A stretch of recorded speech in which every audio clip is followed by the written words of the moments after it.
My brain ain't ready for all this shit, man. What am I doing? What am I doing? Am I live yet? You're live. It says you're live. Sweet, sweet penis. All right, let me click on a button. It don't tell me myself is live. How do I not get the alert that I'm live? Ain't that about a bitch? It's not showing that you're live for me either.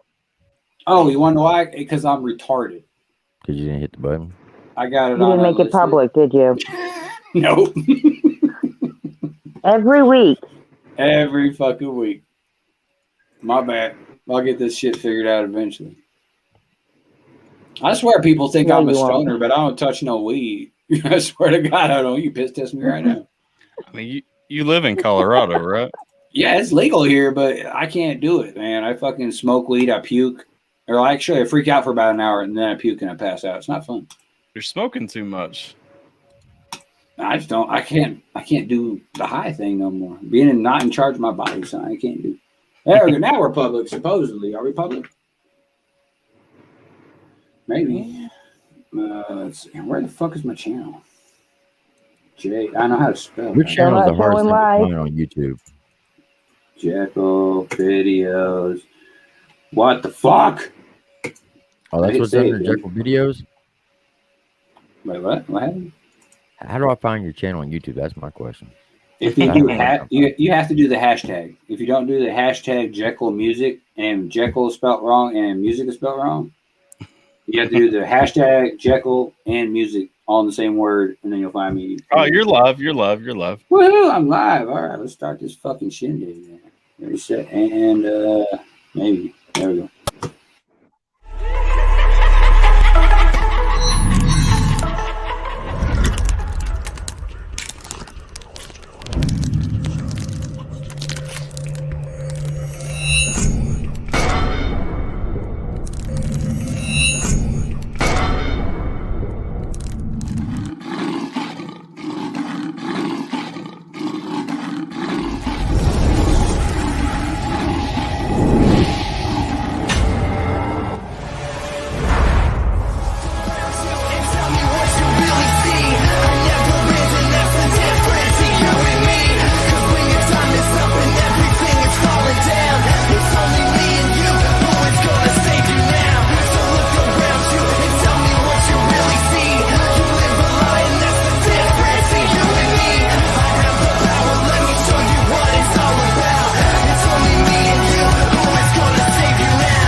What's up, everybody? Welcome to Jekyl Reacts. And I know I said I was going to be on hiatus for a little bit and not do no lives at all and focus on my craft, but you know I couldn't stay away.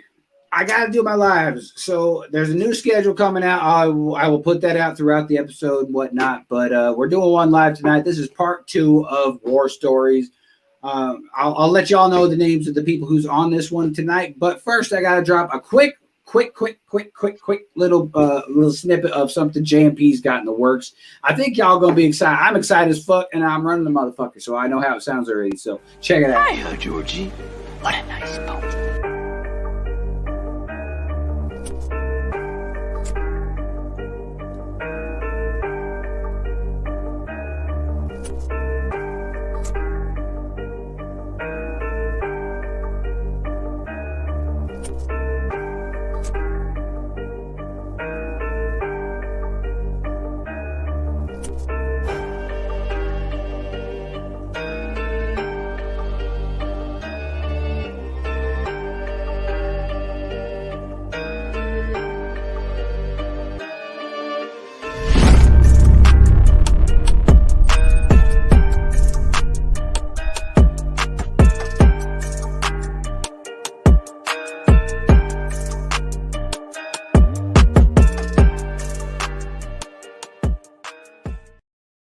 If that ain't the craziest lineup for a cipher you ever seen, dude, I don't know what the fuck to tell you. Because not only is it a 1 minute a piece per cat, that's 11 motherfuckers doing 11 minutes of spitting hot fucking lava shit right in your fucking ear. But also, every one of us is going to be doing a fucking music video to our verse. So we're going to set the fucking bar for new ciphers coming out right out the gate. First JMP Cypher set in the bar. But with that being said, we're going to get into this show tonight. We got a newcomer to the group. I met him yesterday on Mad Hatter Live. His name is Highly Combustible. We got Alpha Tyler, and we got returning also is Mr. Triple T himself. I'm putting 2 minutes. There we go. That's the right size. What's up, everybody? How you doing? What's going on? What up? Happy St. Green Pinch a Girl in the Booty Day. How y'all doing today? Doing good, man. I was just looking at that Cypher promo. You got Gatsby on there too, man. Dude, Gats is the GOAT. Not only is he on the Cypher, but I also locked him in. He is the fucking dude. He is the guy, the fucking motherfucker that's going to put my entire EP together. Nice. He has agreed to do the mixing it all, make the whole mix entire master? fucking thing. Yep, the entire fucking thing. He does some dope mixing work, man, for real. And the beat producers are going to be TK Green and Smoke Jesus. They go by TTO with their company, so they're going to make every single beat. I ain't doing this bullshit where I steal something off of YouTube that I thought was fire. They're going to craft every note of every beat and send it to me, Jekyll style. I'm going to smash it, and I'm going to give it on to Gatsby. He's going to mix master it, and we're going to put out a fucking entire EP. It's going to be awesome. Nice. Can't wait. Can't fucking wait. And I got to do this. I got to say shout out to Jess. Jess. Thank you for holding shit down, because this girl right here got me fucking focused on what I need to do as far as my hiatus, my music channel, my fucking reaction channel, my shows, interviews, this, that, everything. She's like, all right, motherfucker, you need to slow down. Slow the fuck down. Every Monday, you're going to do a show. You're going to alternate. With that being said, Fire Flop, JEKYL'S, alternate them once a week. That's it. You're spreading yourself too thin. You're fucking losing your goddamn mind. I'm like, you know what? Goddamn. You are absolutely correct. So, Jess, thank you. Appreciate that. And she being all quiet. Well, somebody's got to. Shit. Fuck it. I mean, I'm beating up little kids almost and shit, but I ain't gonna get into that. But fuck, somebody's got to check my ass, right? Speaking of checking my ass, though, I was talking right before the pre-show about this crusty old bastard right here, this crusty dude, known as Triple T. I'm gonna show him a video because he just reminds me, like, no shade on Triple T. Everyone knows I love Triple T, but he reminds me of that squad leader that you got. He's dope as fuck to hang out with when you're drinking beers and shit. And he's dope as fuck because he knows his job. But you start fucking around even a little bit, he gonna smash that ass. So I want to see what he's got to say about one of my homies in this video. I gotta put his name out there because he's still active duty, so he could probably still get hemmed up for it. But I want to see what you got to say about this shit. How you living, Triple T? I'm doing good. I'm gonna throw this up. I want to get your reaction to this shit, man. Because when I first saw this video, I was like, I am fucking thankful as shit.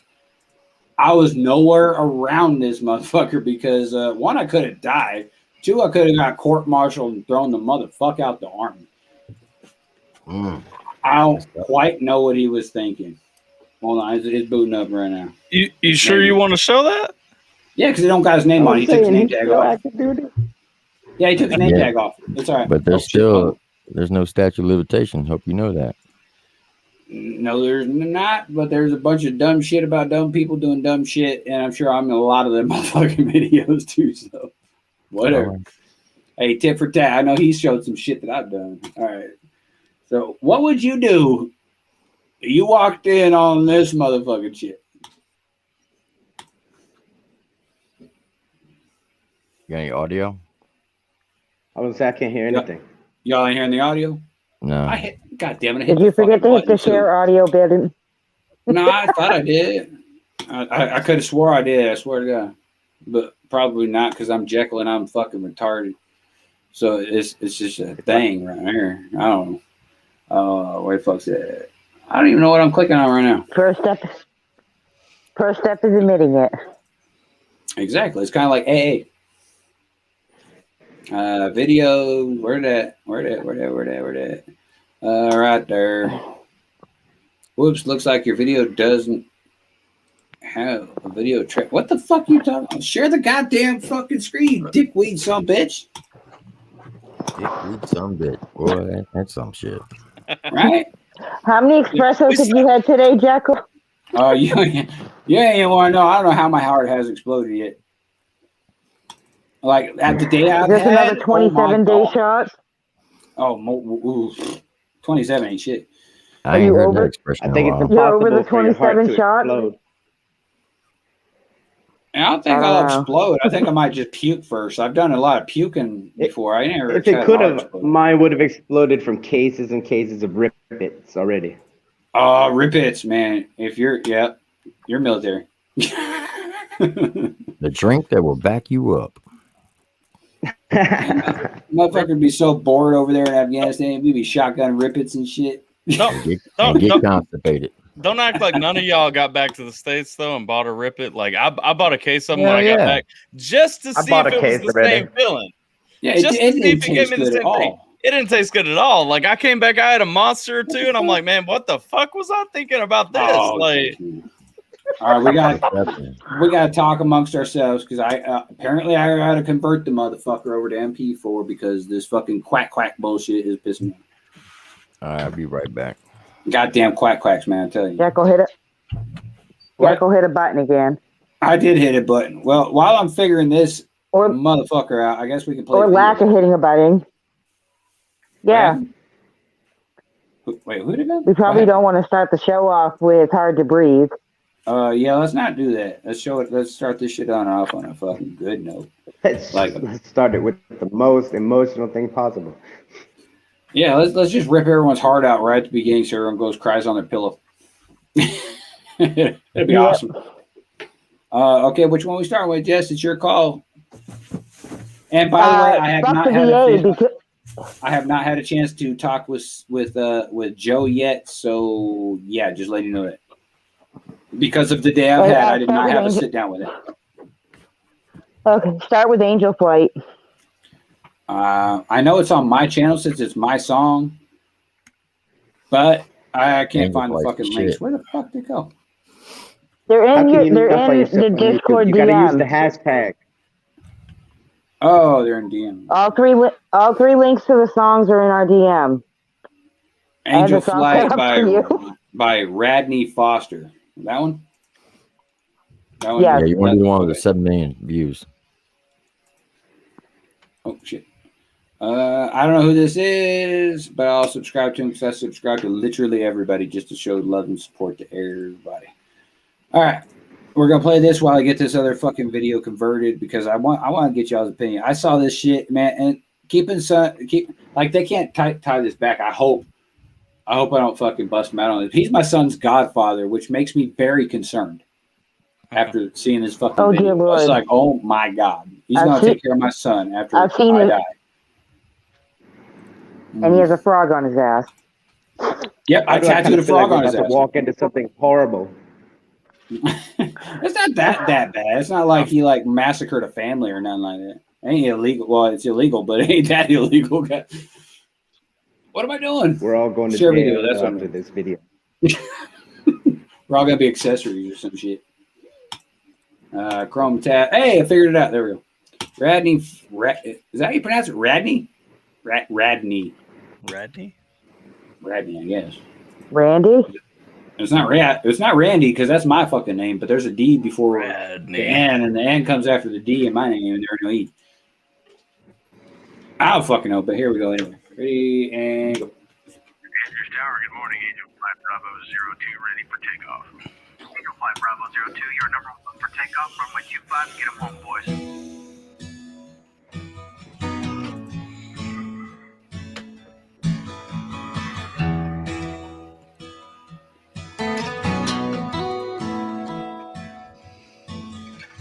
All I ever wanted to do was fly,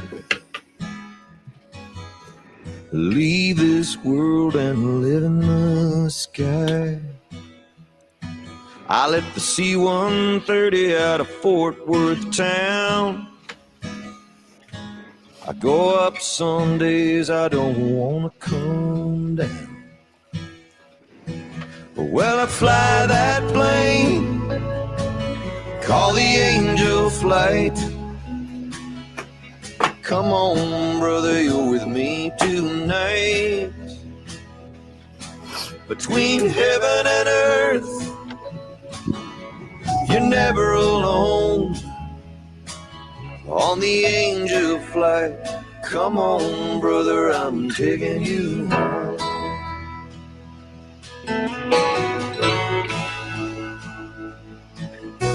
I love my family and I love this land, but tonight this flight's for another man. We do what we do 'cause we heard the call. Some gave a little, but he gave it all.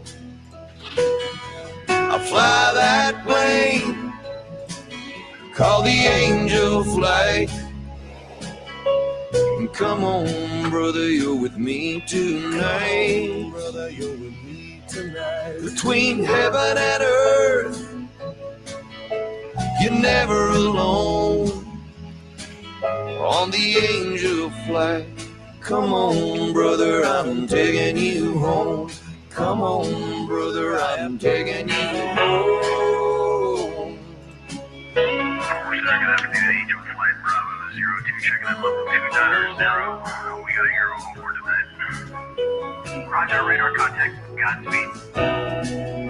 Well, the cockpit's quiet and the stars are bright.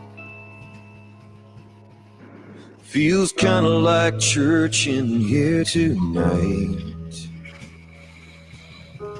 It don't matter where we touch down.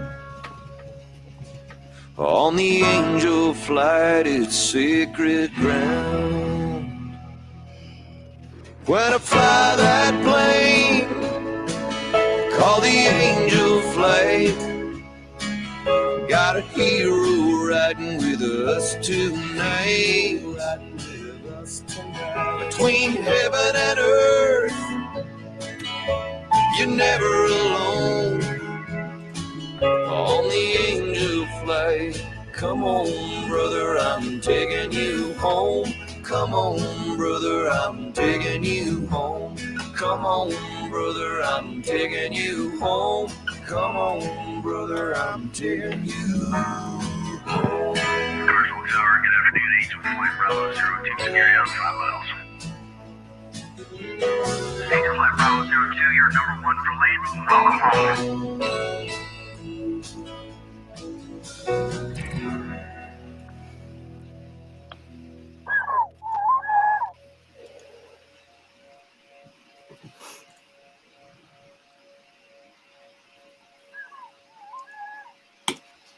I guess my question is, Jess, how in the hell is that not a sad song to start out with? Goddamn it. Seriously. Yeah. Well, yeah. Hey, don't start with a sad song. Start with a sad song. I guess we're going to start with some sad shit. I actually was on an angel flight. Man, that, I reacted to that song about 7 months ago. When the one line where he says, "It feels like church in there tonight." yeah, So- explain to the people who are not military or veteran T what a angel flight is.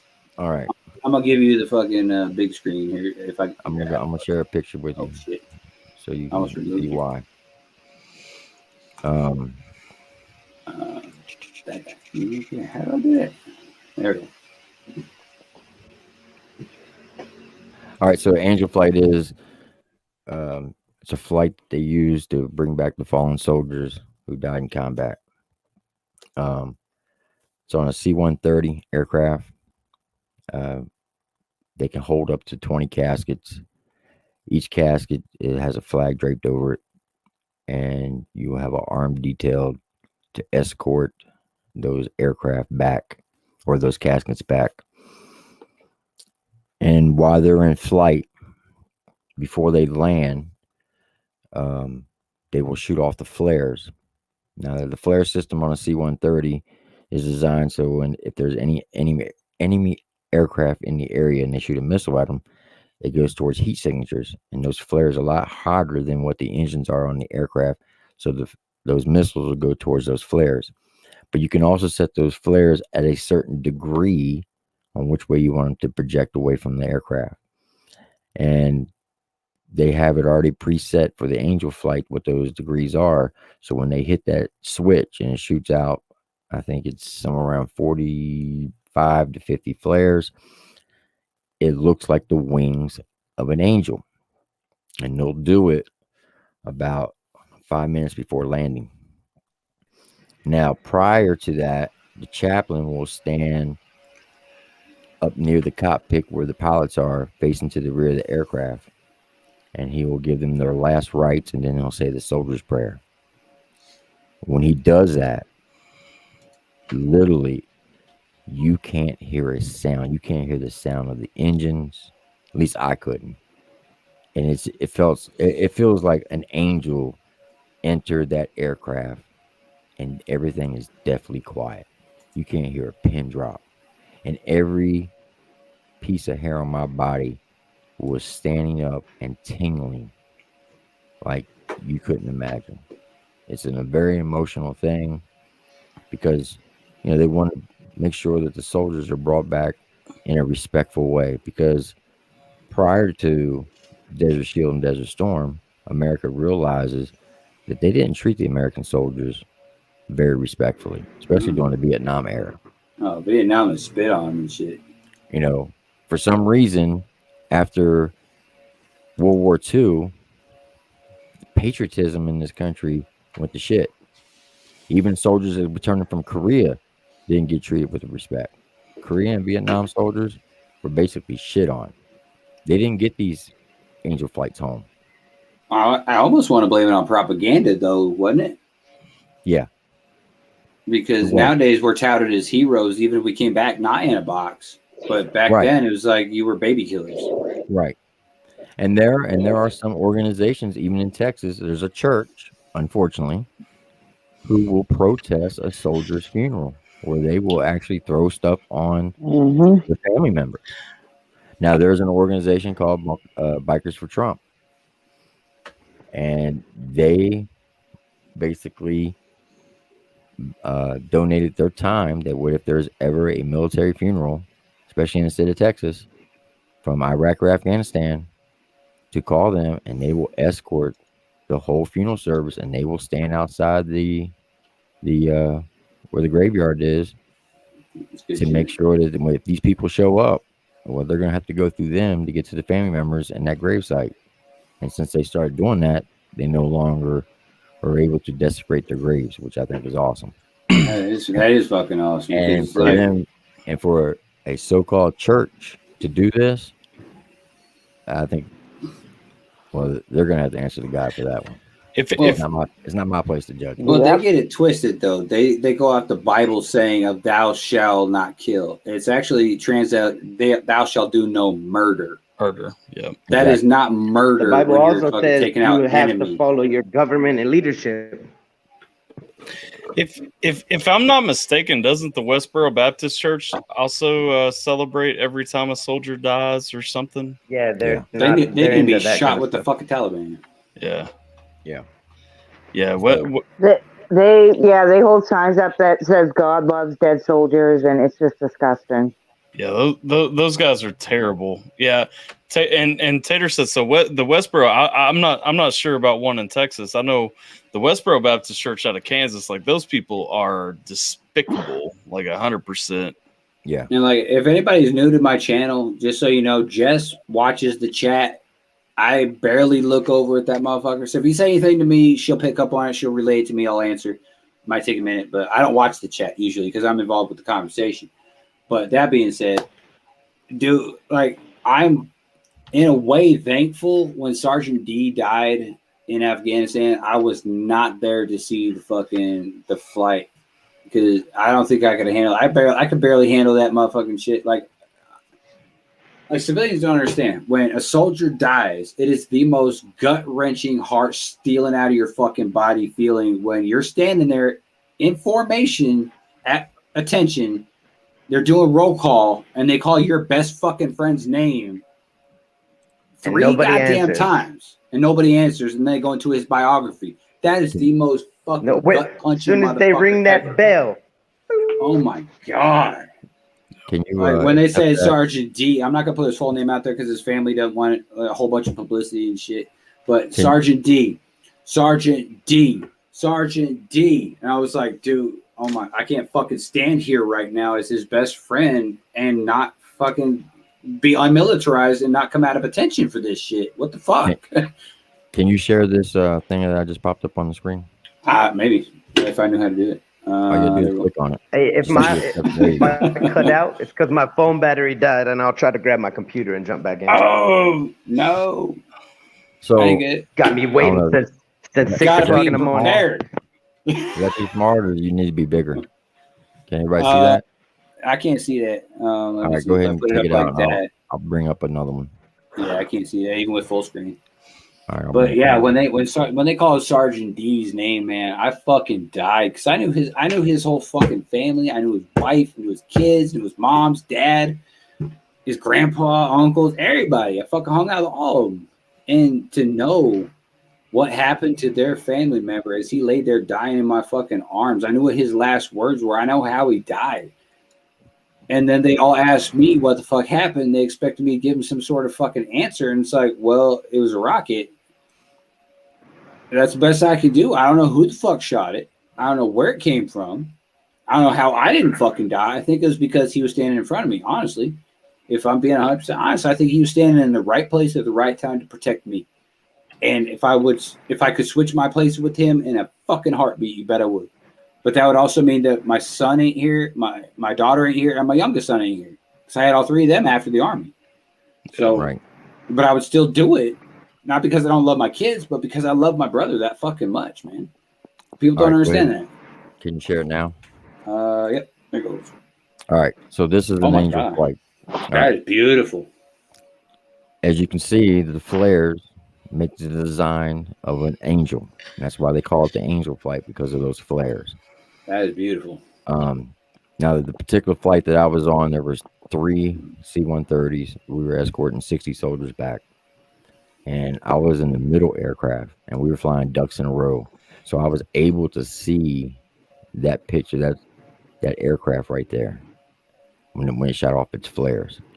And Damn. I'm telling you, it is the most emotional, but probably one of the most proudest things I was able to be a part of through my military career, was that particular flight.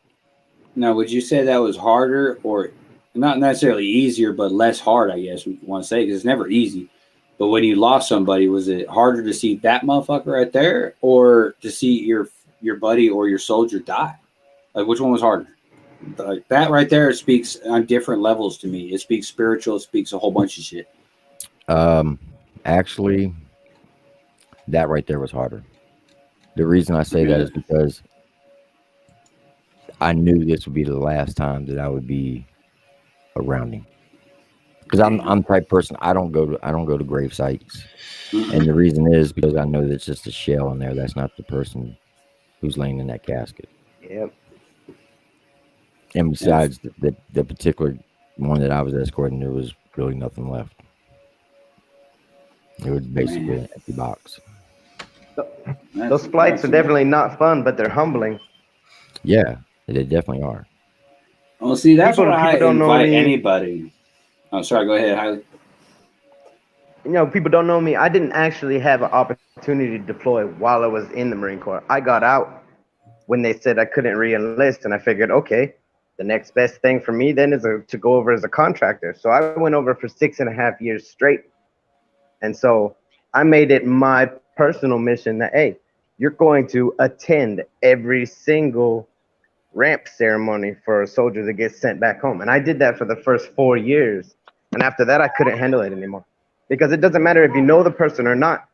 It is tragic, whether you actually knew who they were or just knowing that, hey, that's one of my brothers and sisters in arms, that all of us are family, whether we actually talk, whether we know each other, whether we've ever met. Once you realize you have that bond, it's just like, whoa, That could have it's just been the me. same as this room right now. I don't know this dude right here, except for I met him last night in Hatter's Tea Party. I've known this dude for like a month and a half because that's how long it's taken my shirt to not show up. I've known him for about just as long, but you know what? I feel like I've served with y'all my entire fucking life. So yeah.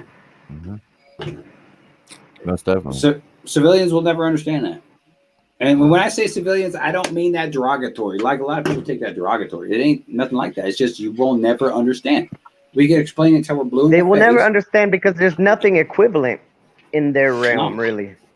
What it comes back to, I mean, you know, you got to think about like it really is a brotherhood, and it doesn't matter if you're in the Army, Marine Corps, Air Force, Navy, whatever the case. I mean, you get in this mindset where you literally live with the same people, work with the same people. On Fridays, you go out and drink with the same people. Like you're around these people, honestly, more than I'm around my wife. You know what I mean? Like, and you don't hate you don't hate them when you wake up the next day. Sometimes, like you get out.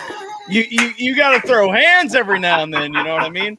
But like you got to, I mean, you're around these people nonstop, and it's like those become like it's cliche to say that they become your brothers, but I mean they become more than your brothers and sisters. Like it's a bond where you're literally around somebody 24/7, and you still want to be around them, you know?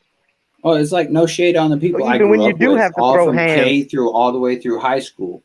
Like no shade on them. They're still my homies. I'm still gonna be fucking down to ride whenever they need me.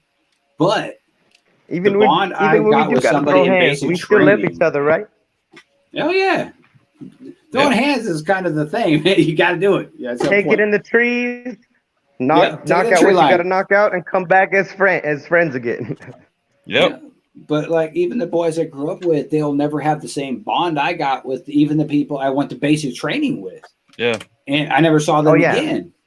I mean, my life was never in danger in basic training, but I know that they put their life on the line, their freedom, everything, their family, everything on the line, the same as I did, for the same common goal.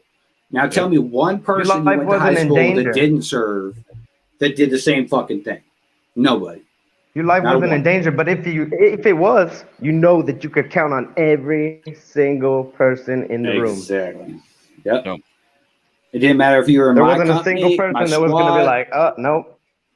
Well, it didn't matter if you were in my company, my squad. Like I ran a very, very, I'm going to say I was an asshole squad leader because I made sure my dudes were prepped all the time. They were fucking good with it no matter what happened.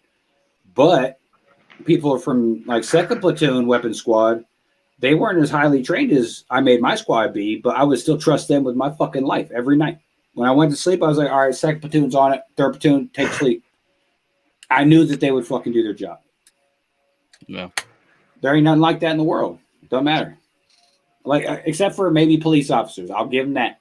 Police officers, first responders, they put their life and their everything on the line just the same as soldiers do in a different way. Yeah. I'll say that. That's my statement anyway. Yeah, it's the other side. I'm gonna try to jump back in here in 15 minutes. That's cool. We'll be here, buddy. We're usually here for like 40, this like thing 4 hours or some shit. Fast. I can literally watch my battery ticking down. We're here for like 4 hours, man. Come on back whenever you get battery low. All right, I'll be back. All right, bro. But like Triple T, would you agree with that statement, or am I reaching to say that you're absolutely that the police are the same way, just in a different aspect? Yeah, most definitely. And look, don't get it twisted. In the military, you have what they call your MOS bashing. Mm-hmm. Like I was a tanker, Jekyl was infantry, Tyler, you were MI, correct? Yeah. And let's just put this out there: light infantry. I walked a lot. So we could all be at the club right now, right? Let's say Jekyl, you're with your platoon, Tyler, you're with your MI guys, and I'm with my tankers. Don't get it twisted. Don't think we won't fight each other. Oh, we'll fuck each other up. Yeah, because even though, but now here's the thing though, and I've seen it, and I've been in this situation.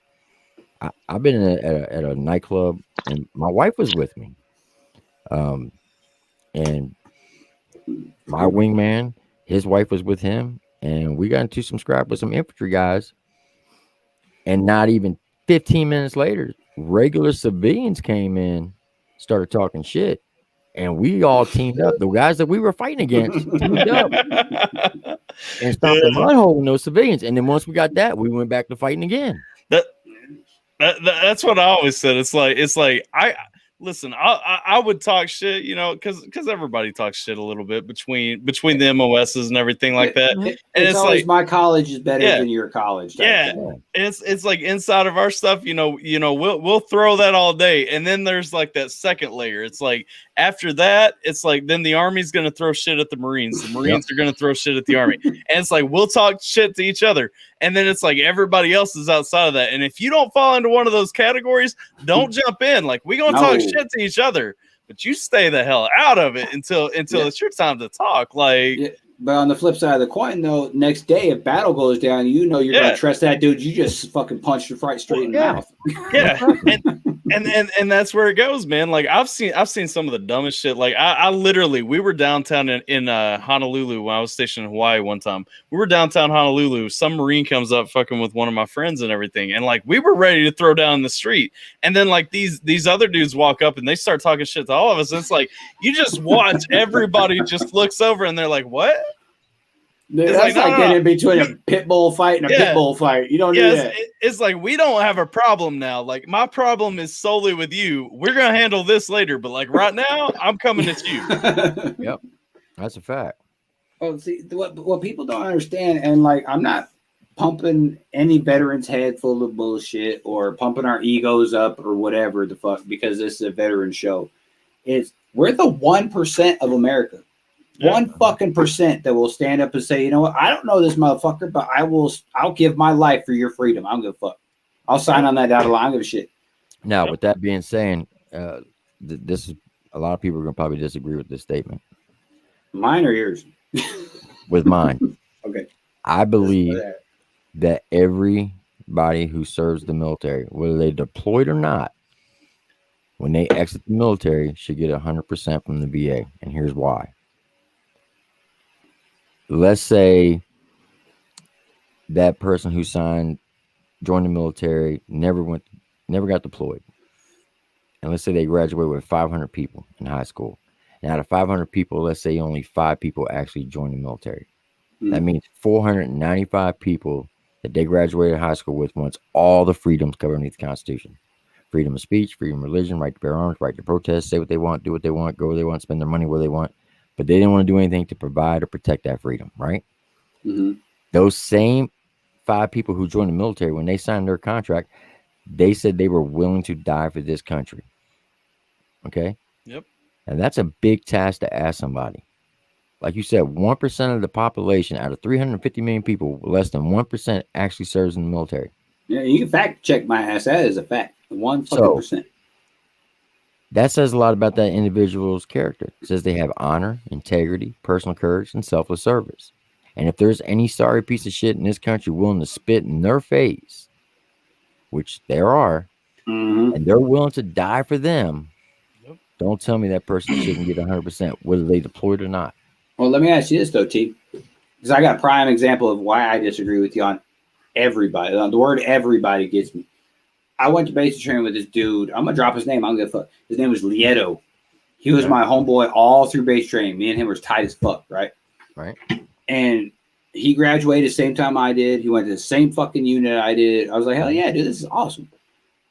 Day 2 of us being in our fucking unit, he gets busted for grand theft auto of a van stocked with cocaine and drugs, and he was going to ship that shit across the border. He got fucking 86 out the army. Does he deserve 100%? No, because you got a dishonorable discharge. Yeah, but he signed up.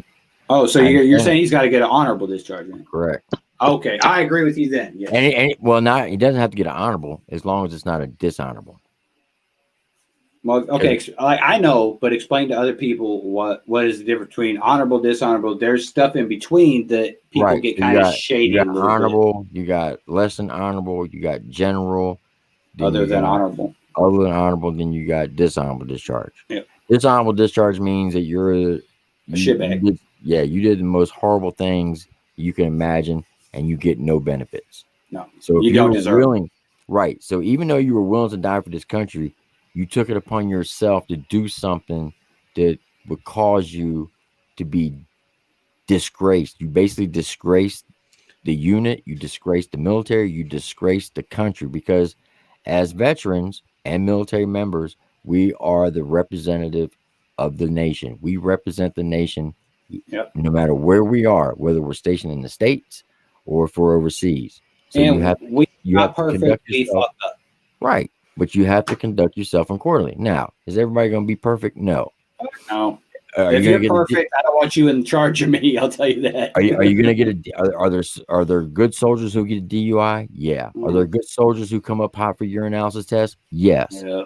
Do they deserve to get a dishonorable discharge? No. They made a mistake. They stepped on the crank. Everybody deserves a second chance. However, if you go out there and rape or murder or a child molester, no, you don't get no second chance.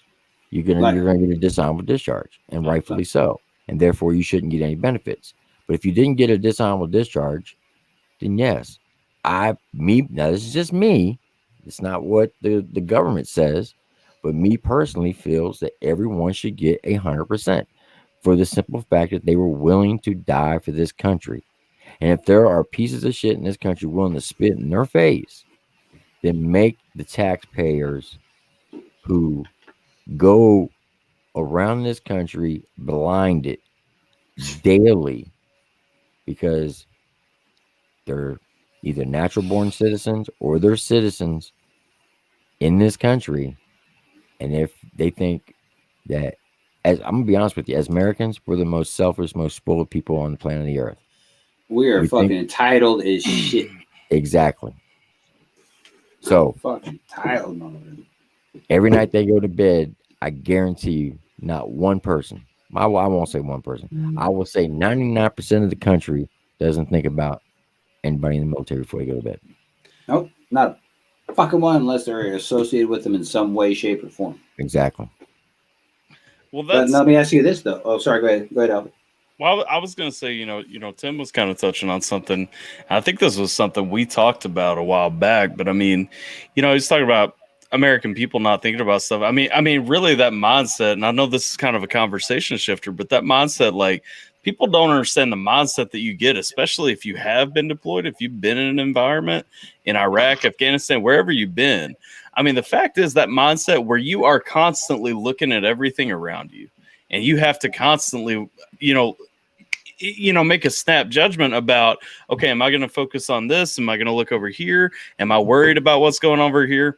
Really thinking about like those levels where people's brains live, American people, where people are really entitled and don't even see it, is that most American people live in this fantasy land where nothing around them is a threat. But yet, a lot of us really, and I'm sorry, that doesn't turn off. It doesn't matter how much time you spend back away from that environment. If you've spent time, especially in a combat zone, and you have spent time really looking around you, worrying about what's going on around you, you never turn off that, at least that point where you're looking at, okay, is this going to blow up? Is this a potential? Is this somebody who's going to come at me? Is this somebody who's going to come at my kid? Is this somebody who's going to, wait until I walk 10 feet away and then come up behind me? Something like that. And so, I mean, the mindset period, I know personally, I have been wary of things that I have absolutely no business being worried about. You know what I mean? Well, and I'm going to say this to all the spouses out there. I don't care if you're a husband, a wife, what the fuck ever you are. Like, my ex was the worst at this shit. I am hyper vigilant as fuck. Same. Like, I will walk in everywhere with my sunglasses on because I don't want people to think I'm eyeballing them, because I will literally look at everybody. And I don't care if you're a hot ass girl over here in this corner with a fat ass and I just want to squeeze it, or this old motherfucking dude over here with shrinking ass balls. I don't give a fuck. I'm going to look at both y'all motherfuckers and I'm going to assess the threat. If there's a bulge in your pocket, that means there's a weapon there. If there's a bulge over there, that means you're probably got a hard on. You took too much Viagra, but I'm gonna treat it like a weapon. Yeah. So now you're operating in an amber zone. So I don't know if they taught you this in the infantry land, but in the armor land, this is what I taught my soldiers, even when I was a drill sergeant. There are 4 levels that everyone operates in.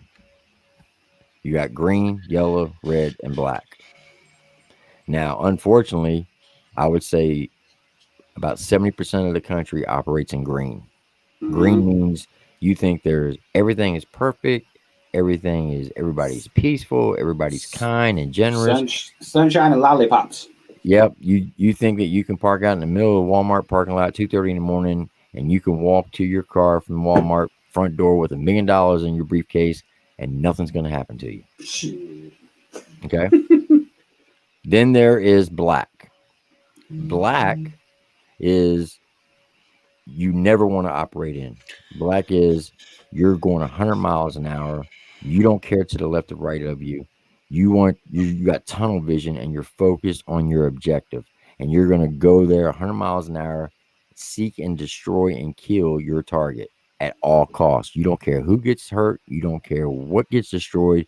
You just want to kill that target. That's black. You never want to operate that. Yeah, black and bad. Now, yellow is the best thing to operate in. And that's where I use the philosophy, slow is smooth, smooth is fast. Meaning you're doing about 20 miles an hour. You're checking everything 360 to the left and right, front and rear. You're aware of your surroundings. You're making mental notes, where the exits are, where the entries are, who's wearing what, who's sitting where, what are they talking about. You got everything laid out in detail. Now, it may take you a little bit longer to get to your objective. You're going to get there. But the good thing is you'll never have to backtrack to fix anything because everything was done safely and smoothly. That's why it's slow is smooth, smooth is fast. Then there's red. Now, red, unfortunately, sometimes you're going to have to operate in red. That's where I'm at most of the time. You don't want to. Unfortunately, I don't want to be there, but red, that's where I'm at. Instead of doing 20 miles an hour, now you're doing about 60 miles an hour. You're paying attention to what's going on around you, but you may forget some safety procedures, and some things may get hurt. Not killed, but they may get hurt. And you may have to backtrack to fix some of those, but you're still going to your objective, and you're still getting your objective. Now, like I said, sometimes you have to operate in red, but you want to try to stay in yellow. Now, believe it or not, I taught this to even my kids, especially my daughters. And I would even test them to the point where I would drop them off at a store, like at a mall, and I'd have a friend go up and try to approach them in a perverted way and see what they would do.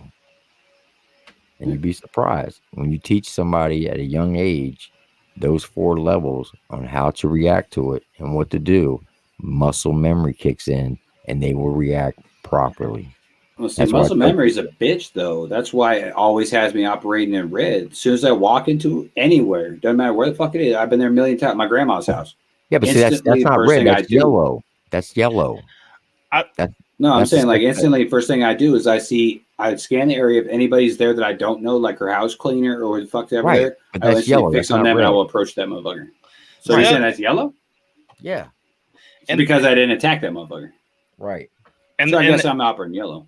And that's where I'm saying, though, like when you've been to that red point, though, it is so hard to ever, in my mind at least, go back to a green point. You know what I mean? Yeah, because I'm never agreeing. To me, like I stay in the yellow. I'm staying, conscious of what's going on around me and stuff. And because when you are red, I mean, you're making snap decisions and stuff. You're making those on the spot decisions. And the thing that I always think about, when I look around at people who don't think the same way that I do, aren't looking around them while they're pumping gas, all that stuff. It's just so hard. I can't get back to that mindset. You know what I mean? I can't do it. Like my ex had a huge problem with that. She'd be like, "Why did you look at her ass?" I'm like, "I looked at everybody's ass since I've been here." Oh, just her. I look at every ass everywhere. Period. Like I can't. I look at everybody. Like I felt so bad because I never been to this one church before, and I went to this church I never been to before. I was just chilling there. I couldn't fucking listen to what the fuck the guy was saying on stage because I was watching everybody else. The doors open and shit behind me and shit. I was like sitting there turning around. I was like, "What the fuck?" And this dude was just standing there. He was out of place. He didn't seem right. He wasn't sitting down like everybody else. He had his hands in his pocket. Looked like he's ready to do something. I was like, I'm going to fuck this dude up. I'm going to go tackle his ass. We're going to find out what the fuck this dude's doing. It was the old pastor. He retired. I was tackling that fucking pastor, man. I was like, ah, damn, I need help. Well, it's like my wife. She still gets pissed off at me even to this day. I mean, listen, the last time I was deployed was 2006. She gets on me about my driving because I always gravitate towards the center of the road, even on a highway. And she's like, "Get in your lane, get in your lane." It's just a habit. I always take the left, always. Well, I'm yeah, never in the slow lane. Ever. I understand, but I'm saying a lot of times I will veer back to the center of the lane. Yeah, I know when what you're I'm saying. driving. The civilians don't know what the hell we're talking about. Why we do that? But let's just 3 letters. IED. Mm-hmm. It's not. They'll put that shit in everything. It's not if, it's when you get hit, because you're going to get hit. And it's not like you can see that motherfucker like a big ass bomb sticking out of the road. It could be like a fucking Pepsi can sitting on the side of the road, and you're like, "Oh, ain't shit. It's just a fucking it's a Pepsi can." Boom, gone. Yep. That explosion sets off a trip explosion, sets off a fucking Lord knows what. So you gotta be cautious of everything. That was one of my biggest problems coming back. Even in Afghanistan, they weren't as bad at IEDs in Afghanistan. We'll say that they weren't on their IED game like Iraq was. But they still had some good hiding shit, and you had to watch out for everything. Like the pile of rocks was stacked on top of each other. Why'd they do that? And now you know why they fucking did that. It's like, you got to watch the mountains more than the roads in Afghanistan. Yeah, they like to ambush motherfuckers in Afghanistan. I don't know which one's worse. Like, okay, who's been to both? Who's been to both Iraq and Afghanistan? Raise your hand. I've only been to Afghanistan. Right. Only been in Iraq 3 times. Well, shit, I don't have no inside thing because I've been to Afghanistan twice. I don't know what Iraq was like. I went there to fly back home from leave. I went and stopped in what the fuck's well, now I will tell you this. I have served with guys that been to both places, and they tell me it all depends on what time period you're talking about. If you're talking Iraq from 2003 to 2008, it was like the Wild Wild West. If Let's say 8 to 15. It's Disneyland in Iraq. I didn't go through no motherfucking Disneyland. I mean you went to Afghanistan. I don't think Afghanistan's ever been Disneyland. Okay, that's what I'm saying. Iraq from 2008 till now is Disneyland because they're not doing all the operations. Yeah, I went through there on Baghdad on my way back. They weren't doing shit. They was playing ping pong and nobody's wearing armor. And I was like, "Where's your weapon, soldier?" He's like, "I don't know. It's in the armory." I'm like, "Huh?" Yeah, those are called the green zones. Yeah. So in 2006, my last year that I was there. Wait, real quick, green zone for people who don't know is people who are behind the wire on the American side who nothing ever happens to them, like the cooks and shit. No shade on cooks. I loved our cooks. You never spit in the face of your cook. That's a bad idea. You'll get MREs, veggie omelets till the day you die. But yeah, that's what that is. Sorry, go ahead. But in 2006, you had 5 escalations of forces. Now, before they didn't start kicking those off till about June of 2006, the 5 escalation of force. And that was whenever you had the enemy approaching you, there was 5 things you can do before you actually pull the triggers to kill. And that was, you had to wave a flag. You had to show a sign saying that you were an American for them to stop. You had to shoot a flare. Then you had to shoot a warning shot. And then the last one was shoot to kill. Now, prior to June 2006. Real quick, fuck ROE. I agree. Now, prior to that, the rule engagement was if they wore black, killed them. Because that's what all the Taliban wore, was black. So it didn't matter if it was man, woman, or child. If they wore black, gun them down. Well, once they figured that out, they started wearing regular clothes. And then that's when it really, really got tricky because IEDs were popping up left and right, all over the places. And it was not if you got hit, it's when you got hit. Because you were going to get hit by an IED.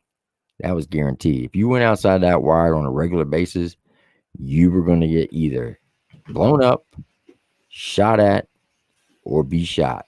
One of those 3 things are going to happen to you. on a regular basis. And there was no denying it, and there was no way of getting around it. Yep. Facts.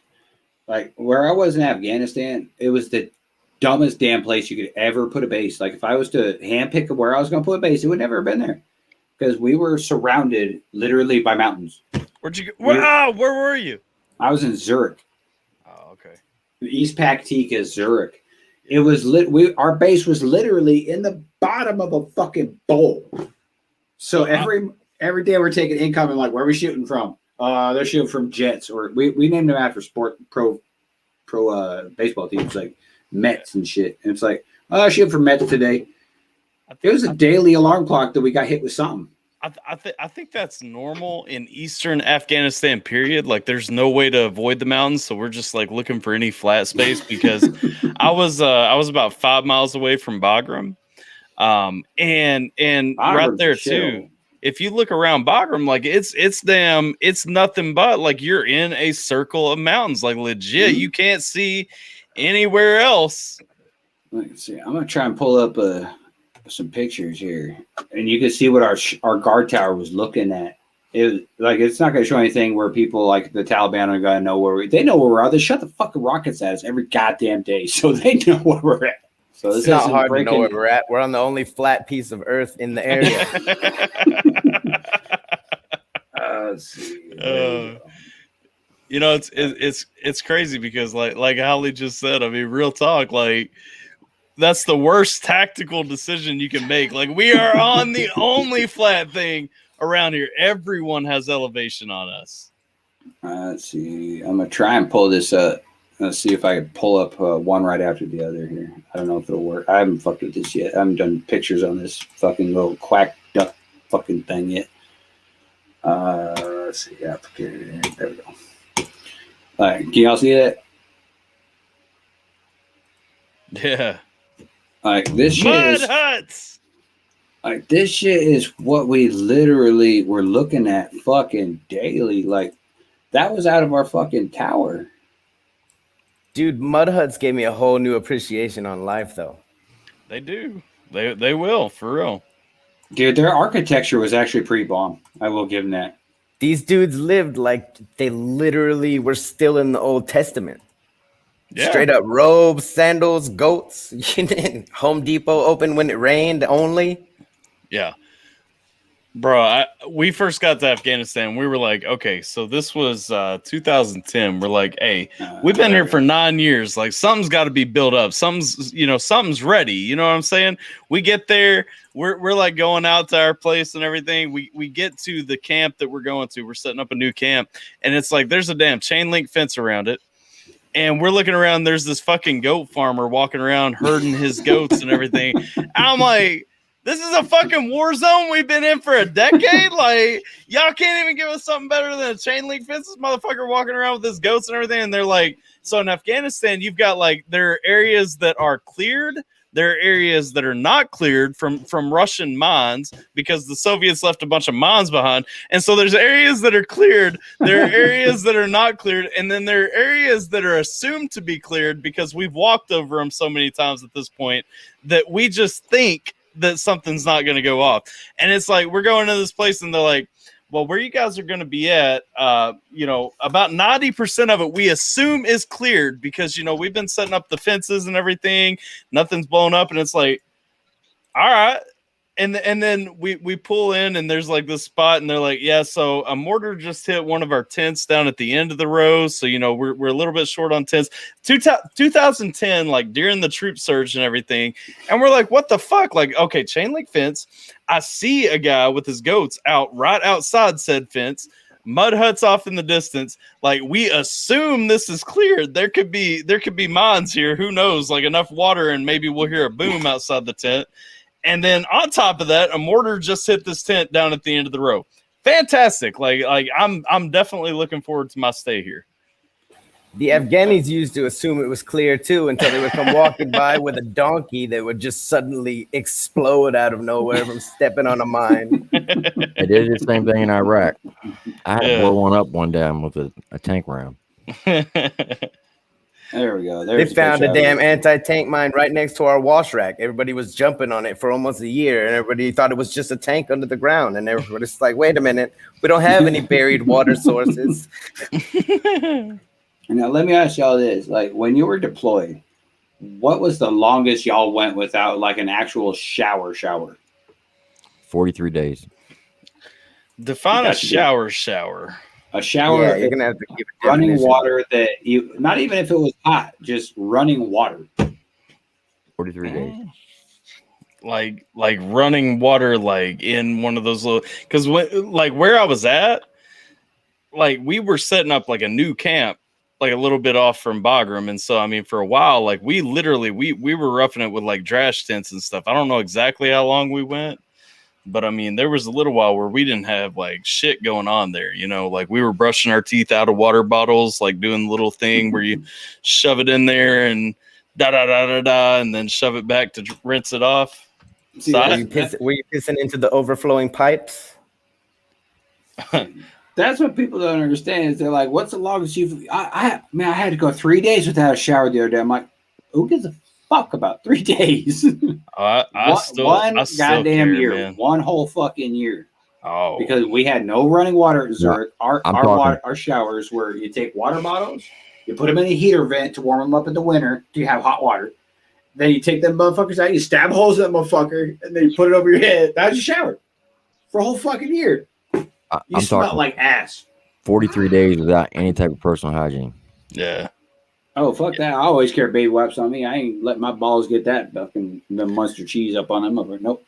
We had, after a little while, like we had like in the tent, I don't know if it was something somebody did or something that like is a widespread known thing, but like there was a way, I don't know how we were doing it, but we were taking like buckets and filling them up with water and everything and getting into the tent and, you know, dropping some things on us. I mean, we had like the semblance of a shower pretty early on.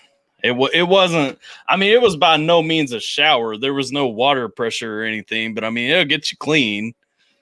There was always a semblance of a shower. There's always a handy person around that has some kind of ingenuity. Somebody privates. Somebody hold this. Somebody gonna take an ink pen and poke holes in a bucket sooner or later. Like I'm just saying, like you gonna have a shower head. This dude I'm about to show you a video of, he was a fucking genius at the same time he was a redneck motherfucker. Like, he got the bright idea that he's going to make privates that were all fucked up and they were on detail to sit there in the shower room and spray everybody with the fucking power washer. That shit hurts when it hits you in the nuts. I ain't gonna fucking lie. That shit hurts like a motherfucker. That shit peels your goddamn skin to the bone. Yeah, and then motherfuckers are pointing at your nuts and shit. That's how military people get down. We fuck with each other. That's funny. No, motherfucker, that hurt. But all right, I wanted to get this. Where's my finger? This dude's not Hatter. This guy. I want to get his opinion of this video right here. Tell me what you would do if you walked into the tower, who's supposed to be guarding your fucking perimeter, doing this. Oh, how's it going? Donald, camera guy Kimball, I'm Colgate, whatever. Right here we have 3 normal frag grenades. We might die today. Yeah. You know, you can pull the pin in. Oh my. Oh shit. Yeah, they're relatively simple to put back in. Sometimes.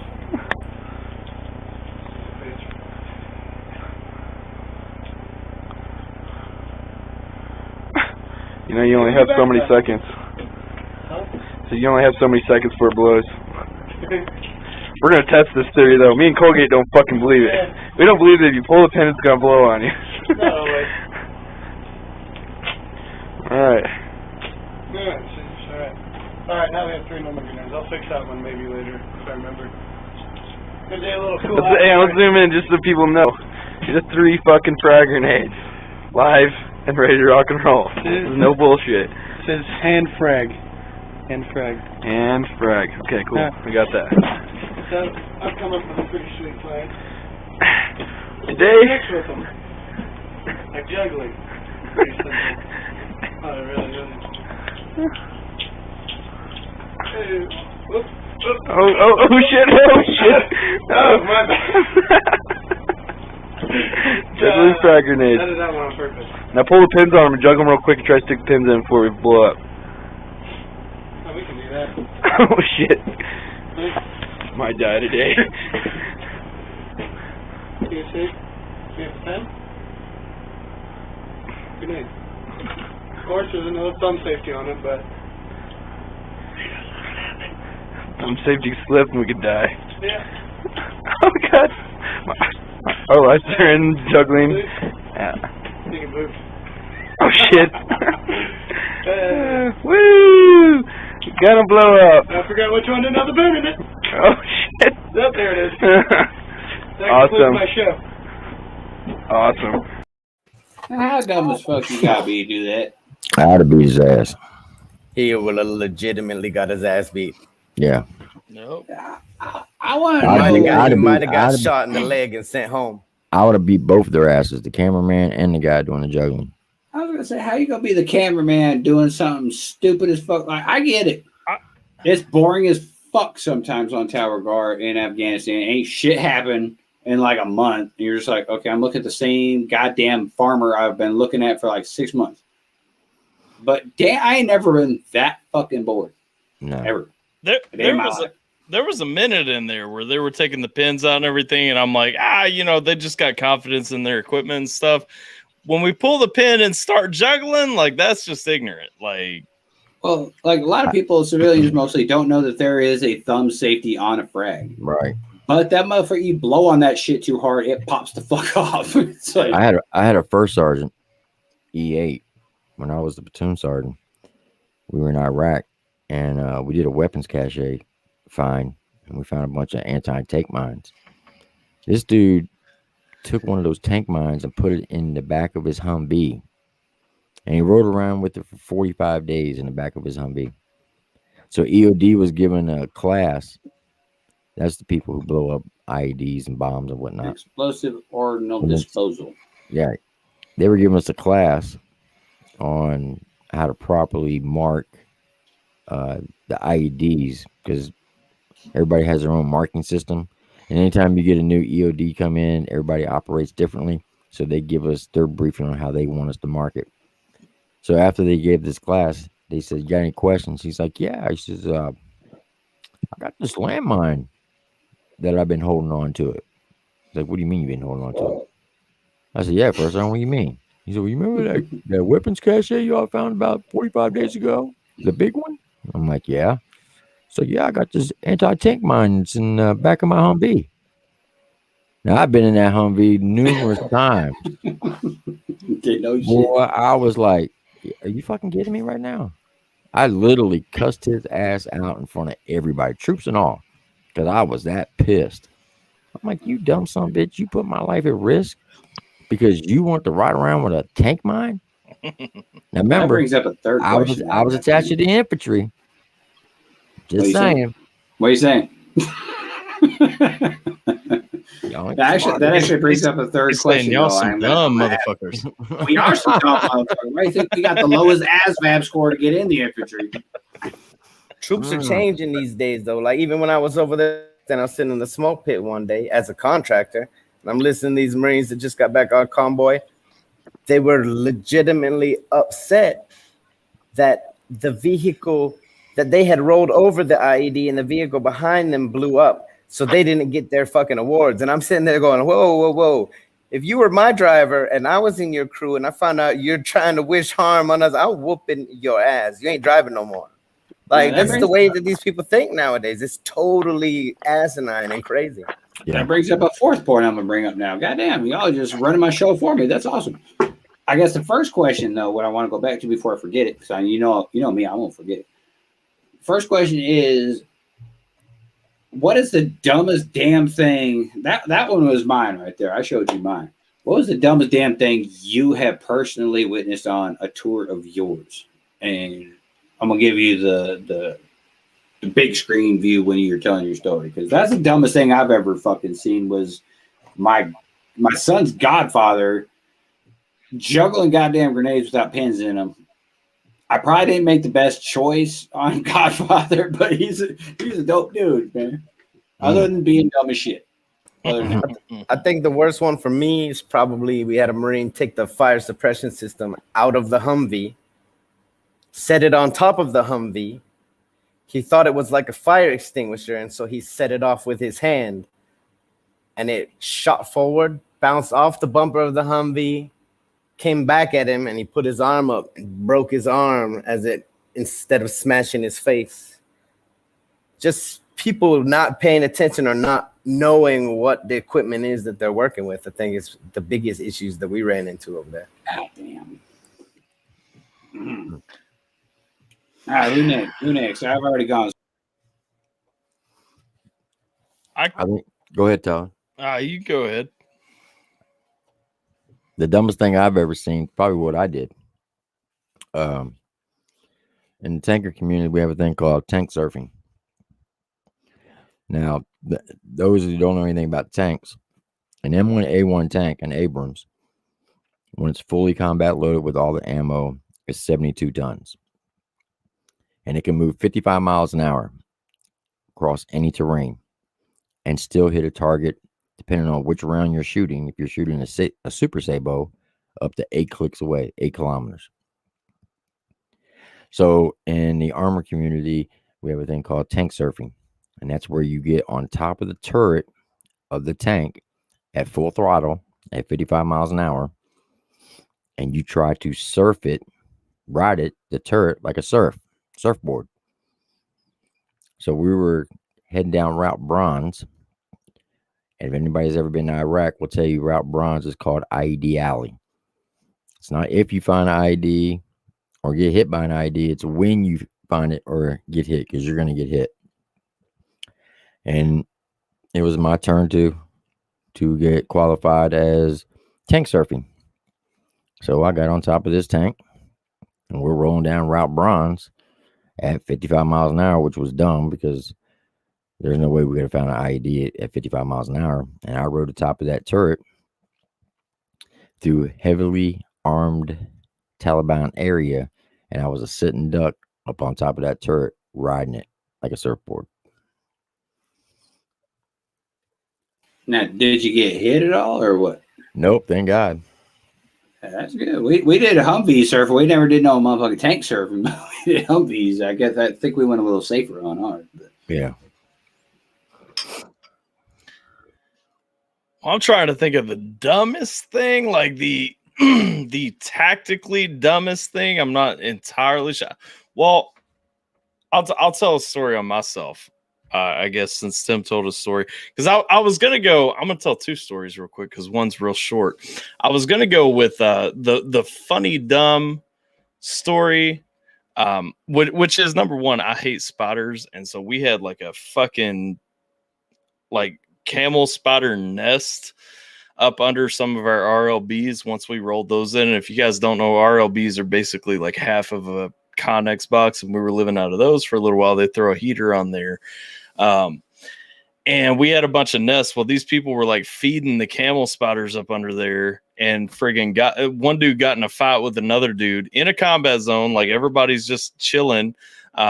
And dude's literally getting in a fight because one dude poured a bottle of water in his camel spider nest that he was nursing to try and keep them alive. The other dude poured a bottle of water in there. And so the first dude got pissed because I don't want to see that fucking picture. Anyway, dude pours a bottle of water in and like starts trying to drown him out. Well, this other dude just gets pissed, and like they're literally slugging it out, pissed off at each other in a combat zone. Dumbest thing. So I had been up for a pretty good chunk of time initially, and I finally got some sleep, woke up, didn't know what woke me up. I thought I had to piss. Well, the closest porta potty to where we were bunked at was probably a good quarter of a mile away or so. So I get up, like everybody, you get complacent after you've been in theater for a little while. And so I get up, I'm wearing my PT uniform that I've been sleeping in. I walk down to the porta potty to take a piss. While I'm in there, I'm hearing gunshots off in the distance. I'm thinking, we're just testing some rounds. We test rounds in the mountains and everything all the time. And so I'm walking in my PTs with some flip-flops, my shower shoes and all that. I go down, I'm taking a piss, and I start hearing like progressively louder booms going on, and to the point that it's shaking the porta potty that I'm taking a piss in. Well, I walk out, everybody's running around going crazy. You see people running around in their boxers with their IOTVs and everything on. And so I realized at this point that what actually woke me up was we were under attack. And so I wake up to go take a piss, walking down, leaving my rifle at my bunk, leaving my body armor at my bunk, leaving everything in my bunk. And I walked down about a quarter of a mile away to take a piss while we were actively being attacked. So that was probably the dumbest thing. Just because, we talk about complacency kills all the time. And that was a perfect example of how complacency kills, I guess. I showed a story of my buddy who did his dumb shit. Like my personal worst dumbest shit, I got done off of a 5-day patrol. We were walking and sleeping in fucking rocks and shit. For those who don't know, you just basically walk for fucking ever that way, and then you turn around and then walk the fuck back. You don't get no ride or nothing.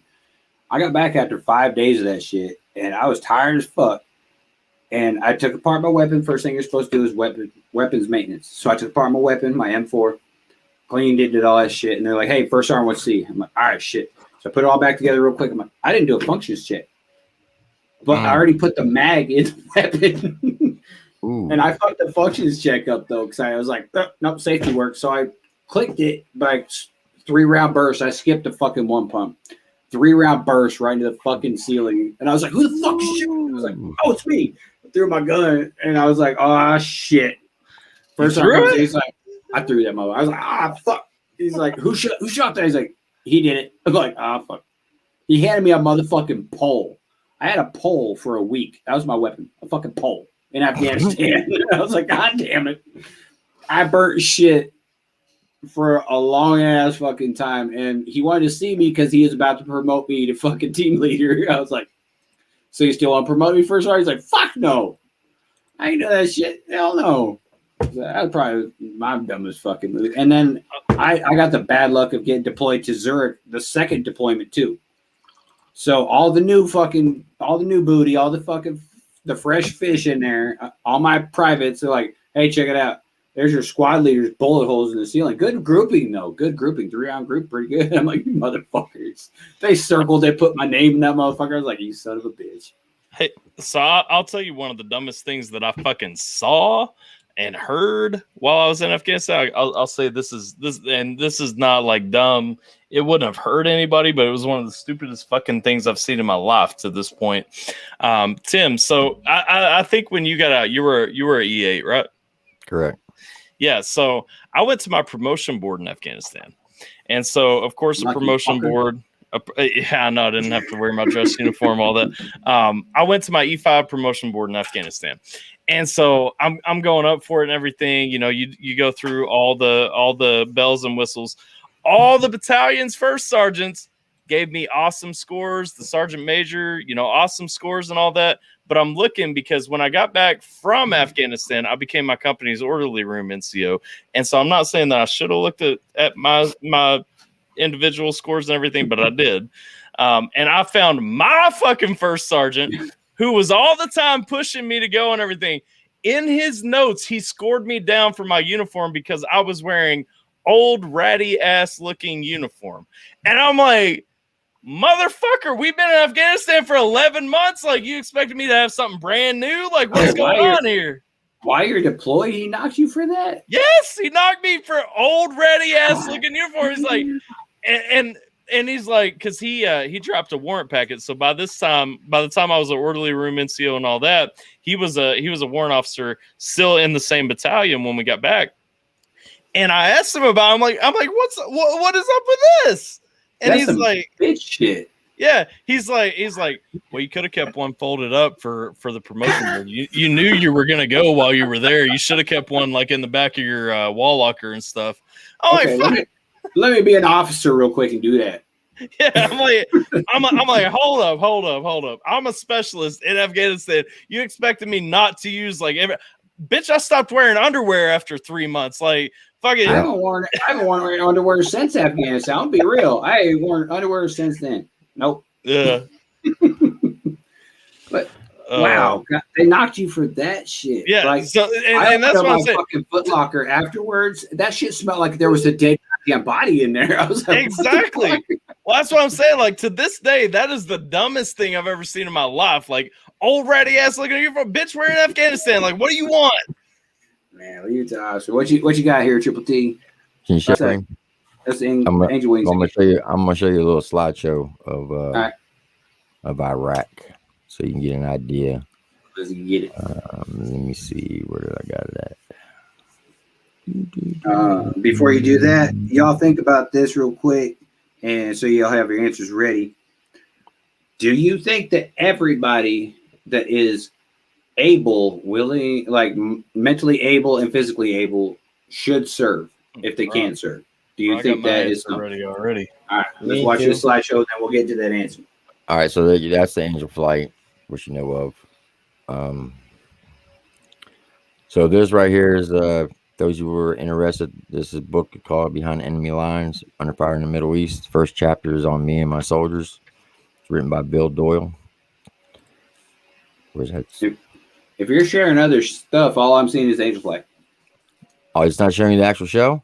No, I'm just seeing the Angel Flight. That's shit. it. Oh shit. All right, hold on. I guess I gotta do it one at a time. Yeah, the way I had to do my slideshow was I had to do share my entire screen. I couldn't just do like the window. Oh, I don't know. All right, let me go back and do it this way then. I have no idea. Well, hell's bells. Oh, hell's bells. I'll do it one at a time. That's all right. We ain't not like we're in a rush or not. I don't give a fuck. It didn't make any sense. I did the whole damn screen. Application window. Here we're gonna do it this way. All right, go ahead and accept that. All right. Think your porn stash is. Can you see that? Yep. I see you highlighted something. Nope, it ain't doing right either. That's crazy. What the fuck? All right, hold on. Pull up the first picture. I think if you're trying to go through the pictures, pull up the first one and share that, and then use your left and right arrows to go between them. That's what I did the first time. Oh, really? Yeah. Yeah, that's what I had to do for mine, but for some reason it's not working on yours. Maybe I don't know if it's because you're not the host, or I don't know if that matters or whatever. I'm new to this whole duck thing. I don't know. Hold on. The duck thing. Duck thing. I can never remember what the fuck it's called. StreamYards or some shit. Yeah, StreamYards. And shout out to Hillbilly for introducing me to StreamYards. This made my lives a whole lot cleaner and a lot less lag. So shout out to Hillbilly Reacts for that one. My tech guru for JMP. For introducing you to the duck. They introduced me to the duck, not the Aflac duck. Fuck that motherfucker. He's trying to get my money. I'm trying to get my money. Okay. Ad stream. Try that. All right. So that's the Angel Flight. Now let's see if this next one pops up. So I hit slideshow, right? Or no, maybe I do this. Oh, I don't even have to hit slideshow. I got it. I think. Just try pressing that. Yeah, there you go. There you go. Okay. So this is the cover of a book written by Bill Doyle. It's called Behind Enemy Lines, Under Fire in the Middle East. The first chapter, like I said, is on me and my soldiers. Called Demon Platoon. Which I might add, if you order a shirt, you get the copy of the first chapter. If you order a shirt from Alpha, you'll never get it. That's not my fault. This is us out on a getting ready to do a night raid. There's the city I was in, city of Hit, which is west of Ramadi, east of Al Assad. Oops. One of my soldier lieutenants. In a way, right here. In a way, I wish I went to Iraq, but in a way, I'm glad I missed it. This is a Humvee, one of my my lieutenant's Humvee who got hit by an IED. It's you can see it was a small IED, not too much damage. This is a newspaper article they did on the on our platoon as well from Germany called The Guardian. And for civilians that don't know, IEDs come in many shapes, sizes, kaboom, structure, everything. Like there's that small one that just did that damage to his vehicle he just showed, and then there was one that took a entire Bobcat and threw it the fuck off the side of a mountain. Yeah. So it comes in different shapes and sizes. This is us getting ready to stop at the market. Of course, you know what that is. This is right here is a V-bid that actually blew up on us. Vehicle-borne IED, for those who don't know. It blew up. The guy got so nervous that he detonated about 100 meters before he got to us, which was, I thought, kind of funny. Yeah. Oh, fuck that site. Yeah. I believe this is my lieutenant out doing rooster tails. His driver was, anyway. That's my this is my alpha section. My alpha section again. Are we all using the same tanks across services? All M1A1s or what? Yeah. I always had that question, like, who runs the tank division? Is it the Marine, Army? Is it a mix of the two? Well, the Marines got their own division, so does the Army. But they all use the same tank. Right. Okay. Well, just like M4, so yeah. Now, this is my Humvee. This is the last IED that I was in. This picture is backwards. So what you're looking at right here, you think it was driver's side. That's actually the passenger side. So where the doors bowed out, this is where I was sitting. So we were coming back off a night mission, and my company commander was in the convoy with us, and we came up to a possible IED. And whenever we came up to an IED, there were certain things that we had to do, and he was kind of in the way. So I said, "Hey, I need you to swap positions in the convoy." So he took the number 4 slot. I took the 3rd slot, and as we were coming up, I seen a pothole. I told my driver, "Do not go over the pothole. Do not hit it. Go around it." He said, "Roger that." He thought he cleared it, and the right front tire caught it. And this is the last mission that I was on. I ended up waking up in Landstuhl.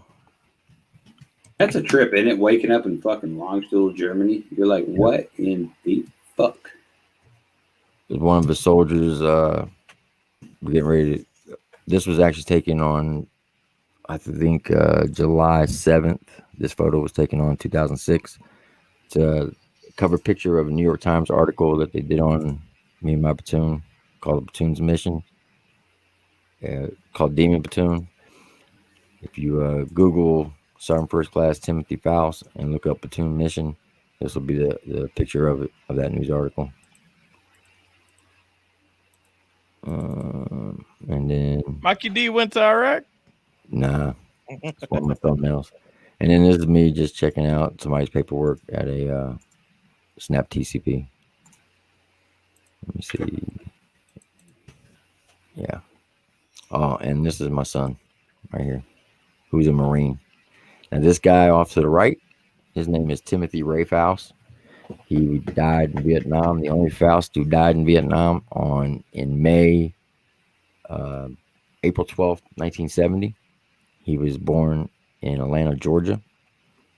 He died 7 months and 12 days before I was born. My name is Timothy Faust. His name is Timothy Faust.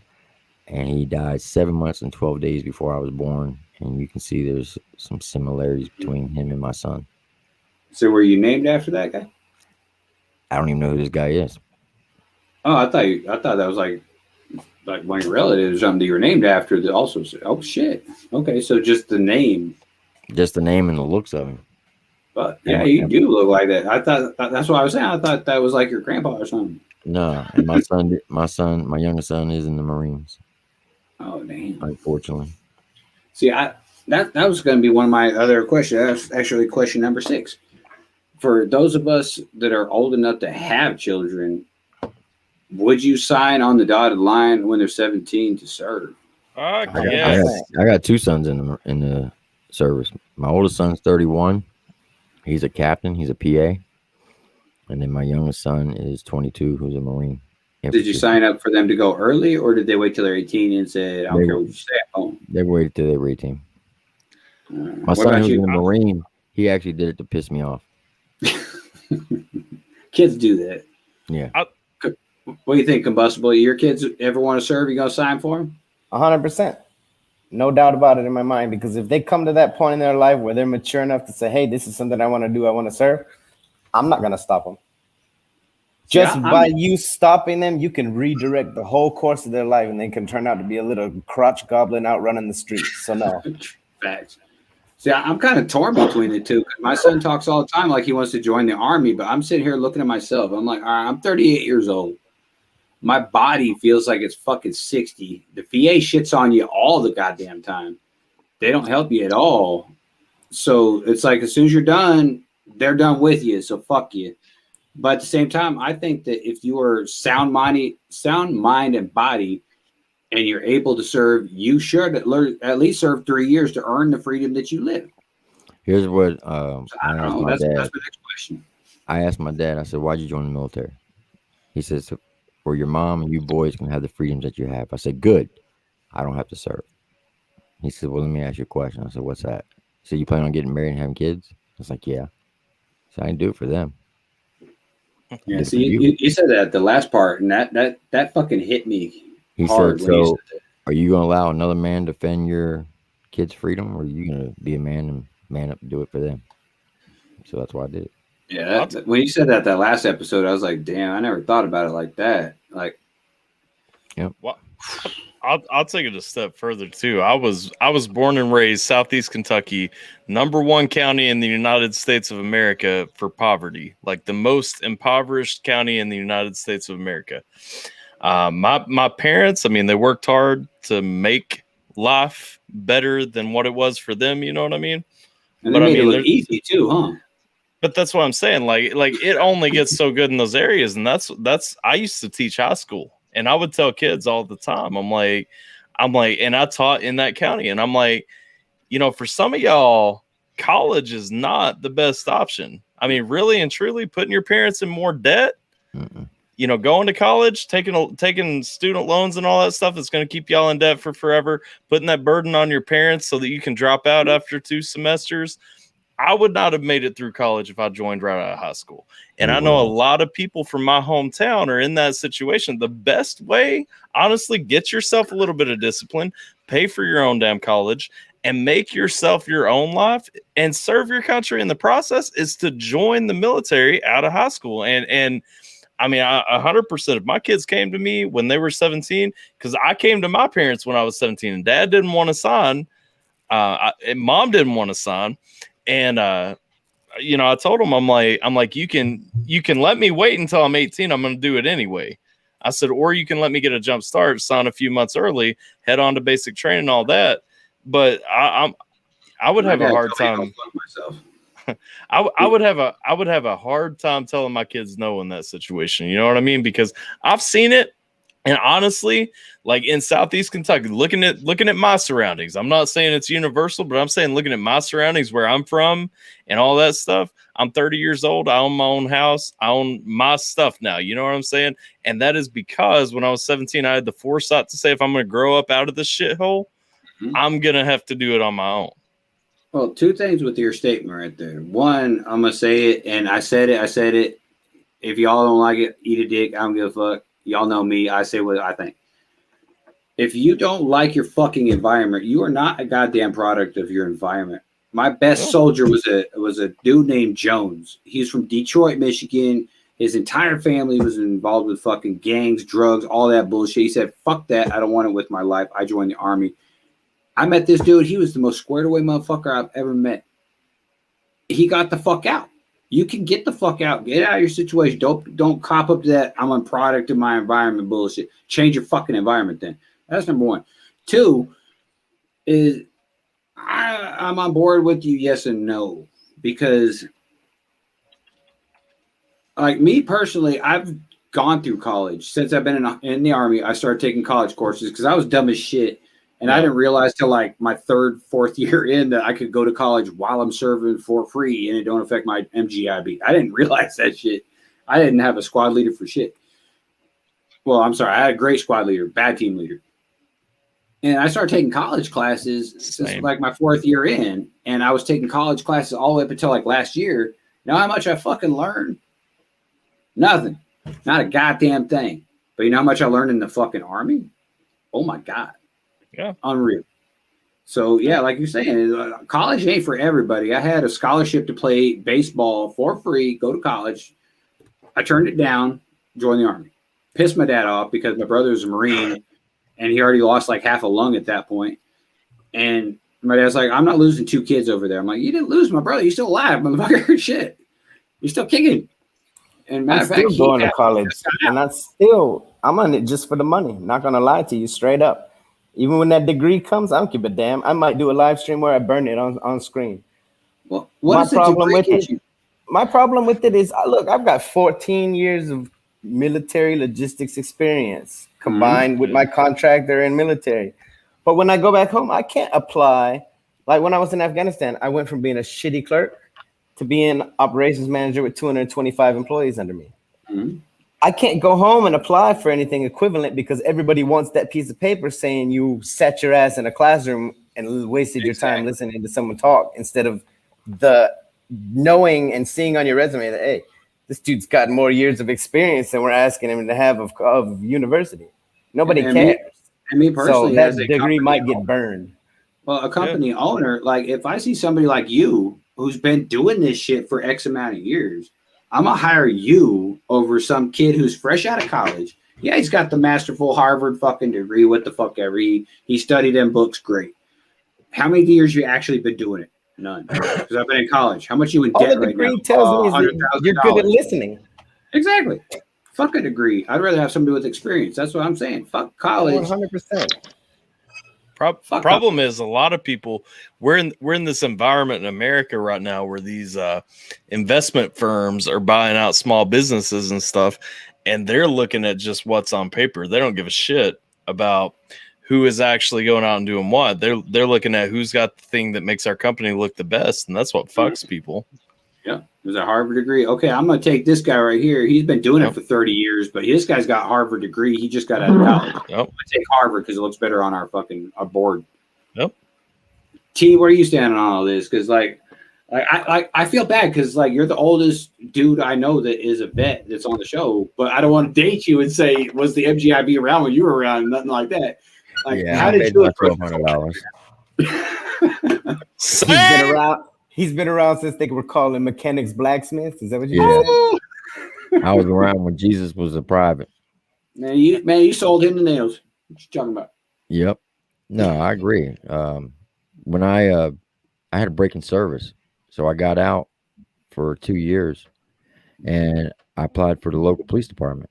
Explain what a break-in service is. Sorry, I got to keep interrupting people because we do militarized terms. We're talking veterans to a veteran. Right. A lot of people don't know. Breaking service is when you get out and you come back in, and you have that time in between. So I was out for 2 years. I went and applied for the local police department where I was living at. Passed, got 100% on the written test, got 100% on the physical, 100% on the psychological. Went to the interview, sit in front of the chief of police, the deputy chief of police, and a bunch of other. There's like 5 people total. Wore my Class A's in there. I was a Desert Storm vet, and answered all the questions. And at the very end, he said to me, chief of police said, "How much college do you have?" I said, "I don't have any." He said, "Well, unfortunately, we're looking for people with college." What the fuck? I said, "Well, no disrespect, sir, but if it was me, I would rather have somebody who has some experience and common sense over that paper, because that paper just says you're able to comprehend what you read." Because I know a lot of people with college degrees who have no common sense. Was that before or after the preference point hiring thing kicked in? I have no idea. It was 1992 when I applied. Okay, so before. Like nowadays, you get preference point hiring Right. because you served. I said I know a bunch of soldiers who got college degrees and can't march a group of soldiers from point A to point B without messing up. Mm-hmm. And then I know soldiers who have common sense and apply day-to-day things that they do with their job. They can outshine those with a college degree. And I'm pretty sure you have some police officers in the same matter. And he says, well, unfortunately, we're looking for someone with college education. I said, well, it's in your loss. I said, if I'm willing to die for this country and you're going to tell me I got to have a piece of paper to defend the citizens of this little podunk town of yours, I don't want to work for you. And I walked out. Mm-hmm. I'll be real. Like that veteran preference, it don't help out everywhere. Like it might just be a Kentucky thing, but I'm saying like I can't tell you how when I first got out, how many jobs I applied to that didn't give a shit that I had veteran preference. No, it's just police hiring, like police agencies. They give you preference points on your test. I'm going to tell you from the civilian aspect of it, they don't care what you did in the Army. Yeah, nope. They really don't. They care about is what rank you were. Yep. Because everybody tells me, man, you were a tanker. What can you do as a tanker? You're right. I can't do anything as a tanker in the civilian world. However, it's like Dan saying in the fucking chat, he was infantry, same as me. He got out, tried to use that as a job application. It's like, okay, you can't shoot people here.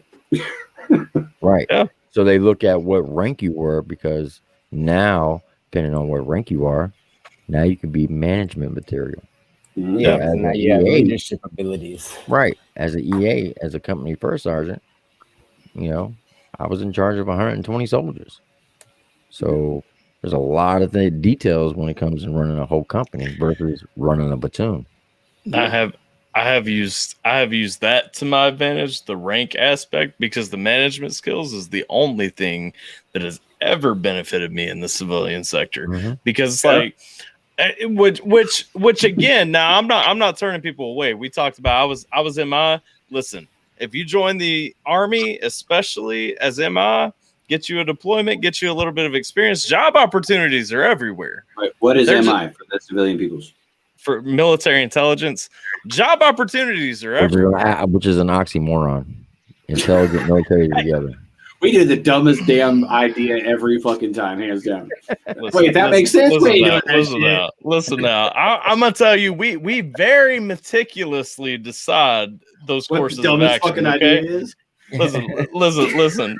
It takes a lot of thought to come up with the best course of action. Okay, there's a Harvard degrees come up with that shit. It's like there's a whole coin flip and everything. The Harvard degrees are like, that's the best course of action. Some dude with a fucking elementary school degree is like, oh wait, that's better over there. No, shut up, I got a degree, god damn it. but I will tell you, all those job opportunities, this is what everybody will tell you, trying to pitch you on MI, saying the job opportunities are there, and they are. I promise 100% they are. Unfortunately for me, they weren't where I wanted to be. The most recent one that I got was when my daughter was born. They're like, hey, go to Afghanistan for a year. We'll pay you $102,000 a year, which sounds fantastic. But I'm like, I got a newborn daughter. Like, I don't want to do that. You know what I'm saying? Like the money, the opportunity, it's there. If you got that clearance and everything, I'm not taking away from that, but I am saying, don't let the people lie to you and say, you're going to be sitting, you know, wherever you want to be doing these damn jobs. You're not. And just in case there are vets sitting at home on their ass right now going, well, what are these guys talking about? These big money jobs. Go get a contracting job. It's called contracting. Take a year job. Sure, it's a year-long contract, but then you can renew it as many times as you want. Well think about I went for 1 year. I stayed for 6.5. By the time I finished, I was making $250,000 a year. Yep. Just think about this. You signed a contract to the government up to and including your ass for like $30,000. Go do the same fucking thing, but with less gunfire and at less seeking gunfire and get paid 3, 4, 5, 6 times as much. I wanted to do that so bad. Literally, the last contracting job that I was offered was in Afghanistan, the exact same place that I had been in Afghanistan, doing exactly what I was doing in Afghanistan. except not with the soldier shit, not with the like cleaning the Humvee windshields and all that, because the 101st Airborne Division wants a fucking clean windshield. No. We're gonna talk about the 101st Airborne Division won a fucking clean windshield in Afghanistan, which makes 0 sense. Oh, I'm puking chickens, man. God damn it! Don't fuck with us. Bro, even my wash rack attendants, the guys that just literally went outside, picked up the wash rack and cleaned the vehicle every day, were getting paid $136,000 a year. Yeah. Hello. That's the most expensive vehicle cleaner in the world right there. Yeah. Here's the thing about the 101st. Oh, God. Now triple start. 101st Airborne, and they're not even airborne. They're air assault. No, we're table salt. You know, ain't all bad to piss people off. I just run around saying table salt. Listen, I was in Afghanistan too. Like my battle force commander, like they owned our battle space. It was the worst fucking part of the 101st Airborne Division too. It was the fucking Rocketsons. And if y'all know the Rocketsons, like they come in and they start spray painting the fucking Japanese little arch thing all over everything as soon as they damn get there. And I'm like, I started off with the 82nd, and they were all chill and like everything. You know, if you go out on a mission, like you ain't got to worry about your fucking Humvees and everything. As soon as the fucking Rocketsons get there and they take over the shit, they're like, nah, y'all come in from a mission, like y'all, like 5 hours later, MP's gonna be coming around to make sure that your windshields are clean. Fuck them. Like 100% fuck them. Alpha, you just made a next top tier of my homies, dude, because the 100, like, oh my God, the Rocketsons and the Currahee were the biggest fucking rivals on all of Fort Campbell. Yeah. Biggest fucking rivals is the goddamn Caucasons. Yep. And it pissed me off to hear that they dismantled the goddamn Currahee, and everyone that was Currahee had to become a Rockason. It's like, what? Oh, you dismantled Currahee? You sons of bitches. Listen, I'm gonna talk about this, and I'm not gonna go too deep. I was attached to JSOC, so technically I didn't have to give a fuck what they said. They came in though, they pissed off when the Rocketsons first got into theater and took over the theater when I was there. They fucking came in. Camp Warrior was where the fucking all the SOTF guys were and everything. And they come in and they fucking spray paint their Rocketsons like right next to the fucking gate to Camp Warrior, and all these little Tory symbol. Dude, these Rangers come out and they're fucking pissed. They're like, yo, what the fuck is this? Like, nah. We got some fucking scrolls up here. Like, y'all ain't fucking coming in painting that shit on my stuff. Like, dude, that damn Tory, man. I fucking hated that thing. Everywhere you go is a fucking Tory. As soon as I got there, my second tour, and I had privates under me, I was like, all right, private, here's a can of spray paint. You see a fucking Tory? I don't want to see it no more. You put a black spade over that son bitch. If I catch any motherfucking Tory, it's your ass. That was what he did for like 3 days. He hunted fucking Tory symbols. I was like, fuck, get him out.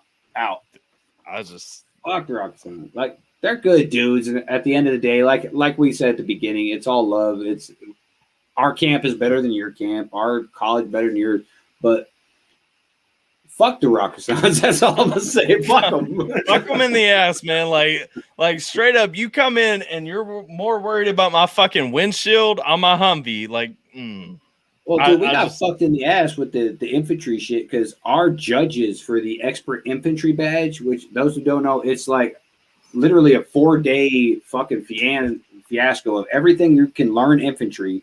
You have to do it in 4 days, every single aspect of every fucking thing to include a fucking 12-mile march. You're talking about the EIB, right? We got the EIB.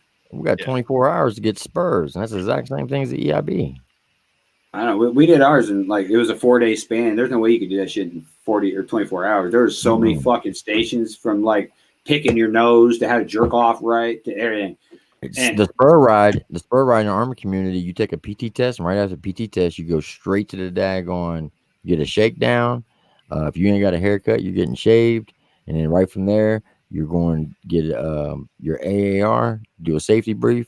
You're going to PCI checks. You're going to go on a 12-mile road march, and then you're going to hit 12 stations along the way. And everything that you do in the tank community is going to be on the like bore sight in the tanks, The one I did was the weapon station. So I had 5 weapons. I had 240, 259 saw, had a 50 cal, M4, and a 9mm. Broke them all down, put them in a foot locker. When they came up to my station, which was usually the sun was already down, you got it wasn't really one a chem light. dirt. You got one chem light. You had to put all 5 weapons together and do a function check within 5 minutes. Mm-hmm. I don't know if we had more stations or what, but we did it in 4 days. Like the last day was the worst because you had to do a 12-mile march with 180 pounds of gear, 12 miles, and then after you were done with that, you still had to shoot expert. You couldn't miss a fucking target, not one, with a gas mask on when you're shooting. It was a son of a bitch, man. Fun fact. Did you know the Intel guys, this will piss you off, Jekyl. Did you know the MI guys can actually get the EIB? How the fuck is that? You can go through the course if you can complete it in time because I was offered it once. Anybody can do it. Yeah. Really? Mm-hmm. That makes you mad, don't it? That does make me pissed off. Just like anybody can go. Just like as a tanker, I can go to airborne school. Yeah, everybody can go to airborne. Right. Just like anybody can get an EIB. Now you cannot get a CIB. Yeah. That's why I thought it was called expert infantry badge. How the hell can you get expert infantry badge if you ain't fucking infantry? I didn't know that. Wait, to be fair, y'all only had an extra week of basic training. I mean, come on now. Well, we had a lot less to learn than y'all did. Point the fucking weapon that way and squeeze the trigger. That's the bullet comes out that end. You're done. I mean, infantry basic training is not hard. It's no. A, I went through it twice actually. Go point A, point B, tie shoe, you graduate. Pretty much, yeah. Don't fuck up. You're good. Further fun facts about the Intel community: you can get an EIB. You cannot have the MOS modifier for a sniper though, unless you are infantry. You can go through sniper school. Yep. You can be qualified as a sniper as an Intel guy, but you cannot carry the bonus MOS unless you reclass to infantry. That's back-assward, you ask me. I say you go through the fucking sniper school, you get the fucking tab, but you can't be infantry unless you're fucking infantry. It's the title. It's stupid. I did have a question though with the spurs because Tim was talking about the spurs. Does armor fall under Cav? Because I genuinely didn't know that armor could get the spurs. I will say this though before he starts: anyone who wore those fucking spurs around infantry got fucked with bad every day. The cavalry and the armor and tankers both fall underneath armor. Okay. They're both considered armor. Now, here's another little known fact. 19 kilo, the 19 series is the armor branch. So you have 19 Delta, which is your Cav Scouts. And then there's 19 kilos. Now, anybody can get spurs. Okay. If you're in a armor battalion, because we had infantry guys, the mortar platoons, they would go through the spur ride. However, there's only one MOS has its own foot gear, and that's 19 kilos, has tanker boots. You cannot wear tanker boots unless you're 19 kilo MOS qualified, and you must be a Q1 on tank table 8. Meaning you have to be a first-time go. If you are a Q2 or below, you cannot wear them until the next gunnery. See, that's why I did love being 101st, though. Even though we were no longer actually considered airborne, we were air assault. We got to wear the airborne boots in our Class A's. So we didn't have to wear those fucking shitty-ass shoes. We got to use the jump boots. So that was nice. And tanker boots, they don't have for Army dudes. Because I've seen some guys in Afghanistan that were wearing the Marine patches on their Army utilities. They were attached to the Marine division. So is that all it is? Anybody that's attached to a Marine division can wear it? Boy, like y'all have no idea how much fire you were starting with the Marines over there. That motherfucker didn't earn an Eagle Globe and Anchor. I'll rip that bitch off its uniform. Just like the Air Force. The Air Force, where if they're attached to an Army unit, they can wear a lot of Army badges like combat patches, airborne patches, air assault. Pathfinder. They can wear all that on their Air Force uniform. So Hey, you'll see Dan. a lot of cats. You'll see a lot of Air Force guys running around with Army patches or insignias sewn on their Air Force uniform. And you're like, what the hell? But yeah, Yes, we were the same way. What the hell? The Air Force really have our patch. Air Force does whatever the fuck they want with their uniforms, man. They Air got so Force many does different whatever the patches. fuck they Like want with anything. that shit, like them patches they got. Like they got a damn patch for every MOS. Yeah. You ain't even have to fucking use yours. Like you can I'm just not even damn gonna try and learn watch. their ring structure. Fuck no. Those are So, me. here's another little known fact. Fun fact. Hold on, real quick. Dan Bowen, how old are you, by the way? Because you said land nav got you twice. I noticed that a lot of the younger generation has issues with land nav. Not saying you're young or that's your issue. I'm just throwing this out there because they don't know how to read a fucking map because they have phones. Like back in my day, that's all you had was a motherfucking map. So it wasn't that hard for me for land nav personally. But like, how old are you, Dan? And I want to throw out one thing too, because Intel guys don't get to brag about a lot. But we're the fucking bomb at land nav, okay? Like that's like 90% of my job, man.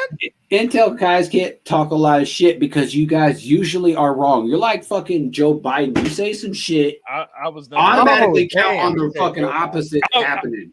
I can tell you from targeting packages that I made, from Intel reports that I made, I was almost never wrong. Not Sleepy Joe. Legitimately though, kids these days, even if the only time they see a map is when it's on a fucking wall in a frame. Mm-hmm. And even the ones that do know how to read a map, they don't know how to use a compass and shoot azimuths and find. They don't know how to do any of that. I don't even think they know what an azimuth is or a reverse azimuth or none of that shit.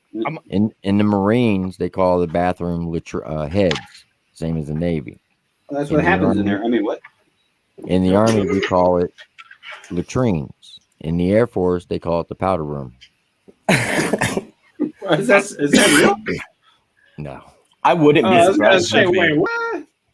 See, Alpha, I'm They wondering get hazard about you, duty bro. pay for having tile floors in their barracks. I heard. Hey, look, now this is true though. If you're in the Air Force and if you're not stationed on an Air Force installation, you get extra pay because they're saying that the living standards do not meet Air Force standards. I have heard that. That is true fact. So any Air Force guy that's on an Army base, like here at Fort Polk, we have quite a few Air Force cats. They get extra housing allowance added to their pay because it doesn't meet up to Air Force. It's substandard. And when them guys get deployed, they live like kings, especially if it's like a whole Air Force division and it's ran by the Air Force. Well, Dan says he's over 40. So Dan, let me know in the comments, brother, what was so hard about land nav that got you? Like, I know it's hard for some people with that night optic, and you gotta go figure shit out in the dark. Like, what was going on with your land nav? Let me know, because you're over 40, so that means you're older than me, which means you know how to read a fucking map. The dark was only hard because you couldn't look for your landmarks from far enough away. Dark was a bitch because my squad leader was an asshole, and he knew there was a goddamn creek there. He didn't tell nobody shit. It wasn't on the map. He fell in that motherfucker like 6 feet down. You're like, son of a bitch, I broke my leg. Get up. It's like, listen, when I left the JSOC and the MI world and went to be a infantry battalions S2 NCO, I'm gonna tell y'all this. Oh, S2, you weren't a soldier still. Never mind. Oh, listen, when you're in an infantry battalion, listen, you don't get no breaks. But when I went to be an infantry battalion's S2 NCO, I'm gonna tell you this. Me and my intel guys, we smoke those infantry dudes on land nav every time. I mean, I'm just saying, like, I don't know what y'all got problems with looking at a map, shooting your compass and all that. Then, Alpha, since you're Mr. fucking, ooh, I'm better than infantry all of a sudden. How is it that the intel motherfuckers sent us on this one place called Operation Easy, which was the hardest fucking mission I ever been on? We walked 4 days straight that way to find a mountain that we had to then scale like scale, not like go a slow great. No, it's a fucking scale with mortars and 240s and 50 cals and shit. We get about 3/4 of the way up, and then you call in and say, "Never mind, that's a logging encampment." Because they use direct line, they don't do terrain. It sounds assholes. It sounds to me like you had some shitty intel guys who don't know how to use their terrain modifiers. There ain't no other kind that I've ever met. How does land nav work in the army? What are you guys looking for while you're out there? Like for us, it was fucking ammo cans spread out all over fucking eternity, and you had to go find certain ammo cans in that eternity. Depends where you are. We did that, or we'd nail a number on a tree or something like that. Like, you know, like in Fort Campbell, they had this little like stake, and they had a little number attached to the stake. But in fucking Sand Hill in Georgia, they had like big fucking signs. You couldn't miss them because they're for privates to find. But when you get to like the higher level shit, like NCO schools, they're like fucking this goddamn big. And you're like, you have like 5 points right beside each other. See, but you're like, shit. But that's why intel guys typically do better, because like in our AIT, we're taught to like narrow everything down to at least a 10 digit grid. We're taught to do that. We just don't do it. We're just like, fuck that. That's too hard. Yeah, but we do it right. That's what I'm saying. Like, we get the job done. No, we blow up everything, and then we go figure out who we killed. See, the key, I'm gonna tell you now, it won't benefit you at all, but I'll tell you now, the key is to actually flip your compass around and use like the points where so you're lining up your compass on the side of the grids. Like what we learned to do pretty early on is just to flip it around and use those ticks on your protractor. Protractor. Yeah, thank you. Flip that around, use those little ticks to figure out on the grid line where to go, and then make your point there. Dude, most people that join the infantry don't even know what those tick marks fucking mean. Like their lines, they're like, what the fuck is that? Well, the sad thing is the way I'm talking about, you actually have to be able to do math, and most infantrymen can't do math. So nope, that's a fact. I'm out. Like my son's learning fractions right now in 3rd grade. I'm like, dude, you're gonna have to Google your fucking homework, dude. I'm out. Why in the armor community we always say that we can do anybody's job, but nobody can do ours, and that's a proven fact. We can do maintenance, we can do S1s, we can do intel, we can do cooks, we can do anybody's job. We can do infantry, but no one can do a tanker's job, because when you get inside that tank, you better know that weapon system. And you better be very good at math, because when it comes to looking for the red button. I don't know if you can do all of intel. Well, they say that the infantry is jack of all trades. We do everything. But if I get a tank, I'm gonna find the red button. Name me one thing in the intel community that I couldn't do as a tanker. Signals. We use signals all the time. What are you talking about? No. When you get to reading like the gists and everything, like especially pulling the gists. Because I was all source intel, so I had to learn how to be the plug and play and do all the intel jobs. I'm gonna do this like we daggone communicate with JWACs all the time, calling in airstrikes. We work with different branches, so I mean, come on now.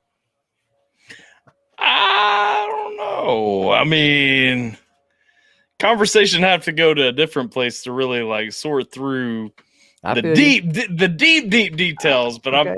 I'm saying I could pull out a thing or two. All right, Alpha, let me ask you a question then.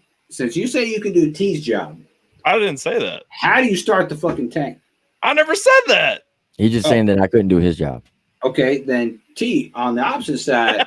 How do you turn on his computer and put your chip card in the reader without getting mortared and had to run for life from the cooks? How about that?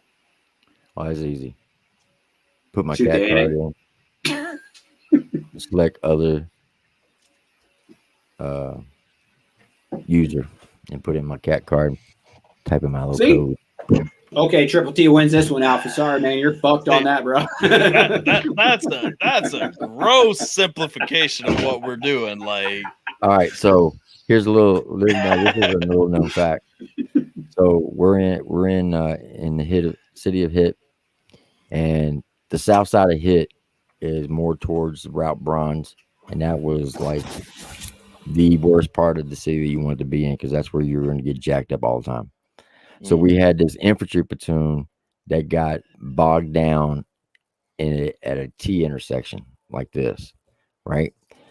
And they were in a house in that part of the T. Now, this part of the road right here, there was houses down both sides. And anybody who's ever been in Iraq knows that the doorways, I don't know about in Afghanistan, but the doorways going into every house, there's like a 3-foot wall.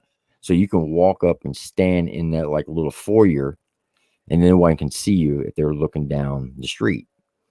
Now, all the houses, they're pretty much like this. Well, there's one particular alleyway that had houses on both sides that had a whole infantry platoon bogged down at the end, and there was no escaping on the back side of it because it was basically a rock wall. Okay, there's no exit on the back side of this house. There was 18 houses on both sides for a total of 36 doorways. Now, an infantry platoon could run anywhere between 30 to 32 personnel, correct? Sure. A Jekyl? whole platoon? Yeah, platoon. 32? Yeah, give or take. Yeah. Okay. Sorry, I'm just listening to your story. A tank platoon has 16 personnel. You have 4 people per tank. You got 4 tanks in a platoon. Now, they get bogged down in this particular house by 36 Talibans, and they can't get out. So they want to call in QRF. Now, I was already out in the sector. I said, don't send QRF. If you do, they're going to get ambushed even worse. Hold on, time out. QRF, for those who don't know, quick reaction force. They're the ones on standby in case shit hits the wall. Right. So I called my higher up. I said, give me that platoons in frequencies, their net. So they gave me their freak. I got it on the radio. I called them up, and it was 1st Platoon of Alpha Company 136 Infantry. And I called up their platoon sergeant, which was Red 4. So your 1 elements are your platoon leaders, your 4 elements are your platoon sergeants, and then your 2 and 3 elements are your squad leaders or Alpha section, Bravo section. And then if you're a 6 element, you're a commander. 7 element is usually the 1st sergeant or sergeant major, and your 5 element is your XO. So I call up their platoon sergeant, which was Red 4, and my call sign was Demon 4. And I told him, I said, I need you to get all your personnel and move them to the highest point of the house and get to the back room of the house. Do not come near any of the walls that are facing the alleyway until I give you coast is clear. I said, you got 30 seconds. So 30 seconds, he calls me back. He said, okay, we're in position. Now, here's a little known fact. A Sabo round on a tank is designed by concussion. It's going to make a hole the size of this can. That's the entry hole and the exit hole. Now, that'll fuck you up quick. A Sabo round. So let's say if I'm got space like this much, anything from here to this hand, whatever's inside that space is going to exit out of that hole right there. So let's say if I shot another tank and it's got 4 personnel, all 4 bodies are going to exit through that hole. They're basically going to be liquefied. The size of the can, not the hole that you drink out of that can, just so you know. Right, the size of the can. Now, what I did was I was about 100 meters from the entrance of the alley. I told my loader, I said, load a Sabo round. I told the gunner, I said, I want you to aim about 5 meters before the base of that building, which is roughly 15 feet. And I said, I want you to skip the round to the 2nd floor. So basically the round will come in, hit the ground, and then shoot up. Okay. Now, by doing that, because there was houses on both sides, and it would create a vacuum. Wait, got a question real quick. Mm-hmm. With these rounds, are they not the type that, like, a lot of people don't know that on certain ammunition that we shoot, it has to spin a certain amount of times to activate? No, a Sabo round will not blow up. It's okay, so it has to spin. Okay. There's a lot of rounds that we shoot in the military that people don't know has to spin a certain amount of times for it to activate the explosive device. Like a 203 grenade round or an RPG. So Sable don't do that. Real quick, not to cut you off, I'm gonna have to jump out of here. It's almost noon here. I got to get to work. But it's been great hanging out. I'll jump in the next one for sure. Combustible, you got real quick second to answer 3 questions I'm asking everybody else? Absolutely, ask me quick. All right, real quick, Sable. What do you think of today's views on fucking medals? On medals? Yeah. As in like the silver and gold going up right now? Military medals. Military medals. Honestly, they're worthless. Yep. They're good for you if you're planning on retiring. Sure. They're gonna help you out. They're gonna help you out career-wise. But once you're out, nobody gives a shit about your medals anymore. No, unless you have like a Purple Heart or a Medal of Honor, nobody gives a damn. The rest of the shit doesn't matter. All right. Second question. I'll circle back to my shit. What was your platoon name? What was your call sign or your nickname? I was with 1st Maintenance Battalion. We weren't separated into platoons because we were H&S company, but we were all the headquarters. They didn't break us apart into different platoons like that. That was more for our infantry guys and things like that, our division bubbles. Okay. But yeah. Did you personally have a nickname with your buddies or your squad or anything like that? Everyone just called me Fritos because nobody could pronounce my last name. It got so bad, honestly, that I heard my name pronounced the wrong way for so long. I started mispronouncing my own last name. Even my parents call me out on it all the time. Bro, my last name is Lucien, and I go by Lucian because they fucked it up so many fucking years. I just say, fuck it.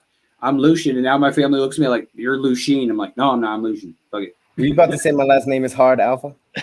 I was about to say, to be fair, his last name is pretty tough to pronounce. It's tough for me to pronounce now. Real quick, spell it, and I'm going to try it. Freitas. Hold on, let me write that down. Hold on. Frietas. Fritas. EI. FR. What? Say what's FR what? FREITAS. I'm going with Fritas. It's Freitas, right? What do you think, Triple T? Which one's right? It's Freitas? That's correct. Okay. Tyler got it right. Freitas. But everybody pronounces it Fritas or Fritas. No, it's That's what I said, Fritas. So everyone just started calling me Fritos, and then I started mispronouncing my last name. So now I really don't know how it's pronounced. Damn, don't feel bad, though. I had a dude named Finaro. I could not remember his fucking name to say my life. I called him Funyun. Forever. We just called people alphabet. Like, yo, hey, I'm not ever going to remember your name. All right, last question. I'll let you jet. Let's see. Where was it? What is the worst trouble you personally have ever gotten into that you're willing to admit to? Article 15, worst, what? The worst, I honestly didn't get into any trouble while I was in the Corps. I got in trouble while I was in the delayed entry program. I got arrested for grand theft by embezzlement.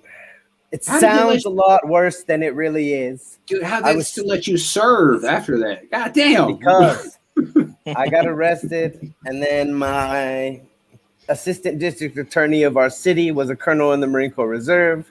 He saw that I was already signed up for the delayed entry program. And he was like, look, you want to go to jail or you want to continue on and go to the Marine Corps still? It's like, hey, I'm still going to the Marine Corps. Do you think they should still see, I wasn't a thief. Let me make that clear. I was stealing from the return section at Kmart. Okay. I worked there as a security guard. Everybody was doing it. People return shit with like a broken knob. People would take that shit home. Well, someone threw me under the bus out of all the people. And it's like, wait a minute.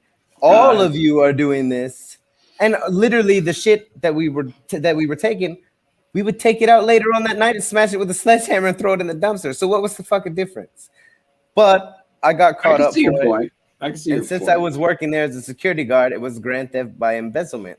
So I sound like I'm a hardcore, like international criminal, but I'm not. With that title, yeah, you sound like I don't want to fuck with you. You could be but my assistant district attorney, he was cool. He literally did the whole, hey, this is your fucking new lease on life. Ripped up my papers in his office, threw them in the trash can, the whole movie scene shit. And I was like, hey, I've never stole another fucking thing in my life. All right. One more question, and I'm going to play that video I told you I was going to play for your ass. So you better stick around for that, though. I'm going to react to it. Oh, you are? Yeah. Well, you said you didn't want to react to something that's going to make you cry. That's all right. I'm real with my subscribers. Okay. All right. Last question then. It kind of goes into what you just said. Do you think as president, say you're president, highly combustible, would you bring back the jail or serve to keep the population in prisons down? No. Why? I think that is shit. Because look what it did for you. It depends on the circumstance and it depends on the crime, I think. We don't want a bunch of okay, in non-violent crimes, that's cool. But I honestly like to your question a little bit ago about whether or not people should have to serve. I think it should be like Starship Troopers, personally. I think that every citizen, if you want to be a citizen, you should have to serve in some sort of service role. That doesn't have to be military. That could be doctors, that could be fucking trashmen, that could be hospital workers, fire department. That could be anybody. But you should have to do something that benefits the country before you're able to claim benefits from a country. I get on board with that. I'll vote for you, motherfucker. Shit. I'll be your campaign manager. There you go. I like it. I'll be looking forward to the reactions to Hard to Breathe. And if you can honestly go through that whole song and tell me you didn't feel like fucking breaking down at some point. You know exactly how I feel once you see the video for sure. All right. So is that your channel right there?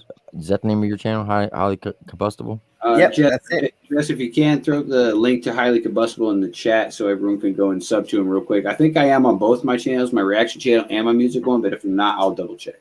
I need send me whatever link, Jess, if you can, send me the link to where this is being broadcast at so I can share it out to other people as well. Oh, well, he ain't subbed to me, so fuck him. I ain't subbing shit. I'm subbed to you, but I don't see it on your page. I'll just play it, man. But hey, you got anything else you want to put out before you get out of here? I cannot do that right now. Because if I leave, I have to leave the call and don't leave. And everything in order to send you the link. No worries. I'll find it. Send it to his IG. I'll make Tyler send it to me on Facebook. Yeah, I'm sending it to you right now. I figured you were. I saw you fumbling with your phone. But hey, I appreciate it, guys. It's been a hell of a conversation. Hey, it's and Highly Combustible link is in the chat.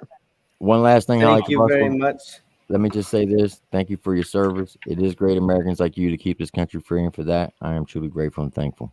Thank you for the support, and thank you each for your service as well. And any of my active duty vets or active duty service members or vets that are watching, it's for real. Yep, man. Props to each of you guys. It takes a lot more. There's a lot more reasons not to sign up than there are to sign up. Mm-hmm. Yeah, you'll listen to us four crusty bastards up here go on our woe stories and the boohoo's me, and you're like, fuck that, I ain't doing that shit. But you will never understand. We would do it all again in a fucking heartbeat. I wouldn't change it for the world. Hell yeah. But I appreciate you, Highly Combustible, coming on here. It's great to meet you. I'm glad I met you. Appreciate you guys having me for real. Had his reaction yesterday, and I'm glad to know another fellow vet in the React game. That's fucking awesome, man. Absolutely. We'll be in touch for sure again soon. We'll do this. We'll get together again. And we all need to do a podcast or something. That's what we're doing now. I mean, keep this going as like a constant thing. I hear you, man. All right, bro. I appreciate you, man. All right, I'm out of here. Appreciate it, guys. Have fun. I'll be listening, but I'll be working. Sounds good, man. All right, where were we? So when I got in contact with that platoon sergeant, he called back and said, okay, we're set. So I told my loader, I said, load a Sabo round. Now, there are certain rounds on a tank that when it hits a target, it's not going to blow up. And that's what a Sabo does. It's just going to penetrate, and whatever's on the inside of that, whatever it's hitting, it's going to suck it out the exit hole. Then you have your heat round, which it blows up on impact. And then there's a beehive round, which is basically shoots about 10,000 marbles at a 45-degree angle for 150 meters and use those for crowd controls. Now, explain this to me. Even as a military person myself, if I'm shooting at a target, why would I not want it to blow up? Why would I shoot a sable at it and not destroy the target instead of shooting a hole in it and vacuum sucking somebody's nuts off it? Why wouldn't I just blow the motherfucker up? What's the benefit of a sable? Because you can daggone take that equipment and you can go through it and figure out what they're using to try to manipulate it even more. Yeah, and then give it to this guy over here, and then he can make a bumblefucked fucking decision out of it. Mm-hmm. And now here's the thing: a sable round, it can shoot further, and it's like a dart. Okay, it's going to shoot straight. You don't have to put a high arc on it like you do other rounds. Mm-hmm. That's why I couldn't. Yeah, that's why I couldn't be a tanker or even a mortarman. 11 Charlie, I couldn't do it because that fucking trajectory shit and geometry and all. Yeah, that's where your math comes into play. Yeah, I can't do math. Okay. All right. So anyway, they call me. that. They said they're set. I tell them to load a sabo. I tell the gunner aim 5 meters base of the house and skip the round into the second floor. Now, when I give the command fire, as soon as that loader loads that saber round and I give the command fire and that breech comes back, he's got about 2.5 seconds to take that aft cap from the saber round out and reload it with a heat round, because now I want to blow up. If I have to re-engage, I want to actually blow it up this time. Mm-hmm. Now, is there a barrel cooldown time at all needed for any of that? No, okay. There's no barrel cooldown. Now, as soon as he loads that heat round, I tell him, I need you to jump on your 240, because each station has its own fire weapons. So 240 is a big ass machine gun for everyone to know. It's a coax machine gun, shoots 7.62 full metal jackets. The gunner, he can shoot the main gun, and he has a 240 coax. As the tank commander, I can shoot the main gun, and I have a 50 cal.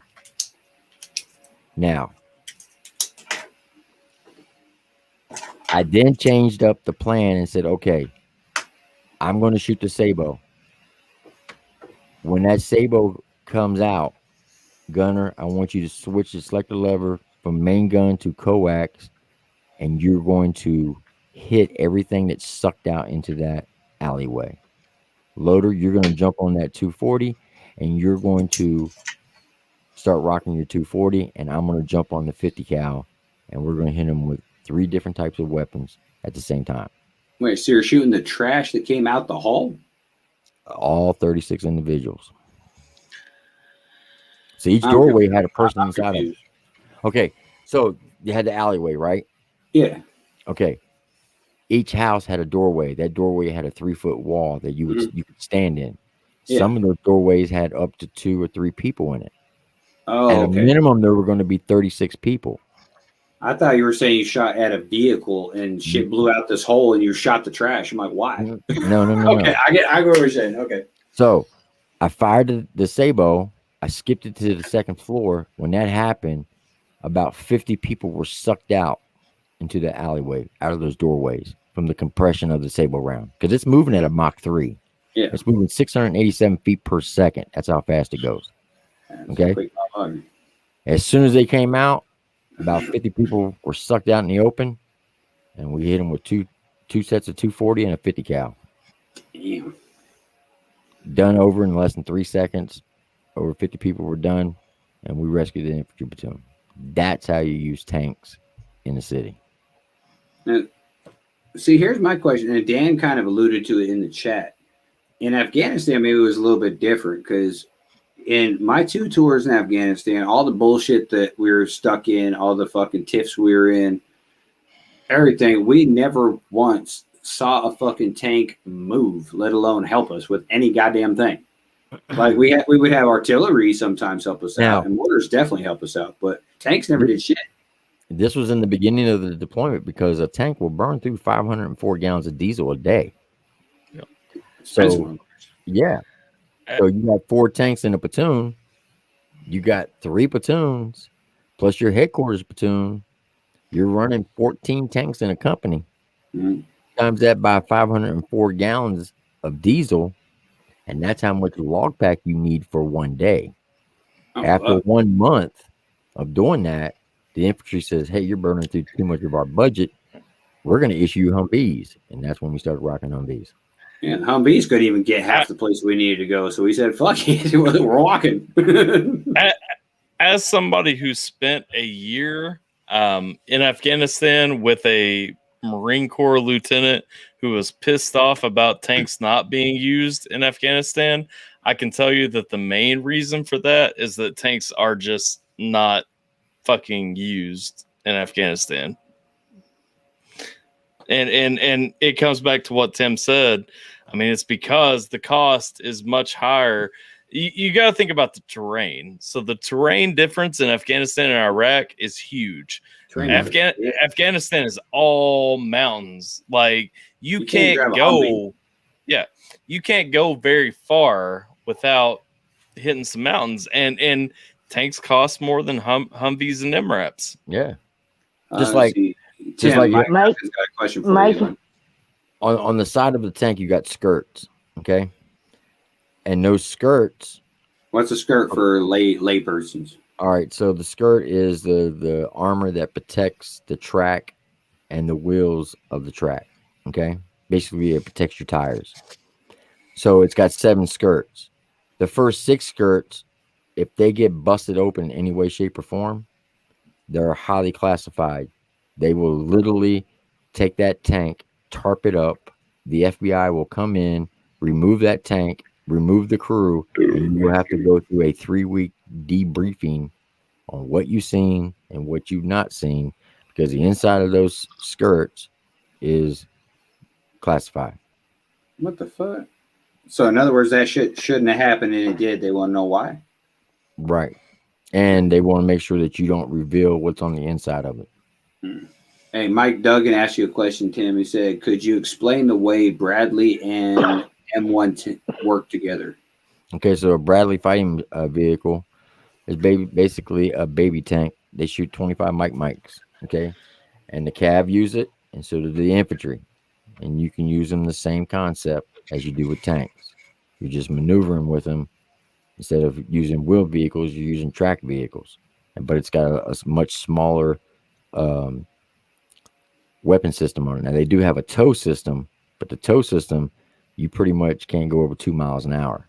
Anybody's been in any type of track vehicle, it's very hard to only go 2 miles an hour. So you basically got to shoot it from the from the stop position. And the tow is a wire guided missile.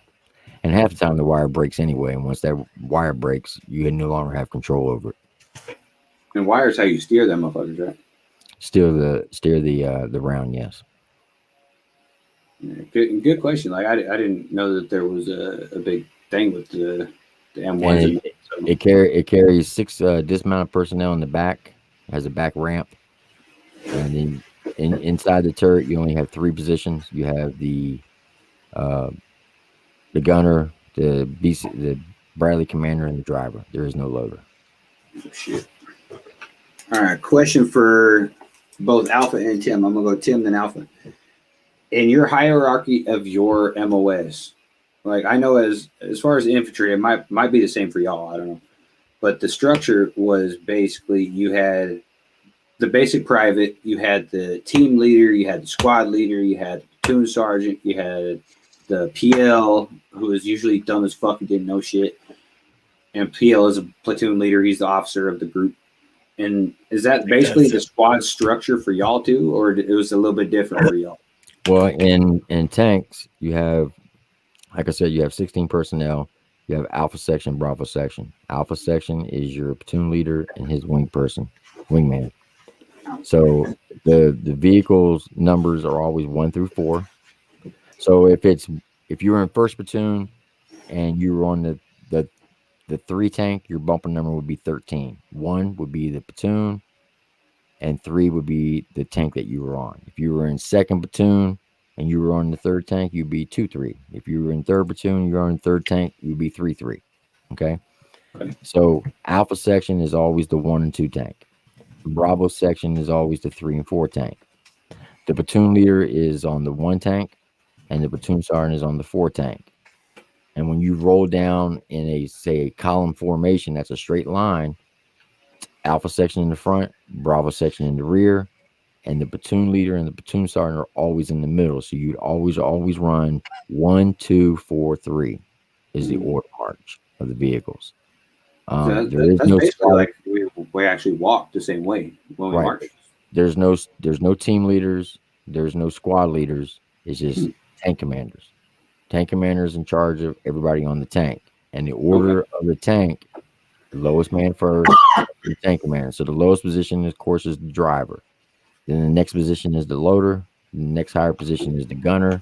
And then the tank commander is basically like the squad leader.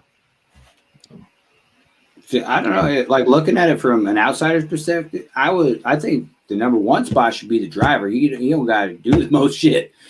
And then the second would be like the loader would be like the private to me. And I would want to shoot the fucking weapon. So I'd be like, okay, I'm squad leader. I'm gonna fucking shoot this weapon. Fuck y'all. Well, that's why your gunners are usually is the E5 position, but most likely it's either E4 or E5. It's going to be your gunner. I misunderstood. I thought you were saying the private was shooting the gun. I was like, what? No. That's the lowest. He's the lowest person. So if you got a brand new private, yeah, he's going to be the driver. Okay. Your loaders are usually E2, E3s. Your gunners are E4, E5s. I've heard it's hard as fuck to steer those things. You gotta have some serious arm power. Is that true or no? Is it all hydraulic? No, it's real easy. Basically, the driver lays flat on his back when you're driving. Shit, I know that. I was always told you had to have mad like upper strength to do this shit because you had to fucking pull and push and shit. It's a T-bar. It's just like a motorcycle. Okay, you got your throttle. You turn it. If you want to go left, you pull your left hand back, push your right hand forward. If you want to go right, pull your right hand back and your left hand forward. Damn, even as infantry can figure that shit out. Goddamn. And if you want to traverse, make sure it's in the traverse sector. Select the levers in the traverse position, and it'll sit there and do a 360. Oh, fuck. All right, what about you, Alpha? The same with you got your world up there in Intel, or a little bit different? What? Nah, so Intel kind of splits. Intel's weird, man. Like, let me say that up front. Inside the battalion, like looking at like a company structure, if you're in an Intel battalion, it's kind of top down like that. You've got your company commander, first sergeant. You've got your platoon leader. You've got your platoon sergeant. But then when you break down into the actual sections, it's a little bit trickier. And so it depends on what your mission is, because a lot of it is based on mission. I can't talk a ton about what dictated like some of my stuff when I was with an Intel battalion, but classified shit. But with an Intel battalion, like you'll end up with one team, section, team, squad, because like the section kind of splits the difference between a team and a squad. Mm-hmm. And so you'll end up with one team that has, 8, 9 people, versus one team that has 3, 4, 5 people. And so you kind of find like those variances. You also find, when you actually get over to what you're doing in your mission, in an Intel battalion, while the company might be split this way, what you guys are doing day to day can kind of be split between those. And so a lot of soldiers really kind of have like a tough time figuring out who do I go to for what, because you got one person the battalion is expecting you to report to versus one person that you're reporting to operationally day to day. I had situations personally as a private where, I was attached to one company, but as an all-source guy, you're expected to be a plug and play. And when you're in an Intel battalion, that means something a little bit different. So if you're attached to, let's say, like a human intelligence company in Garrison, you don't have anything to do. Garrison's back home for everybody. Yeah. And so you're going to be attached over to another company for a little while to do X, Y, and Z for that company. And so you work over here, but you really report over here. And then at PT formation, like you're showing up for this person, but through the day you're showing up for that person. So you kind of get some split areas in the intel community. Now split that in half and then talk about when you're attached to a line unit, which, you know, for everybody doesn't know, a line unit is going to be like a combat arms unit. So that's when you're with like an infantry division, you know, a cav division, something like that. If you go there, it's a lot more top down, but the spread is a lot bigger. So as an S2 NCOIC for an infantry battalion, I had, you know, a couple of sergeants under me, which I was an S2 NCOIC as a staff sergeant. And so I had a couple of sergeants underneath me, and then they kind of filtered out the privates and all that. And so, I mean, it looks a little bit different from the intel community standpoint, kind of looking at how everything gets laid out. Also, the decision making is a lot different because as like an infantry private, you have zero input. As an intel private, you have, let's say you're stationed with USARPAC, U.S. Army Pacific. As an intel private, you might be the only person looking at this country for threat debriefs or something like that. And yeah, so I was going to speak a little bit on that because when I was my brain is fucked up. Not Bagram. Yeah, it was Bagram. There was S2, and this fucking little mosquito wing private comes up to me. He's like, "Hey, Sergeant, with all due respect, you can't be here." I'm like, "Who the fuck are you talking to me like that?" He's like, "This is my credential. You can't be here. You can't ask me these questions. I can't answer your question." I'm like, "What? Who the fuck is this little guy?" It's like, I'm a sergeant. What the hell are you talking about? And then he explained he's S2. I'm like, say no more. Yeah, and that's where the intel community gets a little bit different. It's like y'all get a bad name from that. You still do like the army stuff, and that's what a lot of people don't see. Like you still have to do all the basic army shit. Like it's you're still a soldier at the end of the day, but day to day, I mean, I can tell you as an E4, I was briefing 4-star generals. You know what I mean? Like there is no other MOS in the army that puts you in that situation. Whereas an E4, you are standing in front of a 4-star general, you know, going through, hey, this is 100% of everything that's happening in my area. You know what I mean? Yeah, because it's a military saying position supersedes rank. Yeah, and like I was a E3 in between E3 and E4 when I got promoted. When I became a squad leader of a weapons squad, which is usually a senior E6's position, but they all had to respect my position over my rank. And then when I fuck with S2, y'all some motherfuckers. Because this dude's a little, he doesn't even have mosquito wings yet. He's an E nut and he just got there, brand new cherry. Tell me basically go fuck myself. I can't. I was like, what? Yeah. What? If I can find you, I just asked my wife to grab it. Like, if I can find you, I'll show you one of my award citations as a specialist. If you look down at the bottom, it says was a senior intelligence analyst in support of Operation Enduring Freedom. And it's like, you look at that on the IMTO, actually looking at the actual, what everybody was slotted as a specialist. I was slotted as an E7 in Afghanistan. Mm-hmm. And it's like, in the intel community, we have to kind of jump around because like you are paid to think. You are literally given this position because you have skills that say you can think. You know what I mean? Yeah. And so you hit a lot of points. I don't think at any point in my military career, I don't think I was ever actually slotted as my MOS or as my skill level. I think when I was a PFC, I was in an E5 slot. I think moving on from there, like so on and so forth. But I mean, and that's where you get into some of the more technical stuff. But no, to answer your question, I mean, the structure for intel guys goes a little bit crazy because you can be realistically, you can be a PFC fresh out of basic training and AIT and like come in and be slotted as an NCOIC of your intel shop just because there's no other intel guys there. Yeah, that's the same reason I was put as squad leader for weapons squad. I was an E3, but there was nobody else that knew the 240 and the crew and the team and the movements like I did. So they gave me the slot.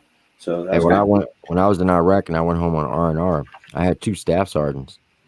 Both of them had 15 years in the Army, never been deployed, and both of them had been off tanks for 10 years. When I went on R&R, I put my senior gunner in charge as the platoon sergeant, as an E5, and he was in charge of 2 E6s. Sometimes you got to move like that, though. They tried to fight me on it. They lost. Well, I always figured put the best man in the position that you have to win the fucking battle. That's what I look at it as. And that was my whole argument. I said, I do not feel confident of their leader capabilities. They do not have the knowledge or know-how to operate outside the wire. Where my senior E5, he was on his 3rd deployment.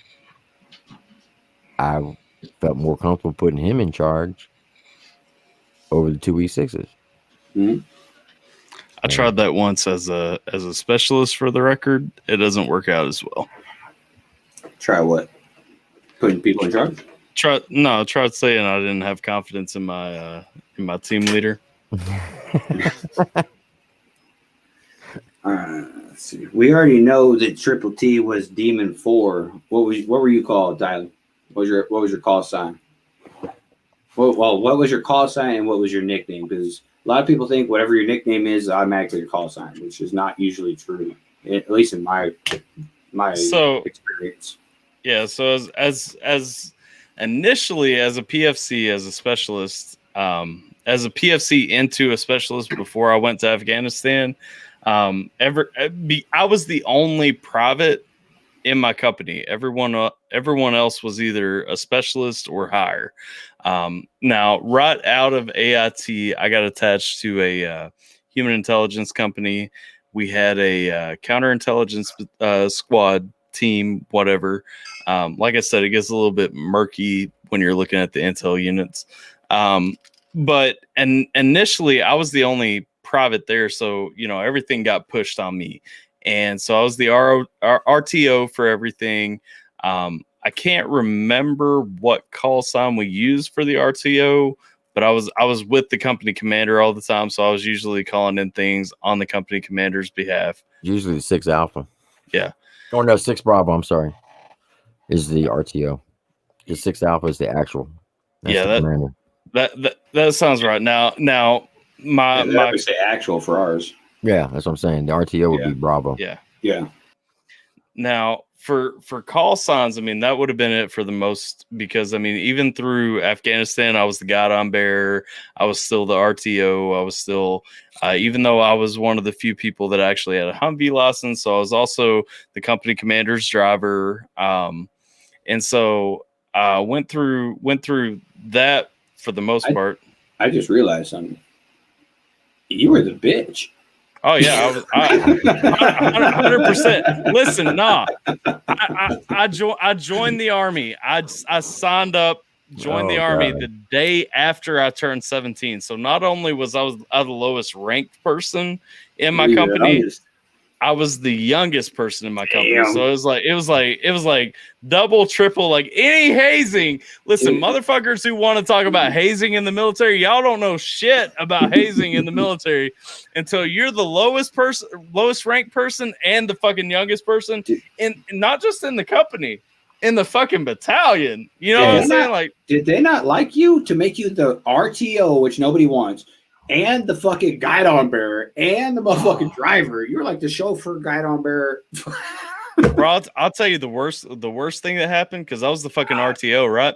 2009, my arches fell in my feet on a ruck march while I was the fucking RTO. And it started, we're going up this mountain. I was stationed in Hawaii, mind you. We're going up a literal fucking volcano. So it's a literal fucking mountain. You know what I'm saying? And my feet started hurting, and so I started slowing down the ruck march. I couldn't figure out why I was slowing down the ruck march, and I'm trying to catch up. I'm jogging every now and then. Got the big ass fucking radio loadout and all that shit, and like I'm running to catch up. Can't figure out why I'm slowing down, but like I'm at the time, I think I was 18. And so like, I'm trying to, soldier through it. Like, I don't want to be talked shit about, all that stuff. And so like, I'm running up to catch up and get to the top of the mountain. The sergeant major's like, you need to get in the fallout van. I'm like, fuck no. Like, I am not getting in the fucking fallout van. He's like, nah, man. He's like, your lips are wide. He's like, I don't know what's going on with you. Something is wrong. You need to get in the fallout van. Well, before we got to that point, my platoon sergeant ran up and he's like, give me the radio. I'm like, no, sorry, I'm fine. Like, I'm not handing off the radio. Like, I'm good. You know what I'm saying? Because like, you're still at that point where you gotta like, you're already the bitch. Like, you don't want to like look like a bitch. And so platoon sergeant ended up taking the radio because he's like something's fucked up. We get to the top. Sergeant major's like, nah, man, you're getting in the fallout van. Like, something's happening. By the time I got down to the bottom of the hill, they had to cut my boot off me because like my foot was swollen so big from where like my arches fell on that ruck march. And so like it's swollen out to the side. Like, my boot's not fucking big enough to hold it because all that shit's in there, like rubbing against each other and everything. And I was still jogging to catch up and everything. And, so yeah, like they handed me everything, but, I will say as an E5, I was a guidon bearer for one day just because I had the same company commander from PFC to specialist through Afghanistan and everything. And at the change of command ceremony, they requested that I be their guidon bearer. And I was like, all right, well, I'm not gonna say no at a change of command. This is your change of command ceremony. Yeah, you're asking me to come back over, hold the guidon and everything. So I did go back as an E5, probably the only E5 in my battalion's history that ever was a guidon bearer. I did go back for that change of command ceremony to be the guidon bearer because I'm like, that is love that you would ask me after I've gone to another company and everything to come back for this ceremony to be your guidon bearer. That's respect. Yeah. I was going to say about hazing. I wasn't always a tanker. My first 5 years, I was a mechanic. This is how I became a tanker. Make a long story short, I was on my second deployment, and the squadron that I was assigned to, 1-1 Cav out of Muzic, Germany, asked me to extend my contract to stay to bring the squadron back from Bosnia back to Muzic, Germany. And I was like, hell no, I'm not doing that. And then I was on orders for Fort Polk, Louisiana. And at that time, one of my brothers was stationed here, and he's like, dude, if you can get out of it, don't come here. It sucks. Mm-hmm. So I was supposed to report here in May of 1997. So I went to the squadron sergeant major. I said, if you want me to stay, I said, I want to be a corporal because there was no corporals in the squadron. And back then you had to be DA selected as a corporal. And I want to go to PLDC before anybody else. So I got promotable. I extended. They got me out of Fort Polk. I go to PLDC, become a corporal. I was one of the last people to be DA selected by the Army as a corporal in February of 1997. Nice. Now, fast forward to April 15th, 1998. How do I know that date exactly? Because back then, you used to be able to get on the internet on the 15th of every month and look up the cutoff scores for the next month. I was a 63 Bravo light wheel vehicle mechanic. The cutoff score for 63 Bravo was always 798, maxed out. Jeez. I had 763 promotion points. The Sergeant Major of the Army, which was Robert E. Hall, who was an artillery guy, and he was visiting Fort Riley at the time. That's where I got stationed at. And when I got stationed at Fort Riley, my first sergeant, who later passed, may rest in peace, Sergeant Major Cook, he made a dope deal with the Garrison Sergeant Major at Riley to where I would be his driver. So I was a corporal driving for the Garrison Sergeant Major. Then I drove for two generals. And then I ended up being the aide for the Post Sergeant Major, which was Richard Young, who was an artillery guy. Sergeant Major Hall was an artillery guy. and he was visiting Fort Riley at that time, and them two came up the ranks together. Now, our office is connected. So the post sergeant major had a very, very long office, but it was only like 10 feet wide. It was like a bowling alley.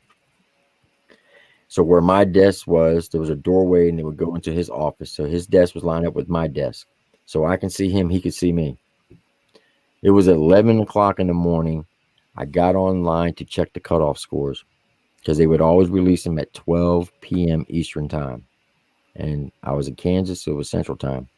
So I logged on at 11 a.m. Central time to check out the cutoff scores for the month of May. I had 763 points as a 6-3 Bravo. The in and out roster says you can come in the MOS, but you couldn't get out of the MOS. It was the shortest MOS. The cutoff score was 764. I missed about 1 point. Oh, goddamn. I was so pissed off because I hated tankers. Couldn't stand tankers at the time. I thought they were the dumbest people in the world. I blurred out, what the fuck? I might as well be a fucking tanker. I missed about 1 fucking point. I got so mad, I stormed out the office. I go to chow. I come back at 1300. On my keyboard was a 4187. And it said, Corporal Faust, you will report to Fort Knox, Kentucky on May 15th God. to be inserted in the 19 kilo insert program. I looked at the post sergeant major. I said, Sergeant Major, what the hell is this? He said, well, son, you need to watch what you wish for. You said you wanted to be a tanker. You're going to be a tanker. What are you talking about?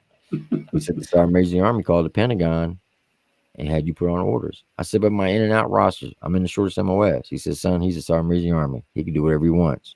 You said you want to be a tanker. Now you're going to be a tanker. That was the best mistake of my career. Why? Because the moment I graduated 19 kilo school, I pinned on E5 for both MOSs. 18 months later, I pinned on E6. 24 months later, I pinned on E7. And 28 months later, I pinned on E8. Nice. Yeah.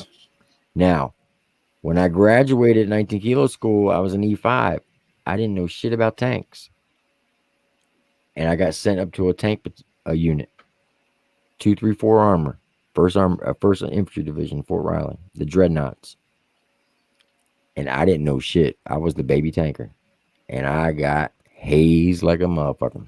They pulled every trick that you pull on privates, they pulled them on me. I'm out there with hitting the tanks, looking for soft spots, with the chalk looking. Yeah. Go find a box of grid squares. Yeah, all that stupid shit, right?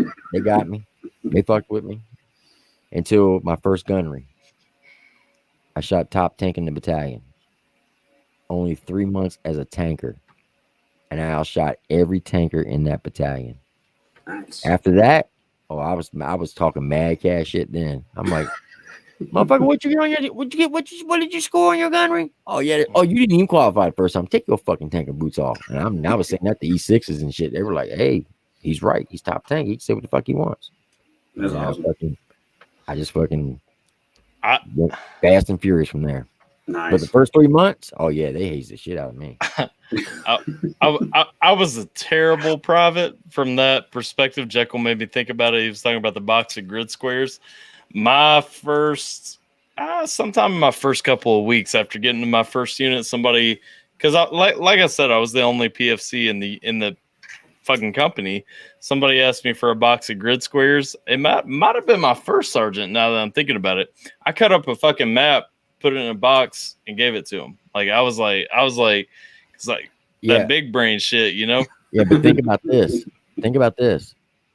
Your daggone platoon sergeant says, hey, we need you to go over and check out the battalion commander's tank. Hands you a box of chalk, right? Yeah. With a ball peen hammer. He says, I want you to go through and I want you to listen for any soft spots so we can send it over to the third shop and have them weld more armor on there. I said, what the fuck are you talking about? He said, now listen. He takes his daggone hammer and he says, you hear this? I'm like, yeah. He said, now listen to this. He said, you hear the difference? I'm like, yeah. He said, that's a soft spot. So you got to take a chalk and put a circle on it. Man, I had that motherfucking tank looking like daggone. They went through a daggone snowstorm. Boy, Colonel DeCamp come down that motherfucker and lost his mind. I'm up there ting, ting, ting. And the whole, now this is on a Monday on battalion maintenance day. The whole battalion knew what they had me over there doing, and they just kept walking by privates just laughing at me. What the fuck you laughing at, Private? I'll fuck you up. And I'm like, ting, ting, ting, ting, ting. Well, the colonel come down. I said, Sam, sir, what you think? Sir, what the fuck are you doing on my tank? Man, I had that bitch looking white. Like, yeah, I didn't know. I thought we did our privates dirty, saying, "Hey, go find me a pricky 6." It's like, what's that? Yeah, go or find pricky 7. If you can't find pricky 6, go find pricky 7. Yep. So I thought we did it bad, but got a fucking dude's tank. Or a bolt stretcher. You ever have them do that? Which one? A bolt stretcher. A bolt stretcher? Yeah. I heard that. We take privates, tell them to go to a supply. I mean, we had to go all the way up to the first sergeant. And hey, we need a bolt stretcher. So they go to supply. They ain't got none. Go over to PLL. They don't have none. They send them over to this person. Finally, the last person would send them to the first sergeant, and he would have 2 popsicle sticks with a fucking bandage in between it, with a bolt sitting in between it. So the popsicle sticks look like a stretcher with a bolt in the middle of it. Bolt stretcher. What the fuck? I ain't heard that one. Yeah. God damn. Or a box of BA 1100 November Sierra batteries. You ever heard of that? Write it out. Write out. I've heard the BA 1100s. BA 1100 Novembers. Is that what you're talking about? Yeah, you ever heard that? Yeah. You know what it spells? Yep, balloons.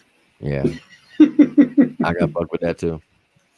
And we need a box of BA 1100 November Sierra batteries for your radios. What the fuck are you talking about?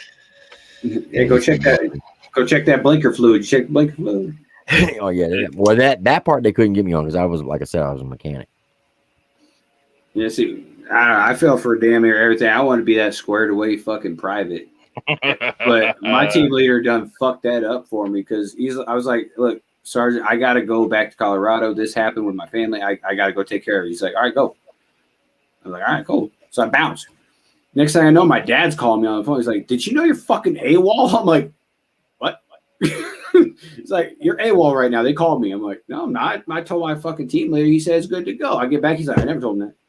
It's like, you motherfuckers. Oh, I got fucking AWOL, everything. They didn't knock me any fucking pay or Article 15. They just confined me to barracks and shit. But ooh, I was so fucking. Yeah, but the righteous thing though, when I was in Afghanistan, I took over team leader. I took over his spot, so he became my private because he fucked up and bombed the wrong house in Afghanistan. So I was like, oh, pay that motherfucker. Karma's a bitch. It is indeed. But speaking of when you were either in garrison, which is here in the States, or overseas, what was your favorite weapon you ever shot, and what's one you didn't get to shoot that you've always wanted to? Mine is easy. My favorite Barrett 50 cal sniper rifle, always been my favorite to shoot. Wanted to shoot was the fucking Law. That thing looked cool. Oh, I fired that at recycle as a drill sergeant. I mean, I don't think there's a weapon system that I haven't shot in the military. Because as a drill sergeant, you shoot all the small arms, 50 cal, 249, 240. Yeah, not everybody gets to shoot that sniper though.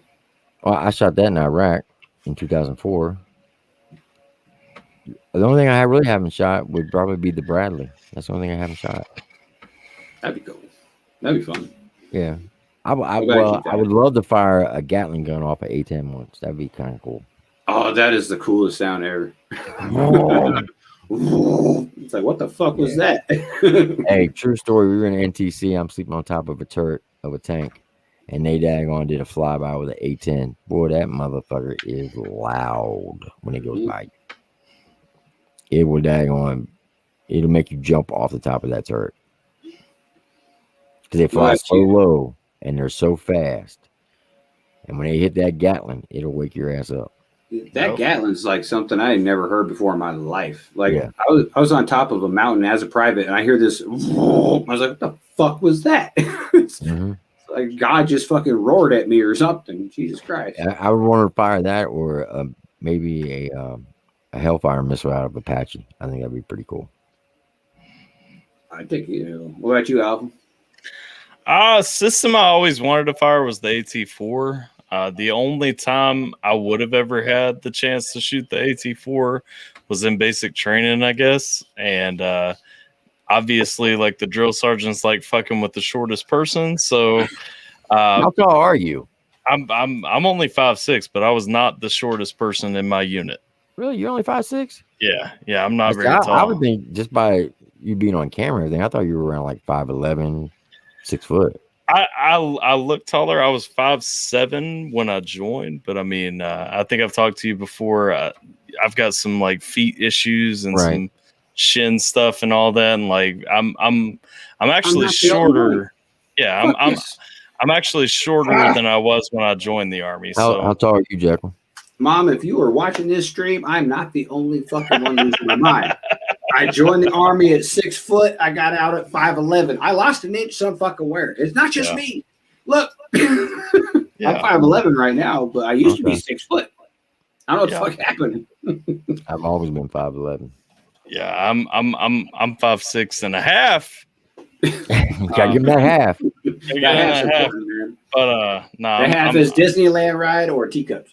Yeah, I'm a short guy, but thankfully there was this really short like Puerto Rican chick that was in my basic training class, and so she was like right at the cap, like what 4'11" or something, the shortest you can be to join the Army, and so she shot the AT4.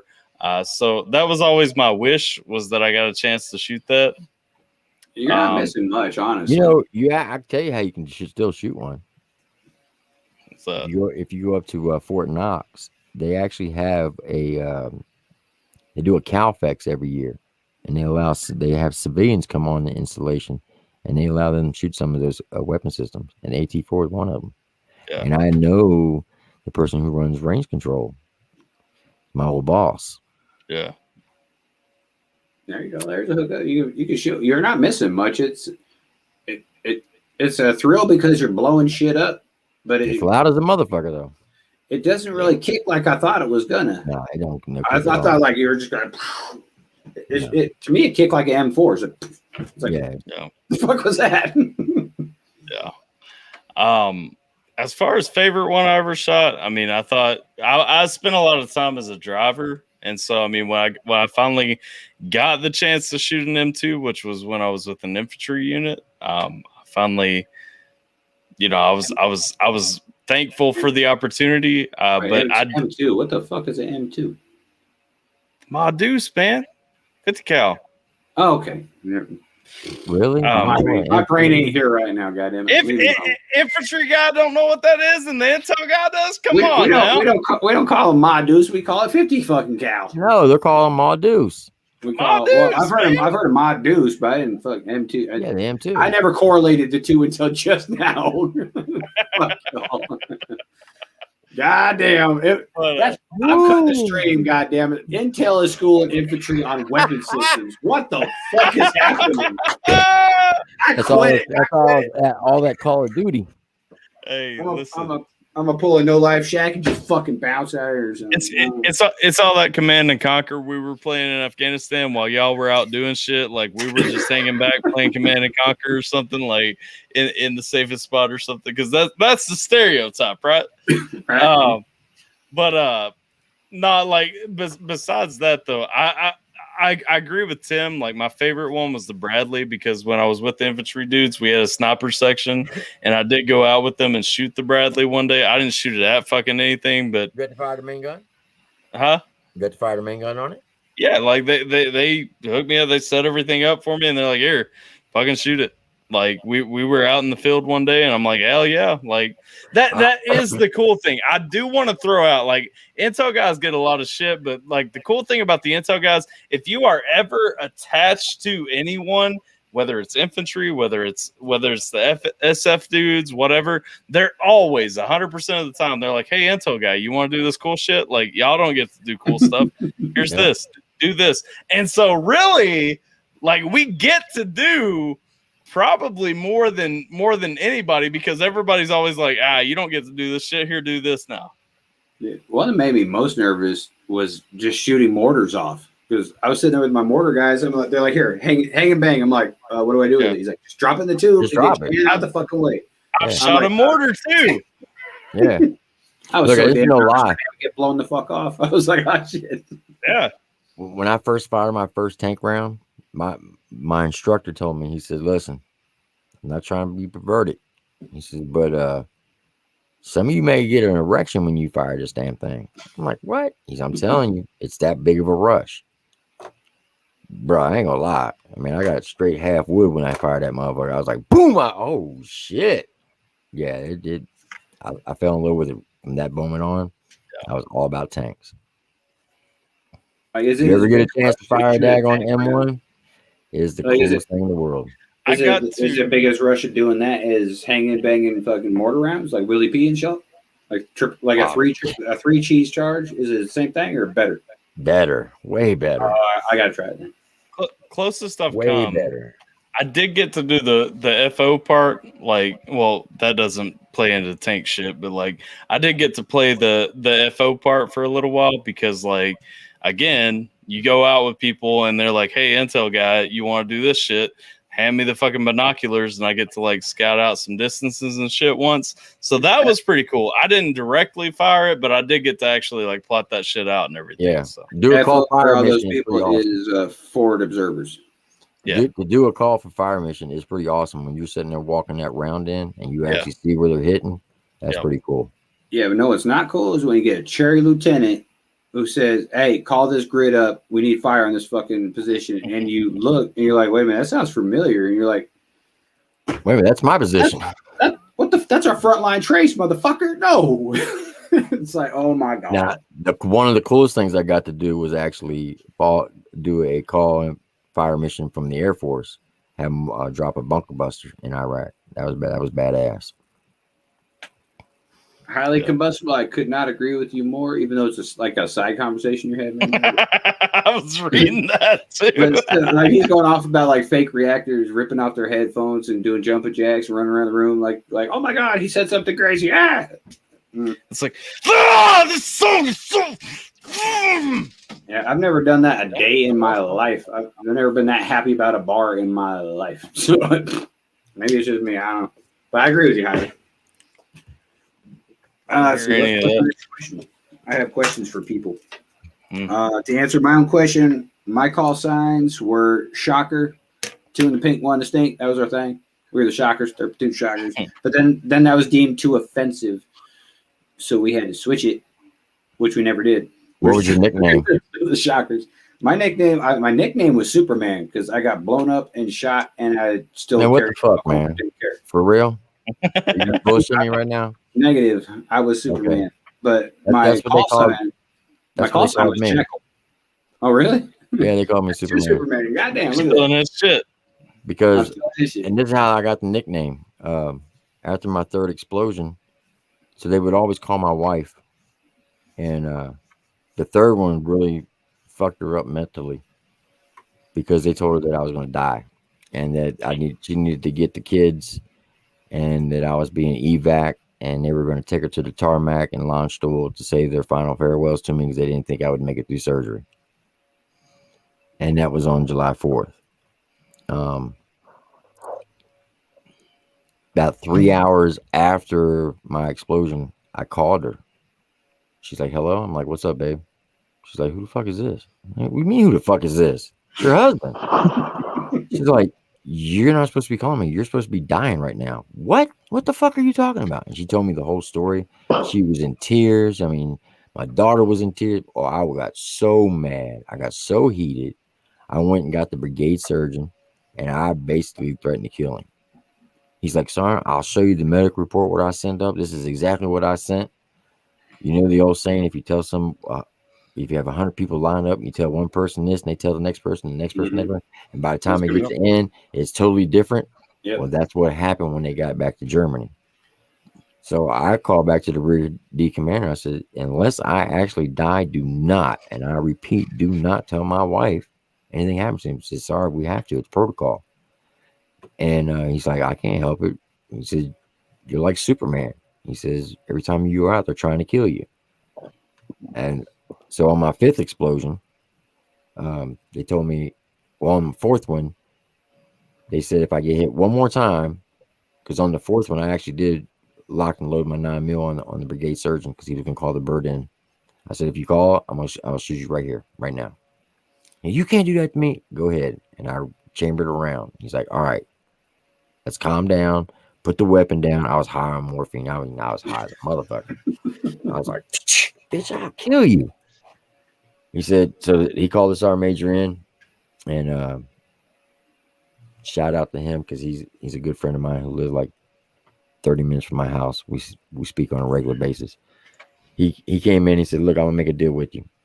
He said, if you get hit one more time, I gotta send you back to get evaluated. And if you're medically cleared, we'll bring you back. I said, okay, deal no. He said, but you can't pull your weapon no more on the dock. I said, all right. So I told my wife that. Well, she prayed that I would get hit one more time. Yeah. And I got hit on the 5th time. They evac'd me. That was that picture of the Humvee. Of course, I couldn't fight it anyway because I was unconscious when they evac'd me. And then when I got back, I couldn't move from the waist down for 87 days. Well, what pissed me off is I got blown up. I got lucky as fuck tons of times. A rocket landed in between my feet and the goat trail we were walking on. We got thrown down the damn mountain. Like, and when I say that, people get this like envision that I fell the fuck off a cliff 100 feet. No, motherfuckers. It was an embankment, steep as shit, that we rolled down the motherfucker 100 feet. I didn't fall off a fucking cliff and live. I ain't that kind of goddamn special. But I got up and I was fine. I was like, all right, that sucked. It hurt like fuck when I got back, and my adrenaline wore off and shit. But same thing when I got shot in the leg. I didn't even know I got shot in the leg. My doc came over and said, hey, you're bleeding. I'm like, no, I'm not. He look at your leg. I'm like, oh, fuck, I am bleeding. I was like, hey, take it out. So he right then there took it out. I carried the fuck on. I never got taken out. Did you get? 0. I was going to get to that. We get back to the camp, and we're good to go. And guess what takes me out of the fucking fight? Fucking appendix burst. Out of all goddamn things, I get medevac for my appendix. They lose me. I wake up in Longstool. They call my mom, and they're like, well, your son was medevaced. We don't know what happened, and we don't know where he's at. It's like, you know, it's not too late to get a Purple Heart, right? I thought it was. Well, I'm going to ask you about this because this is why I do not have a Purple Heart for any of this shit. My first sergeant is a piece of fucking shit. Hey, 2 options. When anything happened to anybody, he's like 2 options. The air was red. We were not supposed to go out. It was against protocol. He broke it. We went anyway. We get fucked up. We got 2 options. We can say it never happened. Stay with your unit. And as a squad leader, that was obvious choice. Or you can get flown the fuck home, get a Purple Heart, and I'm going to take you out of you're going to lose your fucking position. Can't take your rank for it, but you can take your position. Right. So it's like, that's an easy fucking choice. I'm going to stay with my guys. It never happened. So there's no record of it. So how do I get a Purple Heart off of no record? The sworn statements. I tried that route with the VA, and they're fucking me with it. 4 of my guys wrote the same statement. But you don't go through the VA. You got to go through military records. There's the trick. I didn't know that. I'm in the same situation. I know me and Tim have talked about this before.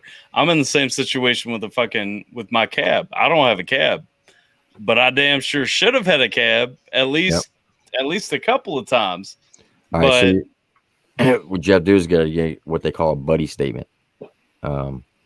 Basically, you're going to have somebody write a statement verifying what happened, and you submit it through the Military Records Appeals Department. I think it's NPRC, National Personnel Records something. But all you got to do is Google NPRC, submit the statements to them, and then they will be the ones to be the deciding factor. And they have a whole panel for that. That's how you get people who've been out of the military for like 20 years and they end up getting the Medal of Honor. Same thing. Yeah. I'm gonna have to get with you offline to figure that shit out because I've been trying for a while just to even get my back rated. Because when I got thrown down the mountain, I fucked my back all sorts of up. But because it never happened and there's no record, it's not service connected, so they won't touch it. It's like motherfuckers. So my situation, Jekyl, since you don't know what happened, like, because we talked about some of it earlier. I mean, we talked about like I was waking up during a full on like fucking attack on our shit. Like you can literally go back to May 19th of 2010. Google the shit. Yeah. Jacksonville, a cab is the same thing as infantry gets. Infantry action badge where we get shot at or we return fire. It's everybody that's not infantry gets a cab, but it's the same, basically the same thing. Yeah. Anyway, sorry, go ahead. So my shit, like there was that situation. There were plenty of situations which would have justified a cab from the letter. My first sergeant was a reclassed infantry dude, and he said, intel guys don't need that shit. And so he never put us in for anything. Like going back to who, who's an asshole, whatever. Like he didn't think intel guys needed cabs. And so, because by his justification, the cab was made for the cavalry dudes and everything else, the combat arms dudes who weren't infantry, who were exposed to combat, intel guys who get caught up in combat don't get cabs. Yeah. And so he never put our shit in for one. And so, because I can show him the fucking scar in my leg, the bullet hole in my leg. There was a video of Doc pulling that out right then and there. Everyone fucking laughing. It's like, I got fucking evidence and shit. All you got to do is submit it to the NPRC. Yeah. You're submitting it through the wrong agency is what you're doing. But will I get in trouble for covering up a fucking order that was not a right order to follow? No, because you're not in the army anymore. What's going to happen to you? I don't know. It's the fucking government, man. They can fuck you for anything. Stamp your meal card saying you can't get dessert? I want my cookies, goddammit. Bend your dog tags. That's about all you can do. I want my cookies though. Okay, well, I guess speaking on that, medals. Like, I didn't really ever. The reason I haven't really fought too fucking hard for it, I don't give a fuck. I did what I did. I didn't do it for the medals. I mean, they look cool in this fucking cool little thing that my kid made for me for Christmas and shit. It looks cool, but I don't care. Like. I know what I did. I know why I did it. I didn't do it for the fucking badges and all that shit. A lot of those I didn't even fucking earn. Like the unit citations, those were earned in like World War II. I was like, I wasn't even there. I was about to ask about that. I'm like, are all those unit citations yours? Because that's a lot of shit right there. Like, no, I think. I think this one right here, either the red or the blue one. This one or that one was Bastogne. I think. Did you get a presidential or meritorious? Meritorious, I think. All right, it was the red one's yours then. Yeah, but what I liked the best out of any medals or anything I ever got was a fucking, like, civilians might not understand this, but we get coins for either doing certain shit or meeting certain people. And my best coin is from a 4-star general. He was the Sec Def, and I got that when I woke up in Longstool with my appendix burst. So I didn't actually really earn that one, but like I met the Sec Def. I was like, holy fuck. I didn't know what to do. I was all just surgerized. I didn't know what the fuck I was doing. He's a fucking 4-star general right there in front of me. I was like, do I stand up? Do I salute? I'm high as fuck. What do I do? He's like, dude, just calm the fuck down. Sit there. You're good. But I was nervous as fuck. That's my favorite medal though, or my favorite coin. What's y'all's favorite coin? Or medal? Coin or medal? Because some people do like their medals. Like I could give a fuck less about any of my medals except for maybe 2 of them. I'll be real. I would care more about my medals if every single one of them was not downgraded from what it was recommended as. And the point where I started having that mentality was when I was in Afghanistan. My MSM. Hold on. Explain to these people what you mean by it was downgraded. So you get recommended for a medal. All the criteria is filled, and then it goes up for approval. Somebody takes it down. My MSM, as an example, in Afghanistan, I was a specialist. I was recommended for an MSM, Meritorious Service Medal, which is a step down from a Bronze Star. Which for a specialist in Afghanistan is a good fucking recommendation. You know what I'm saying? Like, I just wanted like that one thing. And I literally heard my first sergeant say, so Okay, actually, let me hang on. Well, I'm not gonna look at it, but so we had several instances. Same first sergeant I was talking about with the cab shit and all that. We had several people get recommended for Bronze Stars. Well, his response on the recommendations as well was, Intel guys aren't getting Bronze Stars in Afghanistan. We had one person in our whole fucking company, which was really a platoon because we were signed on as a attachment. So we had one person in our whole platoon actually get a fucking Bronze Star, and it was the one person who kissed ass to fucking get it. I'm not going to go into what I did in Afghanistan because I have more integrity than that, but I had at least a justification for a meritorious service medal. And when I saw that one get downgraded to an Army Commendation Medal was when I stopped giving a fuck about what medals I got. To the original question, because that's a tangent of mine. People don't get the shit that they deserve. Period. Point blank. But going on to what is your favorite coin? I have a really cool one from the government of France, which is probably my favorite. I can't go into a lot of details on what led to it, but it's probably my favorite one. It's like this fucking big. Damn, it's like it's like a presidential coin. You know what I mean?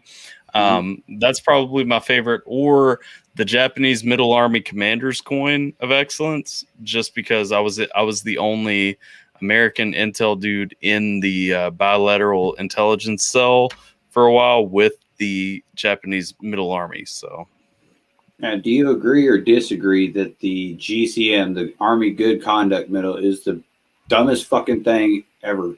You get a ribbon for not fucking up for 4 years. It's like, why would you get a fucking medal for that? That's awesome.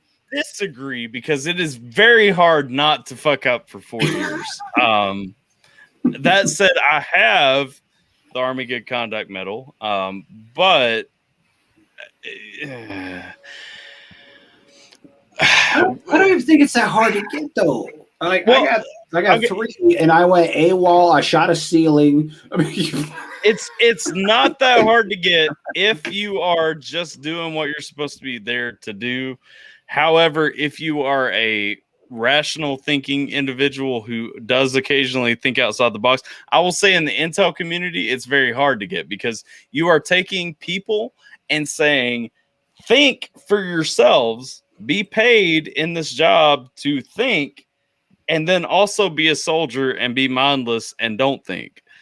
And so you do in the intel community, you do get situations. More people than not in the intel community have lost rank at least once. I didn't even lose rank when I shot the ceiling or went AWOL on accident. And Well, I still got like 2 GCMs. Like during that period, I got a 3rd one. I may or may not have got recommended for an Article 15 once for making a joke that I thought was funny about my team leader, who was a complete fucking moron, on the internet, where my squad leader saw it. Let's see, I didn't get my 4th one because I took the rap because I was the leader. It was the buck stopped with me basically. We were doing a live fire exercise. We did the dry run, we did the blank run, and we're supposed to do the live run. Well, they gave us the wrong fucking ammo during the blank run at a night fire, and all of a sudden my 240 gunner started shooting fucking tracers out of his blank firing adapter. I was like, oh fuck.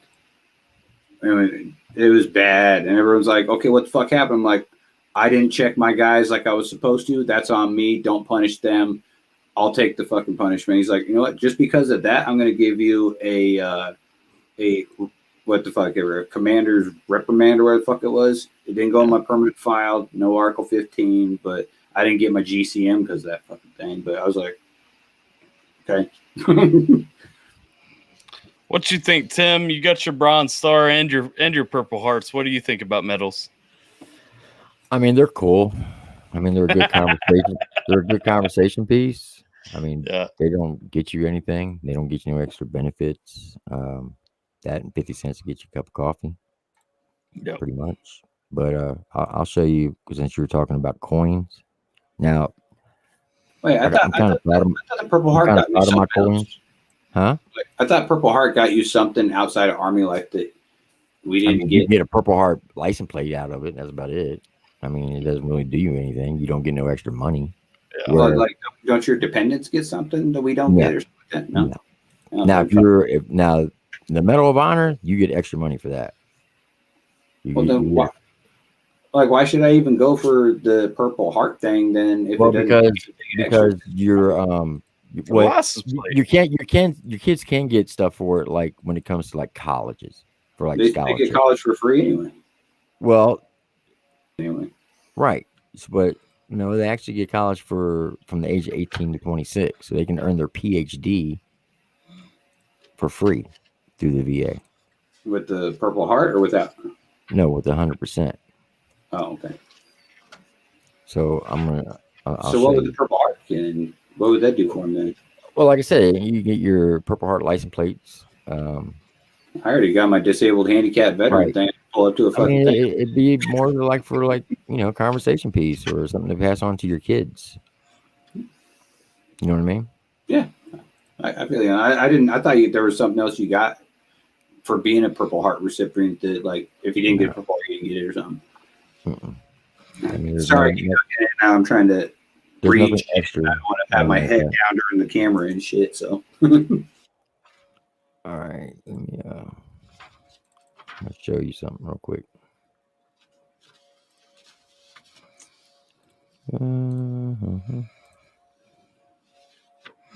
you share that? Okay, so you're talking about coins, right? Can you see it? I can. I don't know. Everyone else can. Yeah, it's up. Okay, so is it up? Yep. All right. So you're talking about coins. So that first row is where's my tab at? Hold on. As you're looking at that top left, third one in, I got that same coin. The silver one with the 2-star general. Which one? Top left? Top row, third from that one right there. Yeah.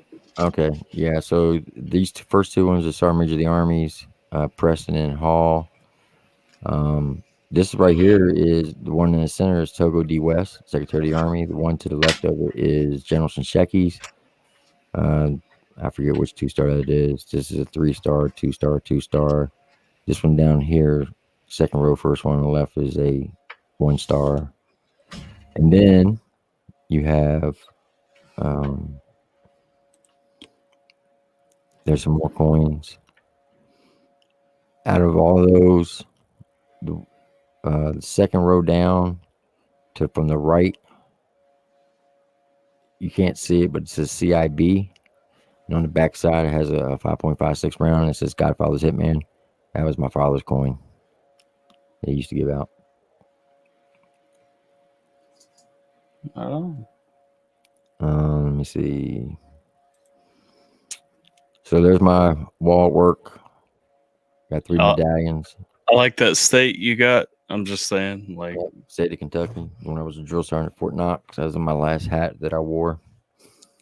That big picture underneath of it, that's the headquarters building at Fort Riley. Middle medal is the St. Barbara's medal for armor. One to the left is Sergeant Artie Murphy. I knew it. Oh, you went to Artie Murphy board? I knew it.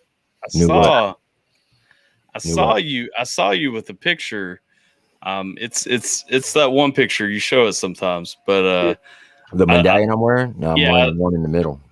Oh, you're not wearing the Audie Murphy one? No, because the one in the middle is higher. I gotta give you props though. That Audie Murphy, holy fuck! They put me up for that. Oh my god, I bombed bad. And then the one on the right is a Holmesfeld medal from Germany. Let's see. There's you obviously know better than me because you actually got the medal and you weren't retarded like I am. Can you explain to the people what the Audie Murphy is? I can't even explain. That's how retarded I am. You have to do a fucking long ass process and shit, and I failed miserably. Yeah, so Sergeant Artie Murphy is the most highly decorated person that ever served in the military. Saying that is part of getting the medal. Right. He also is. I think he starred in like over 57 movies. Yeah, he did. He was a Hollywood director and actor. He only served 4 years. He originally tried to serve in the Marines. They wouldn't take him because he was 4'11". He had finally got. He forged his birth certificate and lied. He joined when he was 16. He served in the 101st. He was one of, I think, 10 children. His dad left his mom when he was like 8 years old. So he was basically the man of the house. So all his money. Being in the 101st, how do you think that made me look to fucking fail the Audie Murphy board? I was like, fuck. He's a Medal of Honor recipient. I mean, this dude, he's famously known for the movie Hell and Back. I highly encourage people to go watch that if you're a military history buff. It tells you a lot. So the very top one is my Bronze Star, then the next three are the Purple Hearts, and then the far left is MSM, Purple Heart, MSM, and then the MSM down at the bottom. And then I actually have an Archon with Valor, which I don't display it. Why don't you display that one? If you don't mind my asking. A lot of people don't understand when you ask veterans sometimes about shit. Well, first of all, it should have been a Bronze Star with Valor, but they downgraded it to an Archon, and I'm like, I'm not rocking that because I got so many of those fucking damn things. Fair enough. So, believe it or not, these three statues probably one of the most proudest things I'm proud of. Those are called Iron Mics. Those are drill sergeant cycles. You give them out to drill sergeants. I won it 3 cycles in a row. There's my spurs. And then this bottom picture over here. I don't know if you can see my mouse or not, but it's on my picture as a drill sergeant. And there's New York Times article on me. And then that's the plaque I got when I came off the trail. And there's the infamous Private Faust, Drill Sergeant Faust, Retiree Faust with the St. Barbara's Medal. Yeah. Nice, with 22 stacks. That's fucking insane. Like in 2009, believe it or not, I was probably one of the most highly decorated senior NCOs in the military when you do ribbon counts. Yeah, that's crazy. It is definitely an honor to even know you, so let alone call you my friend. So that's fucking Dude, awesome. I'm the biggest asshole you will ever meet in your life. Well, yeah, because you're better. Kind of goes with the territory, man. But I'm the most fairest asshole you will ever meet in your life too. Exactly. And that's all that matters is fairness. If you're an asshole just to be an asshole, you ain't shit. If you're an asshole and you're fair, that's what fucking counts right there. I'm even an asshole to my kids. I try not to be an asshole to my kids, but I raise my kids probably the same way that you raise privates in. I don't like my kids. I love them. I don't like them though. Well, you don't gotta like them. But my grandkids now, that's different. I spoil the shit out of my grandson. He can't do no wrong in my eyes. But my sons and my daughters, man, you get. Man, my daughter can't do shit wrong. Like look, like my two sons can mess up, and I will be upset with them. My daughter. I'm gonna tell both of you this because both of you got daughters. Enjoy this time you can with your daughters. I try every day.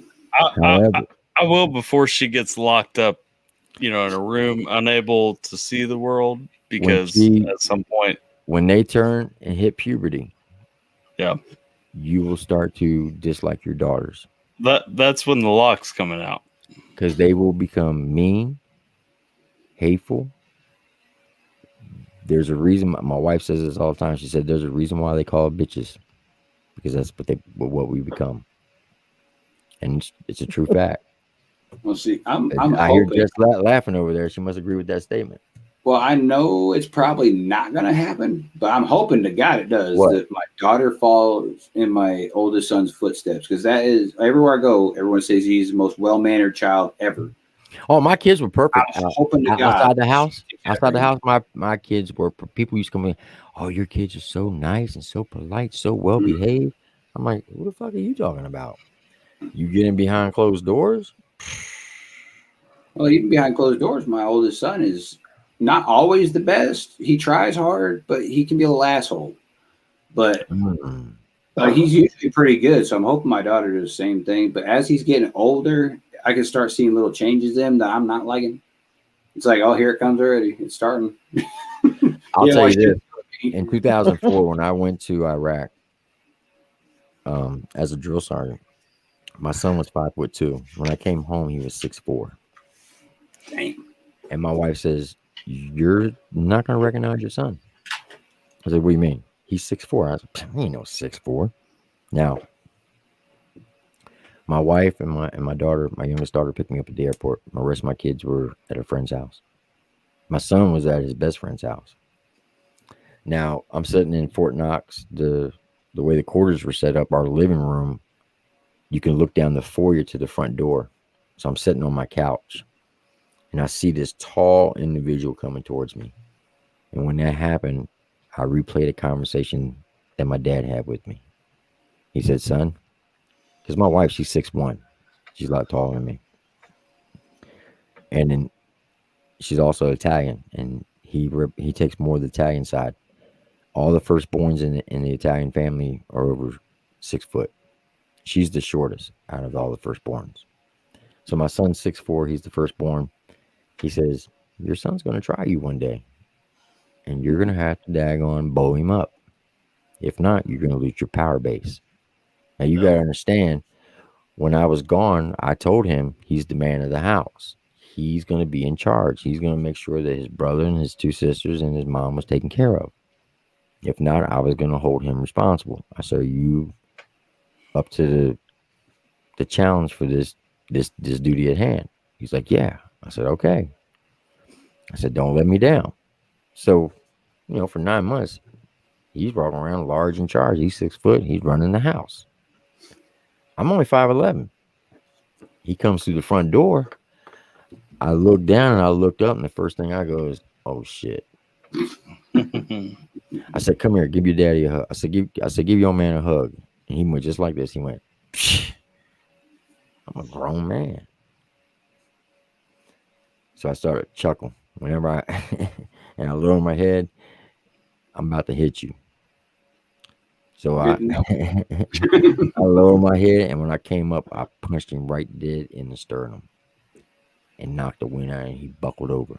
I said, "What'd you say?" He's, "Nothing, Dad, I'm sorry." I said, "Give me a hug." "Yes, Daddy." To this day, he'll give me a hug.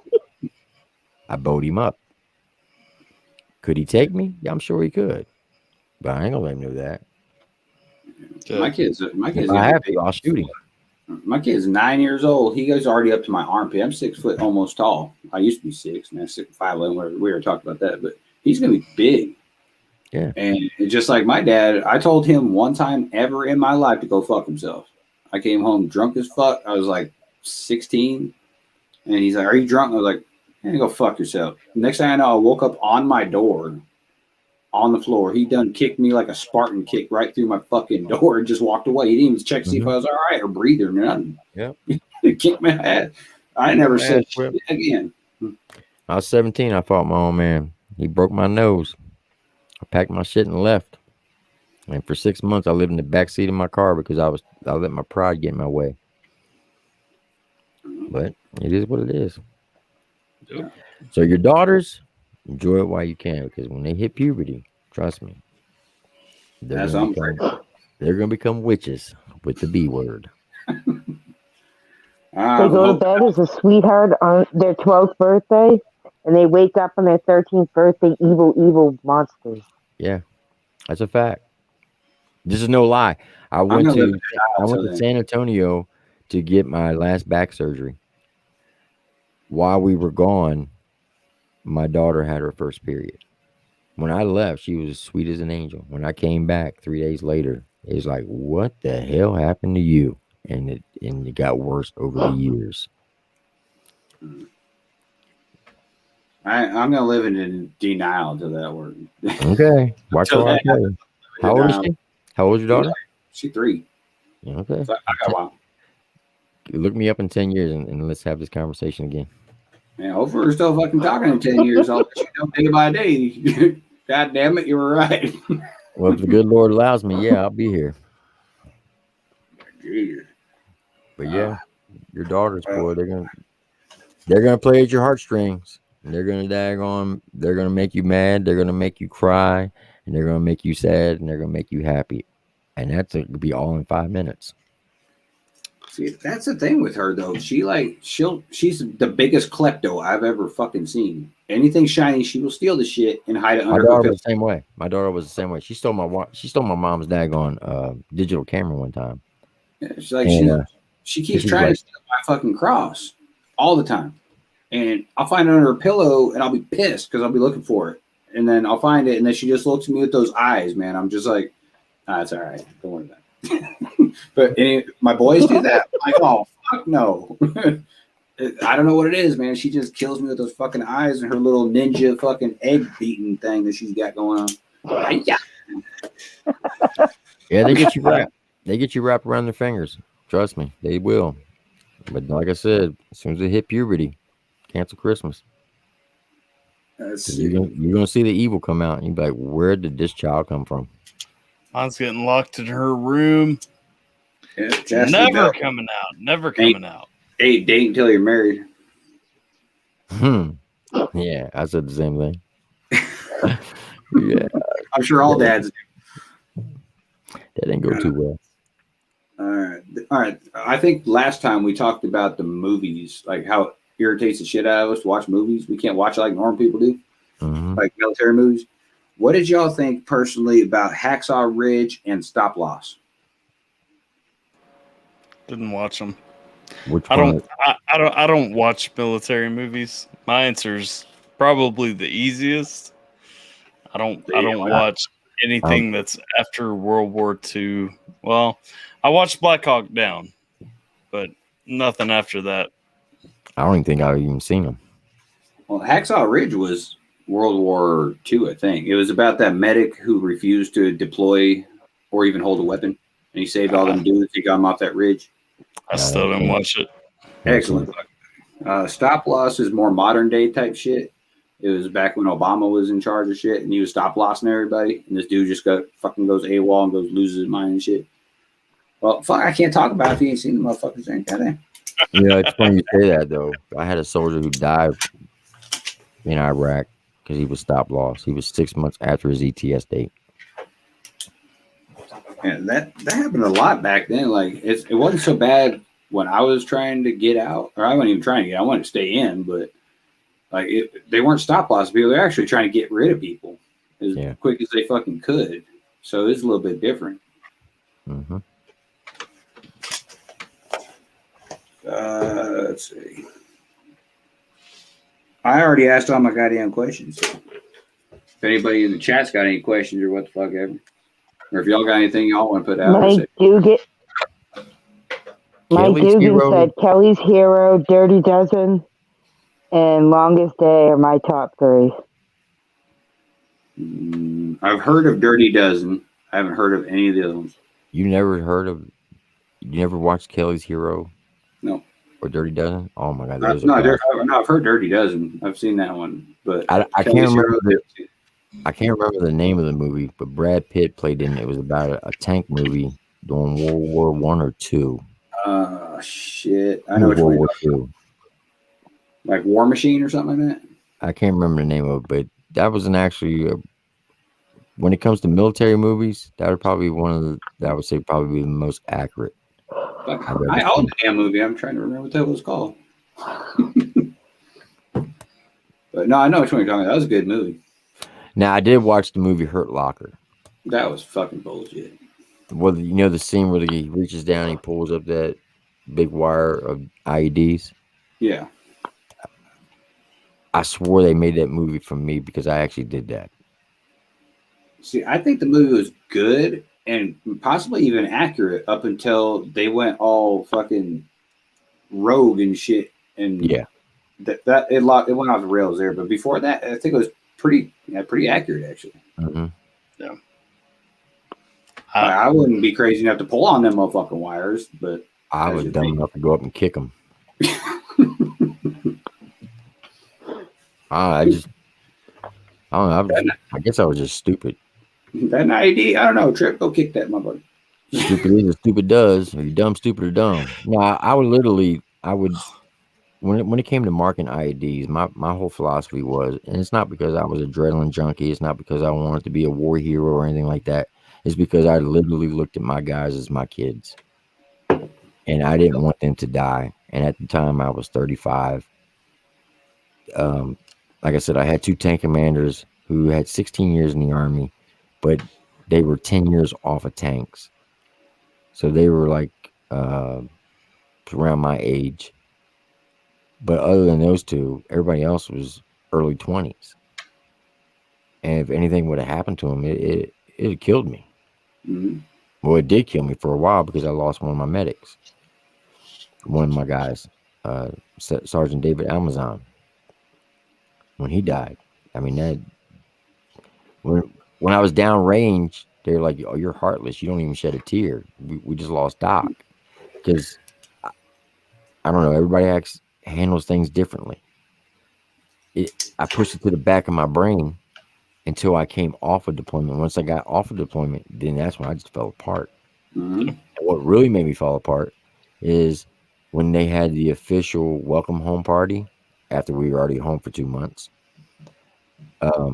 They had Tina McBride come over and do a concert. Well, they brought Sergeant Amazon's wife over because she was living in the States, and she wanted to talk to me and ask about his final seconds. Now, how do I explain to a woman who was pregnant at the time that her husband was deployed that what happened to her husband, Mm-hmm. who just now gave birth to his child that he'd never seen? How do I come out and openly tell her exactly what happened? And I told Sergeant, I can't do that. You want me to stand up here and lie to this woman? Because, I mean, she asked some direct questions. What did the body look like? Did he suffer? What happened? And that was probably the hardest thing I had to do, was sit there and lie to this woman. Because if I had told her the truth, who knows what had happened? She'd have been a basket case from hell.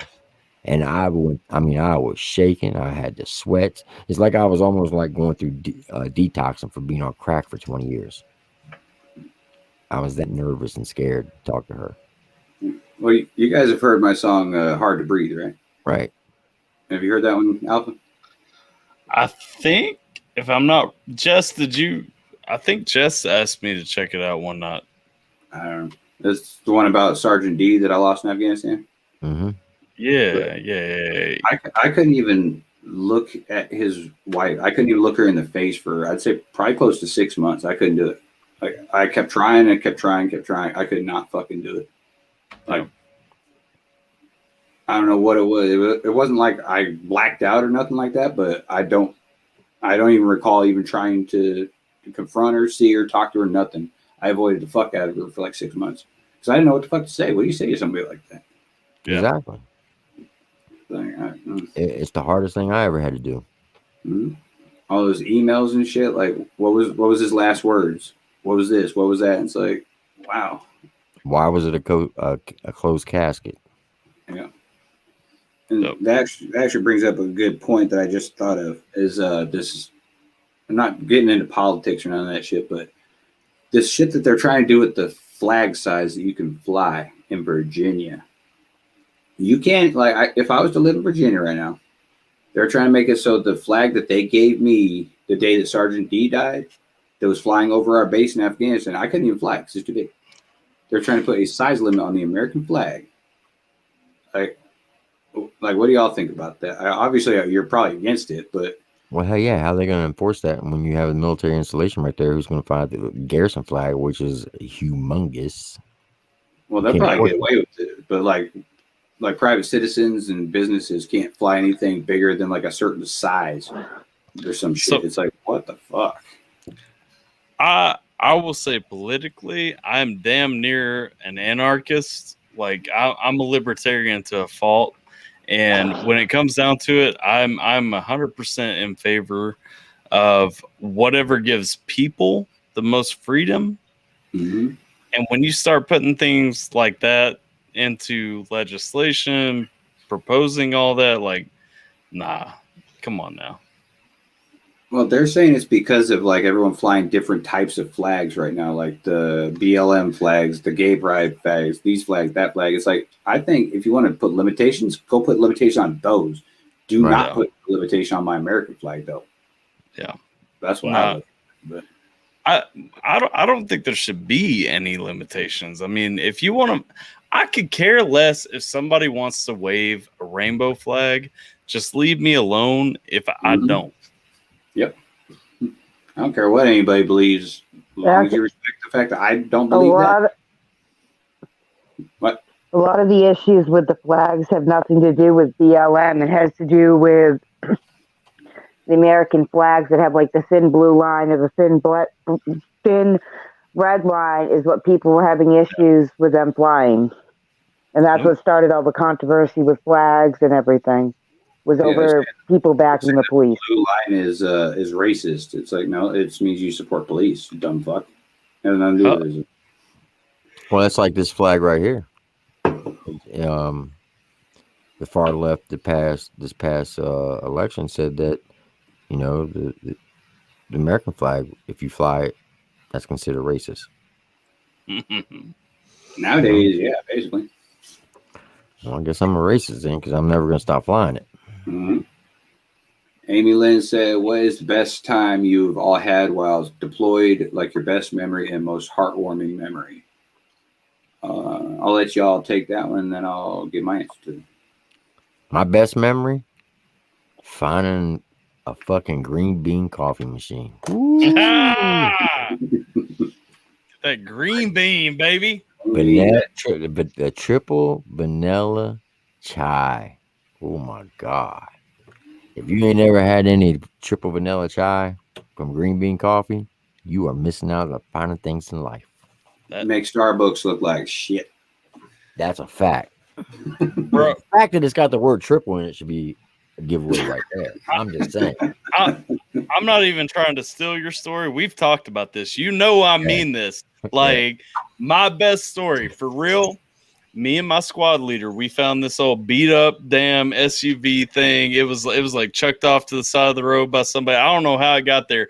Either way, we found it, and it was serviceable to the point that we could load up like midnight, something like that one night, head up 5 miles away and hit up a fucking green bean. Man, I got almost divorced over green bean coffee because my wife won't know why I took $500 in cash advance.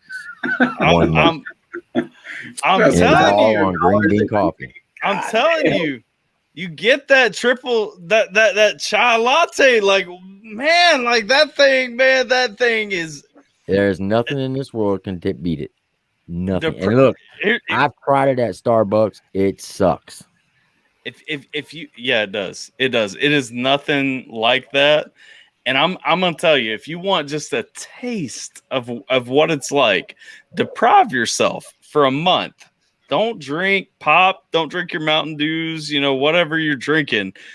Kick off all that for like just a month, and then go and find something like warm and heavenly that's full of sugar and just deliciousness. And I'm saying, like, you have no idea how great that thing tastes when you first get it. Oh my God. It's amazing. I mean, Tyler's absolutely right. It is one of the most, it's hard to describe what it'd be like. Imagine if you were hooked on cocaine, right? And you had it every day for 10 years. Yeah. And you get locked up for 5 years with no substance of tobacco, alcohol, drugs, or anything. You just eating bread and water for 5 years. And then after 5 years, they put a big 24 porterhouse steak in front of you, knowing that you've been eating bread and water for 5 years. Yep. your mouth is gonna be watering looking at that steak, and you're gonna think that's the best tasting steak you ever had in your life. Take that feeling, magnified by 100, and that's a triple chai latte. Amy also asked, "What's so special about the green bean coffee?" Everything. And then can you get it here? No, you cannot get it here. It is exclusively in areas where soldiers are deprived of said things. And then I don't even think, honestly, like the quality of the coffee is probably shit compared to what you can make in your own pot. I don't even know. I don't care. When you go and get it and you spend that money and you finally like you feel like a damn American for once, like you go and you drop that money on getting that green bean, man, and then you $5 taste a cup. it. Hey, Yeah, the best $5 I ever spent. Like I said, I spent $500 one month just on triple chai lattes. Hey, that thing, it was like breaking the seal. It's like and the funny thing was like I was in deployment mode. Like I was in full deployment mode until I got that first green bean. I was like, nah, man, when I have my day off every month or whatever, like, you know, where you don't have to be worried about like missions or going in and shit. Like, cause usually you get put on a rotation where you get like one day off every month where you ain't got to worry about shit. Like I was in that full on rotation. I'm like, nah, man, I'm just going to hang around, use that day to like take an extra long, like brushing my teeth or whatever, you know, like those little things. I'm like, I'm gonna stay hard. I'm gonna stay ready. Then I got a fucking green bean coffee, and I got that. And it's not just any green bean. You have to understand. You have to get the fucking chai latte. If you're not getting the chai latte, you're wasting your time. Like the rest of them are fine. Stacy Otter says that she's got a green bean an hour from her. What? We're coming out. It can't be the same company. Nah, there's that's like I've never seen that in the United States. That's like a local owned thing that somebody ripped off the name of or something. There's no way. If I'm about to drive to Pennsylvania to find out if that's the real shit. Like if it is, I'm moving to Pennsylvania. I'm telling you right now. But I'm gonna tell you, like, that's a fucking mood breaker because as soon as you have that, you're like, nah, man, like I'm not in deployment mode anymore. Like every moment of my existence is geared toward, can I make it to this place when I have a chance? I had a heartwarming story too, and it's better than sex. I ain't gonna lie. Yeah, he asked about she asked about a heartwarming story too. I had a heartwarming story, and I forgot it when we talked about green bean. I ain't even gonna lie, like the green bean, man, like that's all that matters once you get there and you get in that mindset, like for real. Like I'm telling y'all, like they ain't anything that stacks up to that. See, now I'm jealous, y'all, because when I was in Zurich, we never got to go to where there was a fucking green beans anywhere near us. There was Sharana when we came in and Sharana when we went out. That's it. The only place I found it was in Kuwait or in Al Asad. That's the only two places I found it. My favorite memory is when my squad or my brand new platoon leader, he was the coolest officer I've ever met. He was like one of the boys. He wasn't like a regular officer. He rounded up all the squad leaders and he gave us this little secret squirrel mission, he called it. And our mission was to break into the first sergeant's bunk and steal the rippets because he fucking hoarded all of the goddamn rippets on the base. Because he wanted any of the soldiers have rippets. So we stole them all. And then we went and all played poker for like fucking next day and a half. I don't know. That was probably my favorite memory, just how everybody was having fun for once while we were there. Like, we had fun all the time, but that was like one of the times where it's like I forgot I was even at war. I was even deployed. It was like hanging out with the boys, playing poker, doing shit I would do here in America, not giving a fuck, not worrying about rockets coming in. So that was rare. Well, I remember like the days. I mean, it was always fun. Like when those rippet cases would come in, or the fucking, what were the muffins? Y'all remember the muffins? Oh, Otis Meyer.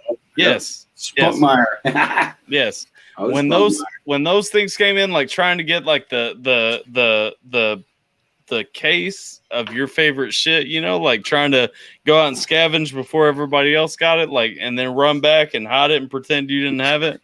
Like that was Dude, my first sergeant was an asshole. He made sure all the rip pits were accounted for off the fucking packing list and put under his bed and say, like, motherfucker, drinking them all of them. You know what he is. Well, our first sergeant did too, and he would put them all in the company B hut, and that was where they were supposed to stay. But we were intel guys, and so we had like a second little gig, you know, inside of a place that I'm not going to talk about. And the MPs, they would just push their carts out in the middle of nowhere, and they would say, you know what, like first come, first serve, like go grab it. And so we would run out and we would grab like a bunch of that. And if anybody stopped us, we would be like, hey, we're intel dudes, we're doing interrogations. Like we need these as incentives for detainees. Like y'all just get up out of here. And so I mean, I'm saying like we may or may not have you know, kept our own stashes, but we tried, man. But that first sergeant was a fucking dickhead. He wouldn't let us have shit. Nothing. Possible dumb question, but is it like coffee mixed with chai tea? Like it's a latte. It's like that. Yeah, it's a wet dream in a cup, Amy. Just think of a wet dream in a cup, and that's what it is. It's better than any wet dream I ever had. Like it is a tea. It's not coffee. Yeah, it's so it's like it's this tea, but it's like there's milk and sugar and heaven in it. Like you take a drink, like it's almost kind of sour. Like it's so sweet, like it's almost kind of sour when you drink it. Like it's fucking. I want to know the recipe for their chai over there. That like every time you go into somebody's house, they offer you tea or chai. What the fuck? That shit is fucking delicious. You don't want to know the recipe. I probably don't, but it tastes delicious. I've asked. You don't want to know. I'm gonna say I know how they do it, and it's fucking disgusting. But well, then don't tell me because I want to keep that good thought in my head. Yeah, it's just like the bread. It's like, did they ever bring like the bread? Because everybody in Afghanistan, they got their own little house oven and everything. They ever give you the bread that they break and all that? I give my MREs all the time for that bread. That shit was delicious. Yeah, that's what I'm saying. Like, you don't want to know like the deets behind the bread. You don't want to know the deets behind. Don't you just slap that shit to a wall like the bread? That's why it's always in a circle. Yeah, but I mean, there's more to it behind that. I don't know that bread. Well, that's as far as I want to know. I'm saying I learned one thing after like the first time I got super sick from eating like their little jars of peppers and shit that are all put together because they put hot peppers in every jar of anything that they make. After I ate the first one, oh, you didn't eat that? Oh, hell no. Oh, well, if you ever ate any canned goods, they put a hot pepper, an insanely hot pepper, in every jar of canned goods. And after like the first time I got super sick eating that shit, I was like, okay, what's in everything that I'm doing? And then after a while, I was like, you know what? I'm just happier not knowing because I've got an MRE and this shit doesn't taste like hell and make me not shit for 2 weeks. So I'm just gonna stick with what you got. Their food was good. It just made me nervous. Like everyone's sitting there digging in the same fucking bowl of rice with their grimy ass hands. Oh yeah. Putting their fucking meat on top of their shit and just eating it, and then they just go back from like, motherfucker, you know, sanitization. Do you know what that is? You just gotta dig into it, man. It's I'll most of the time it's goat. If you didn't know, goat, donkey, but that's fine. That's fine. Just take what you got. And they got pissed when you killed their cows, though. Goddamn, those things are like sacred. We accidentally fucked their cows up, and we had to pay a fucking ton of money to them. I don't see any more. I'm done with you, Amy. What are y'all talking about? Wet dreams over here or something? Everybody can have a wet dream. She goes, I'm a girl. She goes, I'm a girl, so I'm not quite right, can fully relate to wet dreams. So I told her girls can have wet dreams too. And she said her dreams have been depriving her. Yeah, it sounds like it. You've been getting screwed out of your good dreams there, Amy. Goddamn. Literally. Let's see. I wrote something up here for MMC because MMC said something. I was going to remind myself that he said something. I was going to go back up here and figure out what the fuck he said. He said thing you were talking about. Doesn't the size also make it too short to drape a casket? Yes, it does. Yeah. That's what pisses me off. So yes. Okay, I've asked all my questions. Y'all got anything, or we wrapping this up? What are we doing? Well, I'll say on that note, have y'all ever had to do like a flag ceremony at a funeral with a flag that's too short? Because I'll tell you, it's horrible and it's embarrassing as fuck. I have not. I've been on one funeral detail and I ripped my squad leader at the time a new one because it was right after we had gotten back and I just lost Sergeant D and first thing he fucking did was put me on a fucking funeral detail. I was like, you fucking shit, dude.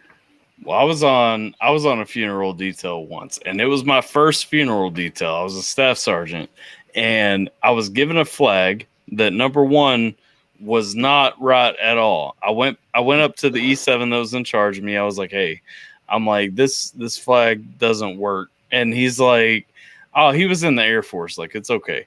And which number one pissed me off. Yeah. Wow, that's respectful as fuck. Yeah. Number one, that pissed me off because I was like, what the fuck? Like, I'm going to a funeral. So then I didn't know how to do like the funeral shit because this is my first funeral detail. I'm the detail commander.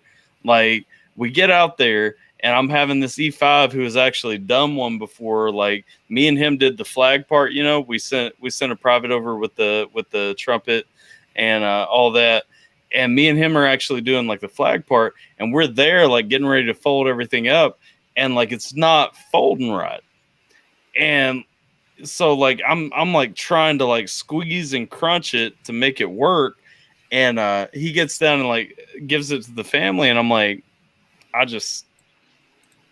what, they couldn't afford a regular fucking flag or something? They didn't care. Like I said, I went to the dude in charge of me. It was with an infantry unit, and he's like the fucking it's an Air Force funeral. Like, it doesn't matter. I'm like, fuck. Dude, I'd have even said that was fucked up if an A&A dude died and they gave him the wrong size flag for his cat. It's fucked up. He's a fucking serviceman. We get to show a branch. Goddamn. Well, I'm saying like exactly. Like, I'm saying like hopefully none of those dudes are involved with my funeral because like, you know, I at least want my wife or whoever lives beyond me to get like a decent looking fucking. I remember my heartwarming story. The question earlier was for best memory and heartwarming story, and then Green Bean took over. Heartwarming story. I'll throw you on the full screen here for your heartwarming story. It's short. If I die, throw me in the oven. I don't give a fuck. Yeah, you ain't got to do all that. It's short. September 11th, 2010, I actually got to do the flag raising ceremony on the flagpole and everything. If you look at the pictures, it looks like shit because I couldn't shave well, so you can see like stubble everywhere. But I did get to do the flag raising ceremony. That flag got retired, and my dad actually got to keep it. It's on his wall at his house right now. That's my heartwarming story, is that we did a certificate up for him and everything. And so my dad actually got the flag that we flew at Bagram on September 11th, 2010 forever. And so that's where I was going to go with it. Well, then this flag right here is older than all of us because my dad had it in Vietnam. I had it in Desert Storm, Bosnia, and every time I was deployed to Iraq. Yeah. See, I hope you don't take this wrong because that is awesome, and I'm not knocking that in any type of way. But my son wants my monkey, and that sounds horrible. But I got a little stuffed monkey that I grew up with. His name is George. Yeah. I took that motherfucking monkey. That monkey has seen more of the goddamn world than most people. He's been on every deployment, every fucking stop I've made. And my kid, being the loving, awesome kid he is, he's like, Dad, when you die, I want your monkey. I'm like, what the fuck? I love you too, son. Shit. But that's like the one thing he's ever asked for is that fucking monkey. He's like, well, I ain't dead yet. He ain't getting that motherfucker. Yeah. Nope. I had a Bible. I took this little New Testament, like the little pocket size one, you know, through basic training. I took it to Afghanistan with me. I took it everywhere that I went while I was in the Army. Well, when I was teaching high school, I actually gave it to one of the kids that joined the Army out of high school from my district and everything. And, I still talk to him every now and then. He did the same. He actually joined the Army as an intel guy.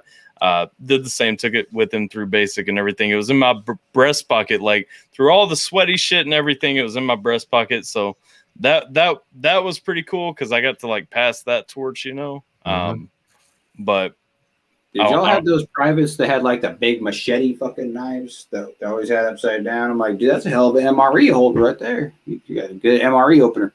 Oh, I always loved seeing the intel dudes. Like, it was usually the specialists, like the intel dudes who thought they were cooler than shit, and they wanted to put like their night vision mount and everything on their helmet, and they wanted to put like all the knives and all the fancy shit. And it's like, what are you doing? Like, and I'm not talking about while we were in Afghanistan. I'm talking about when we were back in garrison. Right. They wanted to keep up. Yeah.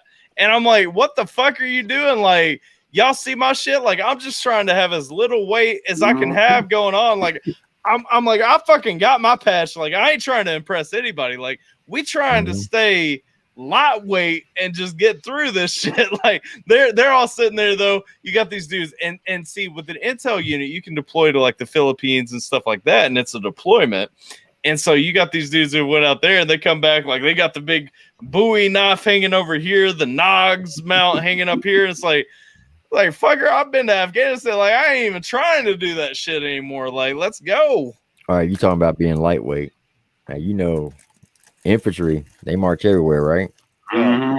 And me being a tanker, our motto is death before dismount. We don't like walking. So when I was a drill sergeant, I was in an infantry battalion. And my battalion sergeant major was Sergeant Major Diaz, who became the I think brigade or division sergeant major at Fort Campbell of the 101st back in 2002. Okay, that was before I was there. He ended up getting a DUI. No, he was brigade. He ended up getting a DUI and then became a division. Yeah, right. Anyway, Fort Campbell getting a DUI. Career path. He was a ranger guy, right? So he's coming out. We're getting ready to do our FTX road march, where you daggone 10K out, 15K back. And we got the privates. They got their 90-pound rucks. Man, I'm not carrying 90 pounds. Fuck that. So what do? The night before, I go to Walmart and get me a punchy ball. And I blow that bitch up inside my rucksack. I had my wet weather gear on the outside. I mean, it looked all hardcore and everything. He comes over and he's like, "Oh yeah, boy, look that. That's a good rucksack right there, private. Look at that. Boy, you can tell this is gonna be a good heavy rucksack." Man, he picked that son bitch up, thinking it was gonna be 90 pounds. He about threw his shoulder out because it was so light. He said, whose rucksack is this? I said, son of a bitch. I said, that'd be mine, Sergeant. Come here, drill sergeant. Takes me in the weight room, get 2 45-pound plates, put it in that motherfucker. I'm cussing him the whole road march. You son of a bitch, you. That motherfucker was heavy. Fuck that. I ain't carrying shit on my back. I got a bad back now. That does beg the question, though, because I always wondered, like, when I was a basic trained, did the drill sergeant actually have shit in that bag, or was it a fucking pillow? Because they were like I said, I had a punchy ball on mine. Deer and shit. And I'm like, how the fuck's he doing that with the same load I got? Nah, he ain't got that shit. I had a punchy ball on mine. Blew that bitch up, boy. It looked beautiful, too. It looked everything of 150 pounds. Shit weighed about 5 pounds.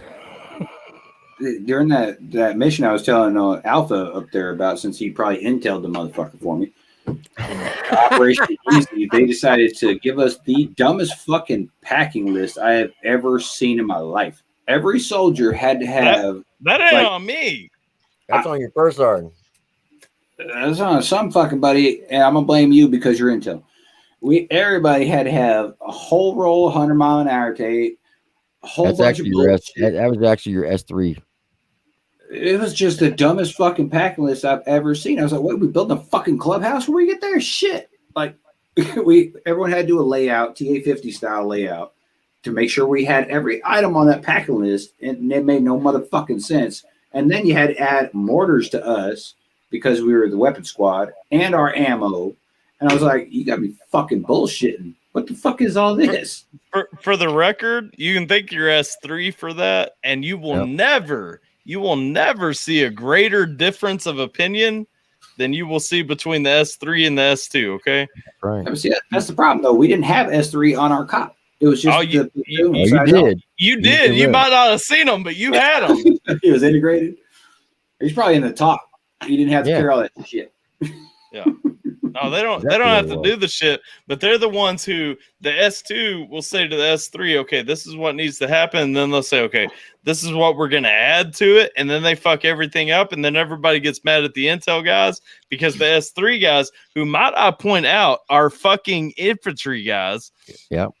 They will come back and they'll be like, well, this is all the shit that we're adding in here. The every op order qualify. That's the ones that those are. Every op order that's put out is put out by S3, not by S2. Yeah. The S2 only gives suggestions. And I promise, at least for mine, when it left, it was sound. It was solid and it was ready to go. But I have seen so much shit get fucked up. In here. Is S3 in here right now? No? Okay, so I'm going to play S2 then. Fuck it. You can blame whoever you want to. I'm gonna educate you though. I'm gonna let you know there's a middleman who's fucking you.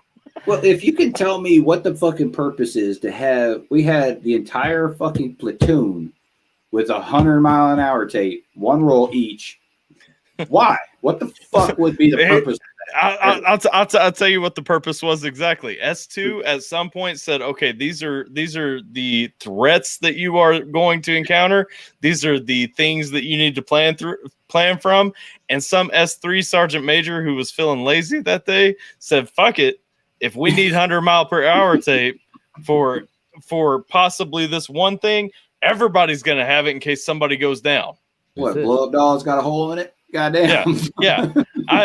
I'm gonna tell you, we don't send that dumb shit. That's what happens when it goes over to the 3, and then they're like, this is what we're gonna do to plan for this. Because the biggest thing in an infantry unit that the S2 shop is doing is playing the mind of the enemy and saying, okay, this is what I would do in their shoes. Yep. So basically, you were saying, I'm going to have sex with the blow-up doll. The infantry's going to come in, shoot my blow-up doll. They're going to need to patch that hole real quick, so everyone's got to have fucking tape. Basically, here's the way it goes. I'm gonna say I'm fucking my blow-up doll, and so I might have it packed with I don't know, some bombs or something, so that when I pull my dick out, it's gonna explode on everybody, and not my dick, the blow-up doll. But then we send that over to the 3. Where the fuck did this conversation go? I don't know. We're talking about blow up dolls, so I'm riffing with it. Is we scheme up in this bitch? So I've been hanging out with him too long. That's the problem. So we then send that over to the 3, and the 3's like, okay, one guy could be in the blow up doll. And so when he pulls it out, it might blow up on everybody. And so everybody has to be ready to stop that from happening. Not just the point guy, not just whatever.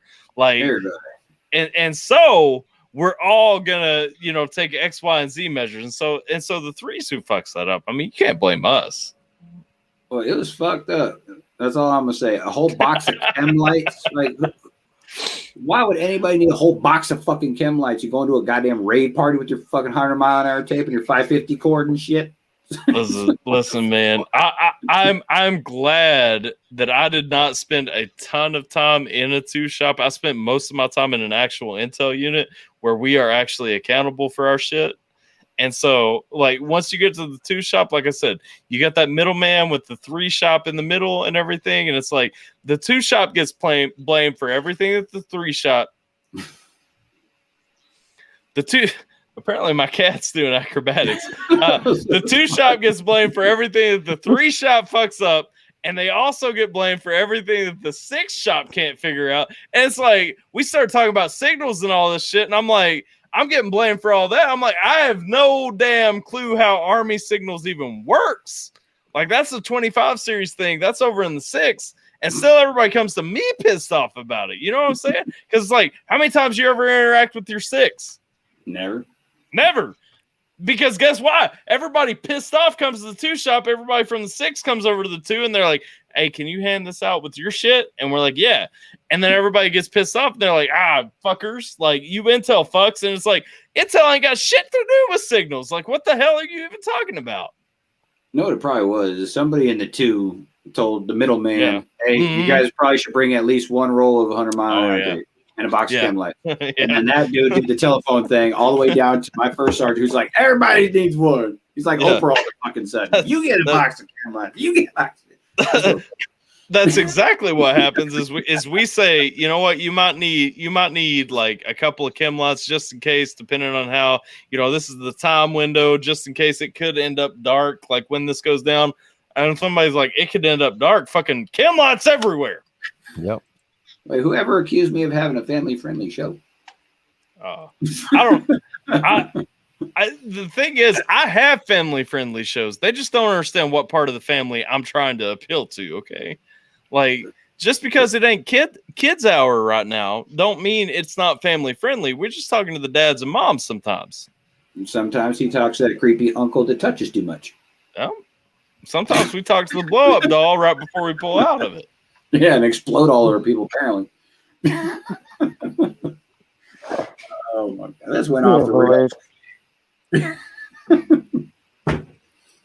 Does anyone else have any questions before this gets even weirder than it already has? Yeah, I'm fucking woo. Can I take a moment to plug JMP for a second and get off the weird exploding blow-up doll?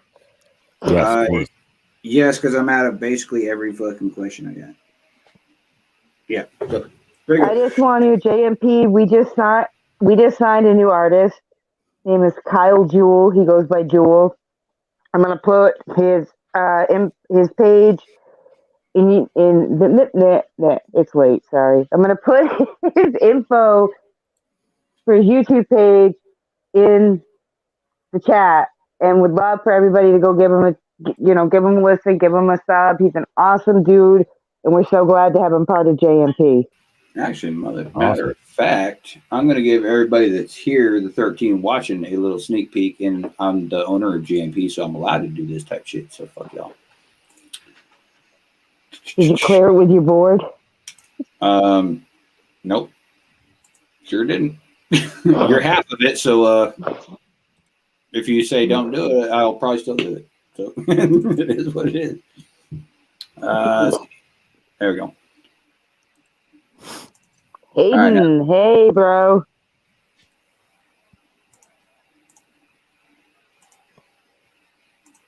All right, there we go. Now this is not mixed or mastered yet, but this will be Jules' verse off of the new song coming up. So this is the type of fire this dude is fucking bringing. It is ridiculous. I'm so glad that I found this dude and was able to sign him to JMP. He's gonna do big fucking things. This is unreal. Yep, I just put his link in there. Don't forget to share your audio. Yeah, I did the little share audio-y thing. I just got to make sure I'm clicking the right fucking button. Is that it? I think that's it. Yeah, that's the right one. Cool. I did it right the first time. Booyah. See, I'm getting better at this shit. I just got to find where that fucking tab is now so I can play it, motherfucker. There we go. Can you hear that? Yeah. Okay.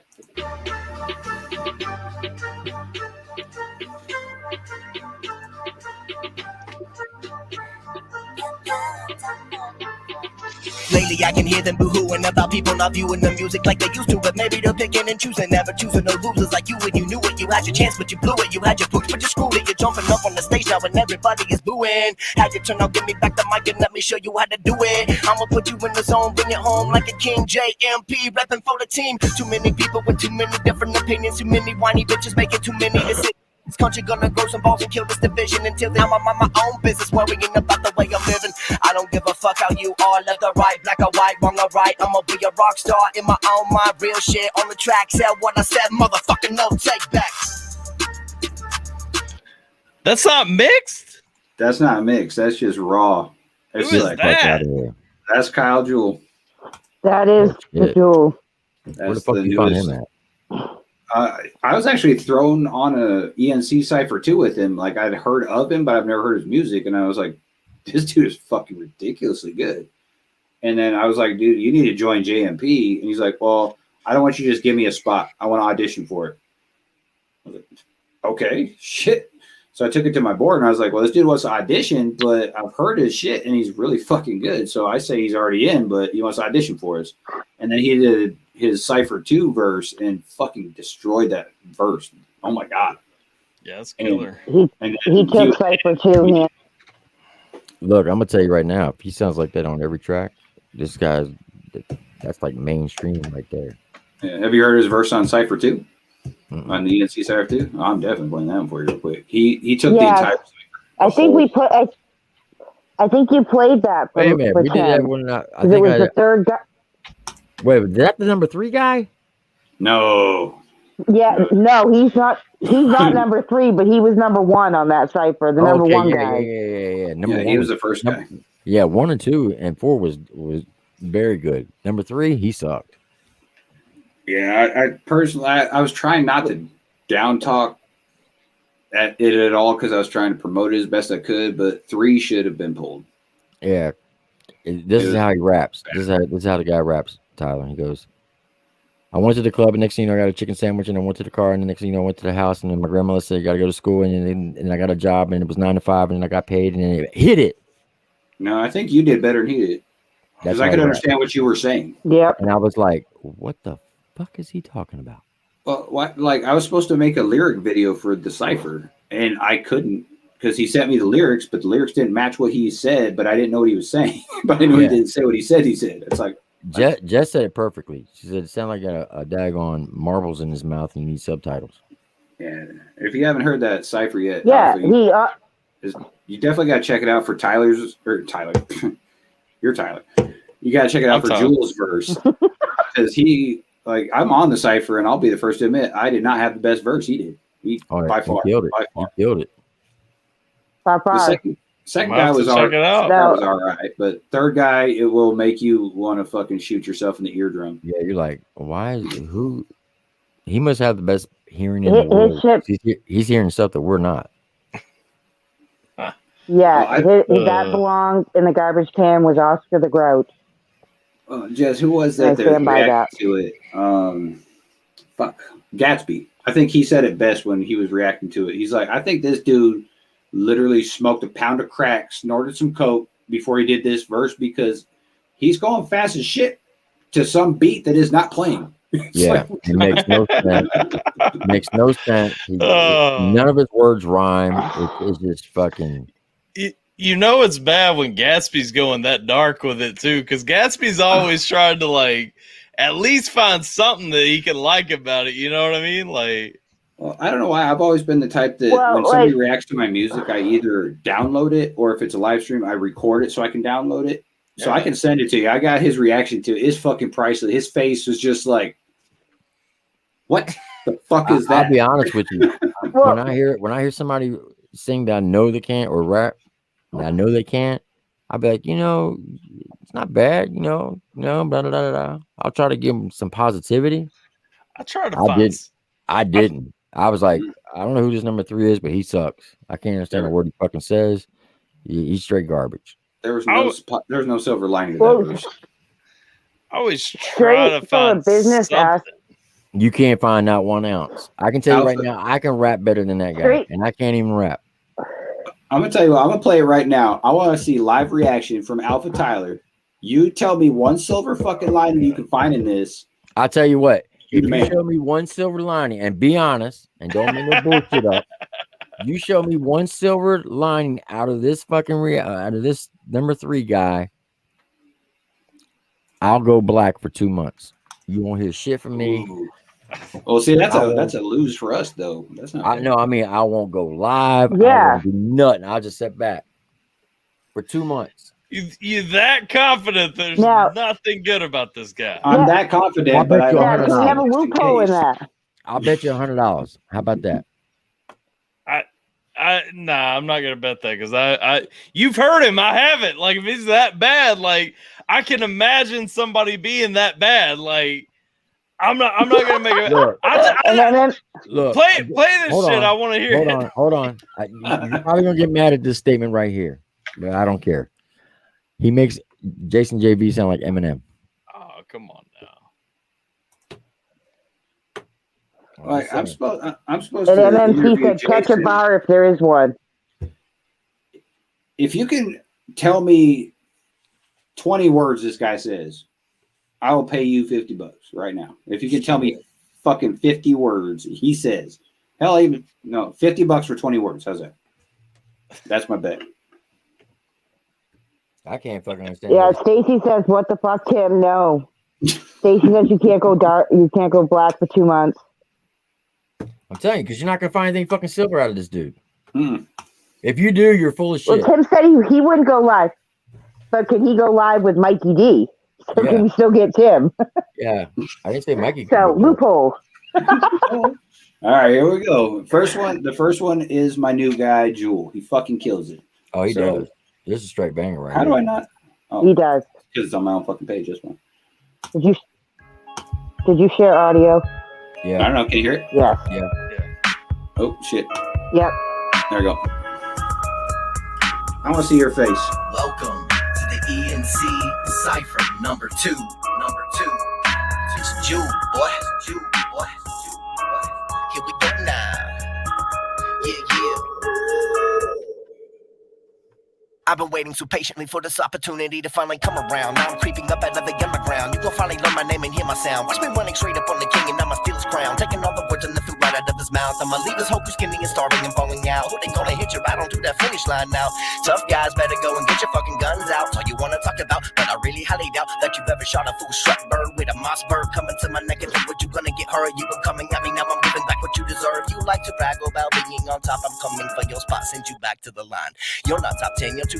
I'm limited edition, yes, I'm one of a kind, but mind if I show you what I'm all about. ENC, come quick and put this fire out. I'm taking my turn and burning it to the ground. I'm officially sick of the smack talk. It's whack, dog, and you ain't got no bruise cock. Probably just dribbled a couple drops that went soft. Swayze wanna be like Mackie, now I see why he's so fucking pissed off. Like I said before, it's all in good fun, so don't sweat it. And Mackie, if you want your crown back, come and get it. You let off with this guy? Yeah.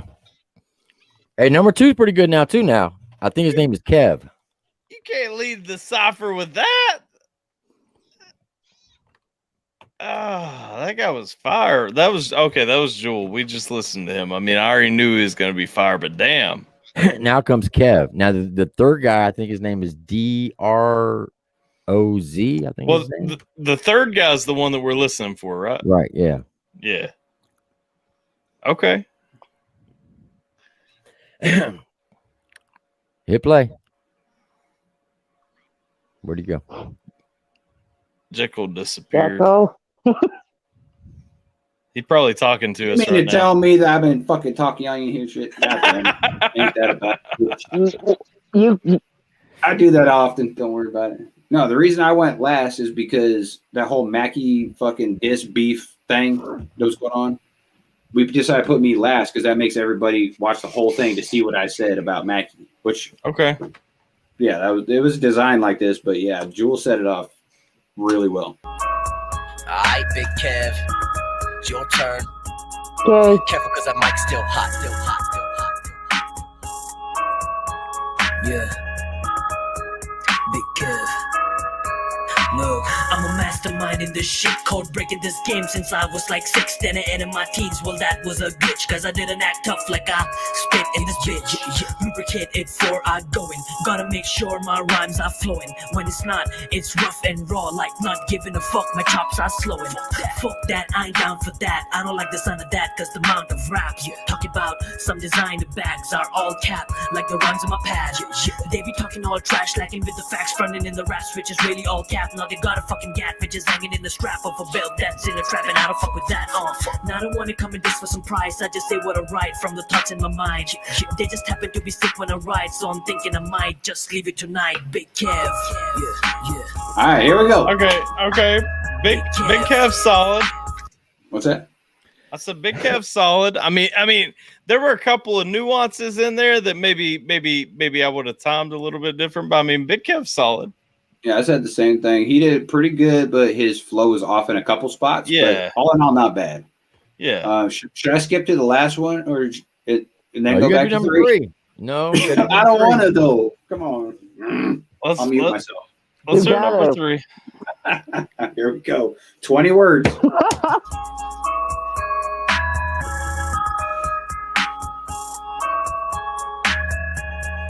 Dub Zero. Here's some dogs at a couple of the top dance when you drop, about to get cut. This is my shot, playing game, thinking number 1 streams, I'm making number 22 pitch. Cost, I'm talking to you like, man, my back, I call you boo. You be a soldier, one that I shoot, I was me other way, I do my pop, I cut the rims, trend my. Come on. Oh, hold on. Time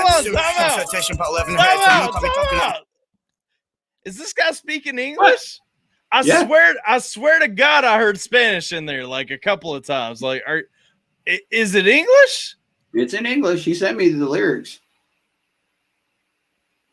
Come on now. Back it up 5 seconds and then play again. You could back that bitch all the way up to 3 minutes. You still didn't get anything. 22 pitch. Here's some dogs at a couple of the top dance when you drop, about to get cut. This is my shot, playing game, thinking number 1 streams, I'm making number 22 pitch. Cost, I'm talking to you like, man, my back, I call you. Playing games when you're number 1 stream something. My boss that cut the rims, trend my action, shopping the gym. No face to face, no Zoom call, coming that night, cause you got the suit. No recitation, part 11, head to the moon, call me talking, I'm jumping through. I may need you, this ain't a refuge, no password, while I'm on the wheel, fucking gut, my show, stop there for your throat. As well, I could cry, don't choke, here's my beef, so I guess I'll smoke. Future to have a leopard, while I'm listening to coast, that's futuristic. Even trends, I do a better, do what I gotta do to make that trade. I'm switching a couple of times, but you'll miss, I'm born on gray, I'm blood and gray. Don't let my hope shit call me March, cause you getting lynched, buzz around my honeycomb, you get hit. With a switch on Nintendo, glass coming extendos, trapping at the bando with my amigo, scary, I'm sending. Let's cut the clothes while I'm meeting up Eminem's screen. I'm a concert different from these rappers, no sitting there. Not an active over 10, what you talking about, West, catch me in the highlights. I'm a broad top 10 where you catch up on the bad end. Wash up while I'm sauced up, now rush by get my boss up. Like Drake Biscuit, my balls up, and the day it's all up. When they fight vice, they must have quit. Hand don't fit the glove. Got OJ, I bleed some blood. Call me DJ Cool Earth, cause all you my sons. What? Hold on. Who the hell is D Hayden? D Hayden, if you think this guy is good, your ears are broke. I think he was saying no, he said that earlier. Kev was good. Oh. Yeah. I think I could find 20 words. I heard Nintendo for sure. I heard Nintendo. He was talking about all y'all his sons now. Somebody you can't find 20 words like No Shack does and watch it 20 times first. Well, one time through. No, like that time I probably if I was not so disgusted by his flow, I probably could have picked out 20 words. But I mean, real talk, being 100% honest, like the guy has a good voice. So the silver lining, the guy has a decent voice. The guy has a decent voice. You're full of shit. If he could use it right, the guy has a decent voice. If he's got a decent voice, I'm Mandingo. Because I'll tell you, listen to somebody listen to Mars or somebody like that. He's got a similar voice to the rapper Mars. The problem is he has no concept of a cadence, no concept of a flow, no concept of what I'm almost positive he wrote all that out.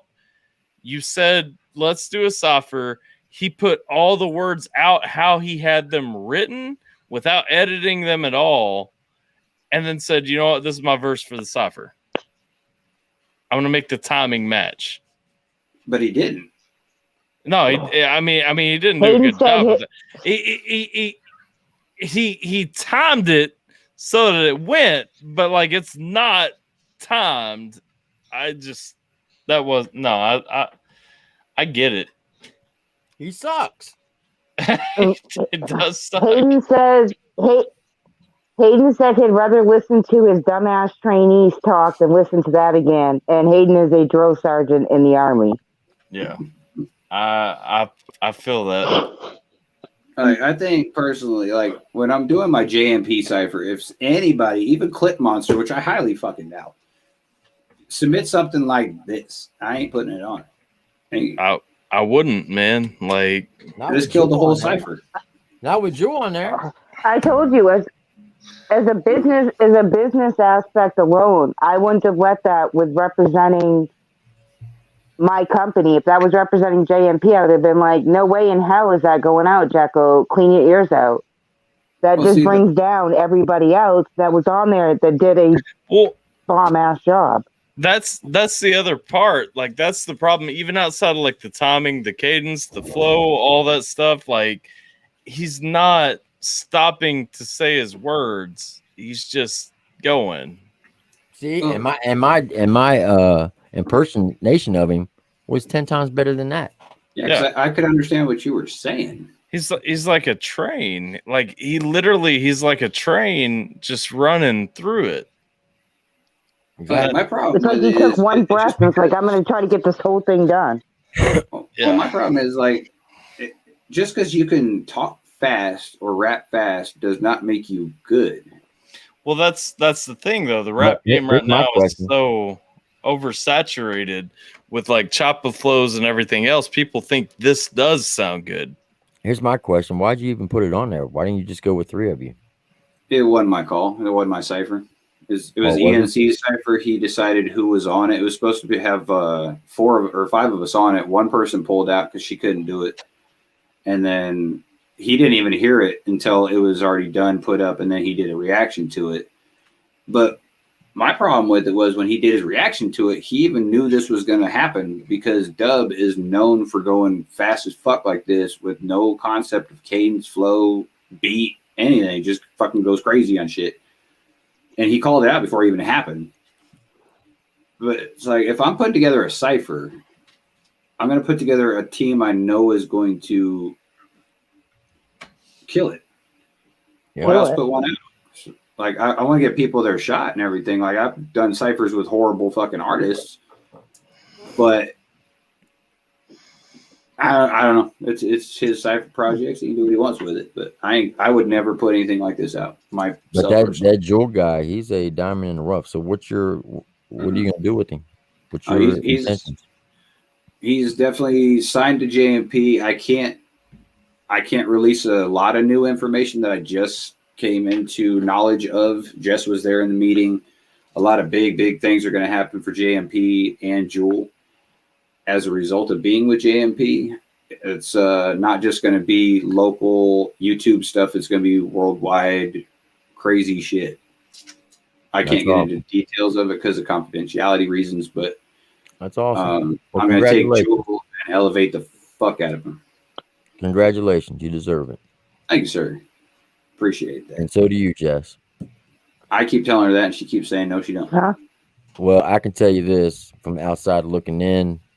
If it wasn't for Jess, you wouldn't have JMP. Exactly. I keep telling her that, too, and she don't listen to that either. Jess, it ain't just me saying it now. She deserves a raise. I'll raise you from not paying you shit to not paying you shit. How about that? When we start making income and generating income, which hopefully is soon, then I can start paying my JMP people, which would be nice. One big thing that I can announce, though, is instead of going through DistroKid like everybody and their mother is doing right now, which I'm currently going through, which sucks. Well, I don't even know where my music is. Like Amy took a screenshot of a playlist she was listening to and sent it to me of my own music. I didn't even know where the fuck that was.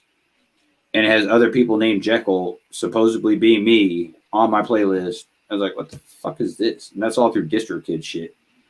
And I'm going to cut ties with DistroKid, and I'm doing exclusively through DICE, and Deeper Entertainment is going to be my distributor because they do shit right. They do it correctly. That's who Blaze the Messiah and Obi-Wan Kenobi are signed to. So that's something I can't announce. So hopefully, big things upcoming for JMP. Heck yeah. Yeah, that'd be good shit. That's good.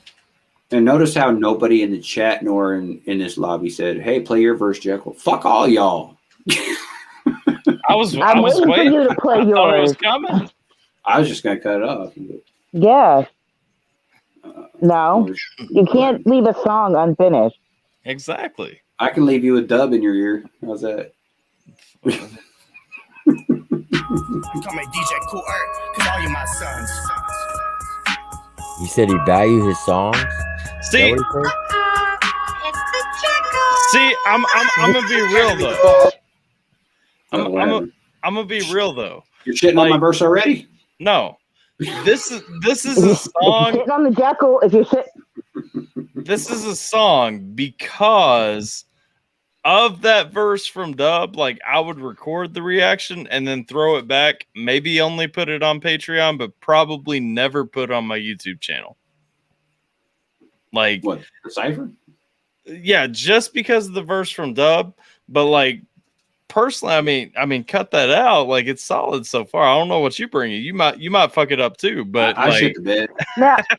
Now, why would you not put it on YouTube? Like, why would you keep it for just your Patreon fans and not YouTube?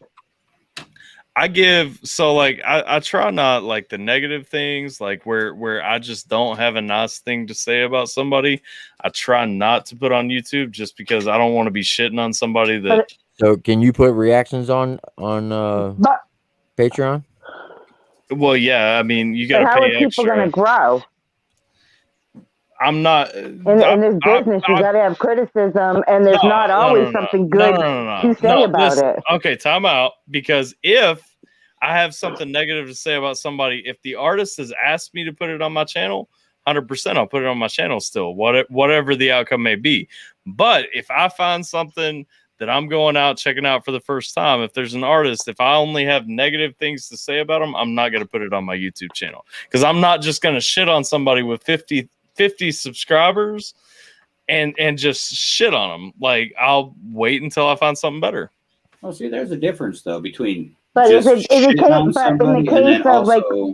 offering constructive criticism, how to make them better. Like, my number one video out of everyone that has ever seen it, all agree their favorite video is me shitting all over this one dude, to the point I even like ripped the biggest fucking fart ever in my life. Yeah. And it caught it on microphone. I was going to edit it out, and I totally forgot to edit it.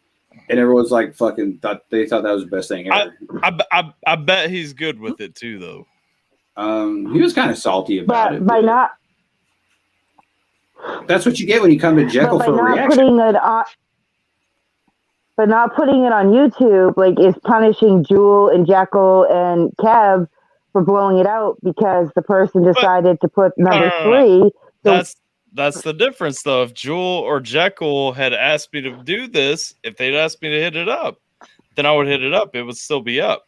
But I'm saying I'm not going to shit on somebody without them knowing anything about it coming out of left field. Like, if I find it on my own, again, I'm talking about if I find this on my own, record it, nobody's asked for it, whatever the case. Now, if a patron asks for it, if an artist asks for it, whatever the case may be, you're going to get it.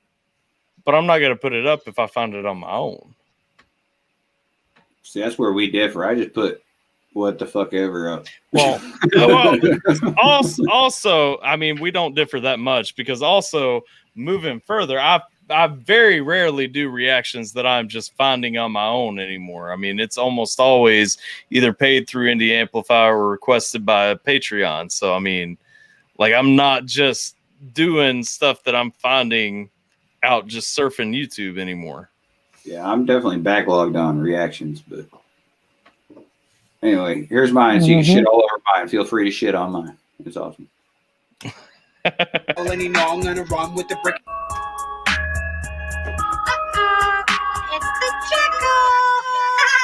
Handing me the ball, and you know I'm gonna run with the brick. And every tackle Herschel Walker wanna come and get it. Cypher one set the bar and coming like a pole vault. Mine a new planets and I'm shocking like a thunderbolt. Stick for 25, put to wake that ass up. Put the sand in Andreas, time to stick that ass up. Checkers out the box and he can't put it back again. Skynet's in line as I made another hack again. All systems go as we come with attack again. Just like Barry Sanders with a juke and I laugh again. Flexing on it, stepping on it, everybody checking on it. Homage goes to Cypher one and everybody on it. Like a river wheel moving with ENC upon it. Like a jet taking off, man, we're going supersonic. All you hear is sonic boom as I'm hitting you like I'll then hit you with my you get as a turning up the dial. As I'm flowing out like lava Pompeii and all the Nile. Gotta find the fucking haters, got me taking for a while. wow. And bison going dicing, gonna poke him to entice him, go rise him to advise him that the night is slowly rising. Go disguise him, baptize him like a ship of capsizing, buffer where I'll chastise him, look him more like last at him, like they trying to fast rise and hit you with the fast rhyme. And pray to God you study, cause it's about to be your class time. Such a rise up in the skies, I'm coming with the biggest prize. I count to 10, now close your eyes, you better fucking do it if you wanna get your prize. They lies, telling lies to the guys, someone tries, someone dies, they despise, hearing cries, I apprise, we'll revise and regroup and resize. I surmise that you better be quick to realize it's a penny for your thoughts and a penny for the wise. This beat is in your head like my dick is in your wives.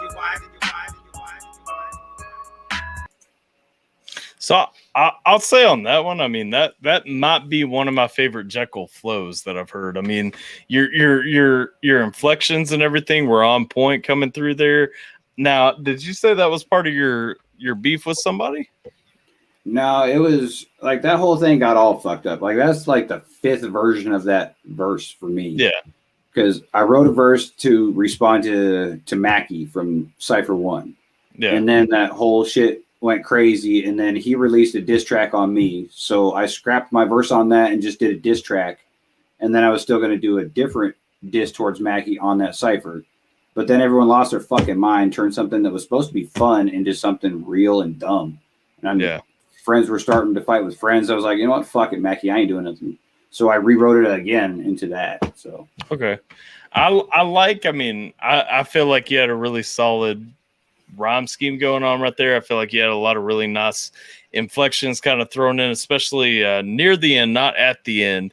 It's hard because like normally for me, if I was reacting to that, I would have paused like 30 times throughout your verse. But near the end right there, when you were going on that long A rhyme scheme, like that was probably one of the best flows that I've heard in one of your tracks. Like I really enjoyed that part. I like the inflection you were bringing and everything. And I feel like that's like the strongest part of like your voice. You know what I'm saying? Like that's the strongest I've heard your voice come out in a song. I appreciate that. That when I say Skynet's online and it's like attack or something about attack, I forget what I even said. I fucked the word attack up and that kills me every fucking time I hear. I'm like, oh man, I slurred attack. I caught that. So I think that's like maybe 2 lines before what I'm talking about. Mm-hmm. And so I did catch that. I mean, it kind of curves in a little bit. You don't maybe not notice it as much if you're not thinking critical. I mean, I'm used to reacting at this point. And so like when I'm listening to it, like I'm listening for those things. But I mean, you know, I mean, like it doesn't detract from the song. I mean, your rhyme scheme, like I said, it comes through solid. Your whole flow through that whole piece was super solid. And I mean, personally, like I said, I mean, for me, that's probably my favorite flow that I've heard you use. You know what I mean? I appreciate that. Wait until you hear the JMP Cypher because that flow is phenomenal. I've never been more happy with the flow of my life than I am on that fucking Cypher. I had to bring it, dude. Look at the names on that damn thing. It's like, oh, wow. Yeah. And like I even told a couple people on another live or interview or whatever the hell I was on. Never in my entire career, I've been doing this for about 20 years actually. I've never been nervous about being on any song with anybody. Like even when I did that song with Crypt, I wasn't nervous to be on that song just because it was Crypt. Yeah. But this one, I'm nervous as fuck because these are all huge, big dogs that can fucking rap. Yeah. But I don't know, it'll turn out good. When's it being released? We're shooting for May 1st. That was the May drop 1st. date. But good Lord, everyone's turning in their verses like quick as fuck. That's the difference working with like just regular, you know, weekend fucking artists and then professionals. I gave them the fucking beat and like 90% of them were done. I'm like, God, fuck, this might come out like this month. I don't know. But we're all doing a music video too. That's the only thing that's going to hold it back from being released anytime soon is the video part. But like Obi-Wan Kenobi, I don't know how he does it. And like there's 2 other ones. I think TK Green might be one of them. TK, you can correct me if I'm wrong, but I think it was Opie, Notorious, and somebody else wrote their fucking verse before TK and Smoke even made the fucking beat. I was like, what? How the fuck do you do that? MMC said, fuck Jekyll, we want Joe. Yeah. Well, Joe's on there too, so you get us both, MMC. You can have a sandwich action. And shout out TK Green. And then he's going to go in the corner. TK Green and Smoke are the TTO that is going to be producing every beat on my EP. So shout out TK Green in the room. Awesome. And they're also doing the mix and master of Cypher too. So that's going to be awesome. Nice. Oh, and TK is the third artist on Said What I Said. So that's going to be awesome too. It's crazy. A lot of good shit happening. How do we get on me? Why am I talking about myself? What happened there? We had to listen to that verse right there for that Cypher. Oh, because I plugged Jewel to get away from exploding. Yeah, to get away from exploding sex dolls, and then we. God dang! We were good. Now you got to bring that shit up again. I mean, to be fair, I didn't say that the sex doll was what was exploding. So I mean, we can take that either way. Oh, Jesus God. Whatever explodes, that's between you and your wife. Let's keep it that way. Not if I got a blow up doll. Oh, fuck. Can we talk about green tea coffee or something? Shit. Green eggs and ham?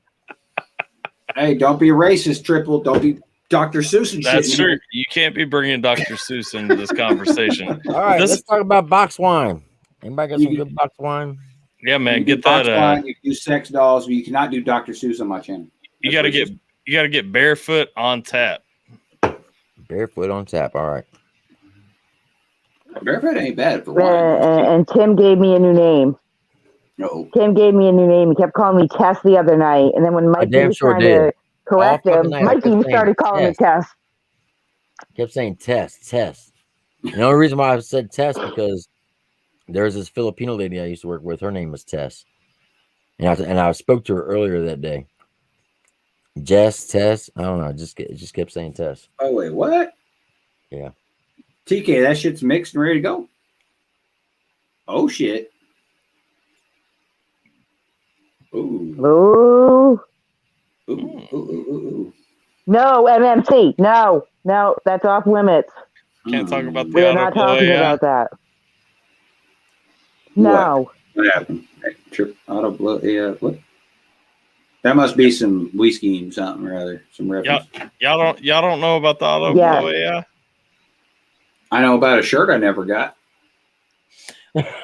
Tell me which damn shirt it is. I will buy it, have it sent to my house. Give me your size, and I will send it to you personally. I bought a large red one, whatever the hell it says on the red one. I don't know. You said to buy it. You said to buy it, and I bought it. I don't even know what the fuck I bought. I don't even know what it said. But you said to buy it, and I was like, I'll support the channel. Fuck it. Click. From Teespring? Was it the... No, it was from... it was the red one. The red one from Streamlabs, I think it was. Now, if people are interested, Tim, in getting your merch, how do they go about doing that? All they got to do is go to the description of every video of mine. Basically, email... I got 2 emails you can email to. Your size. I only have large and extra large. Comes in black only. With your name and address. It's $25 a shirt plus $5 shipping. And the PayPal's information's in there as well. And everybody who buys one will be in a drawing for a giveaway of a shirt that was signed by Johnny Cashfield, Newbury, Jesse Howard, Mikey D, and myself. Does yours take 10 years to get here too? No. That's good. 7 to 10 business days. This is 7 to 10 business years, I think. I'm looking like all of my recent orders have been fulfilled, so I'm gonna have to dig. But I will get you a damn shirt. Oh, so you're saying I'm lying? You want me to show you? And then they also get a copy of the first chapter of the book that was written about me as a bonus. What if I just want to buy the book? Don't worry, I'm still waiting for a Jekyll shirt. You can go to Amazon and look up the actual book written by Bill Doyle. Hold on, I gotta write that down.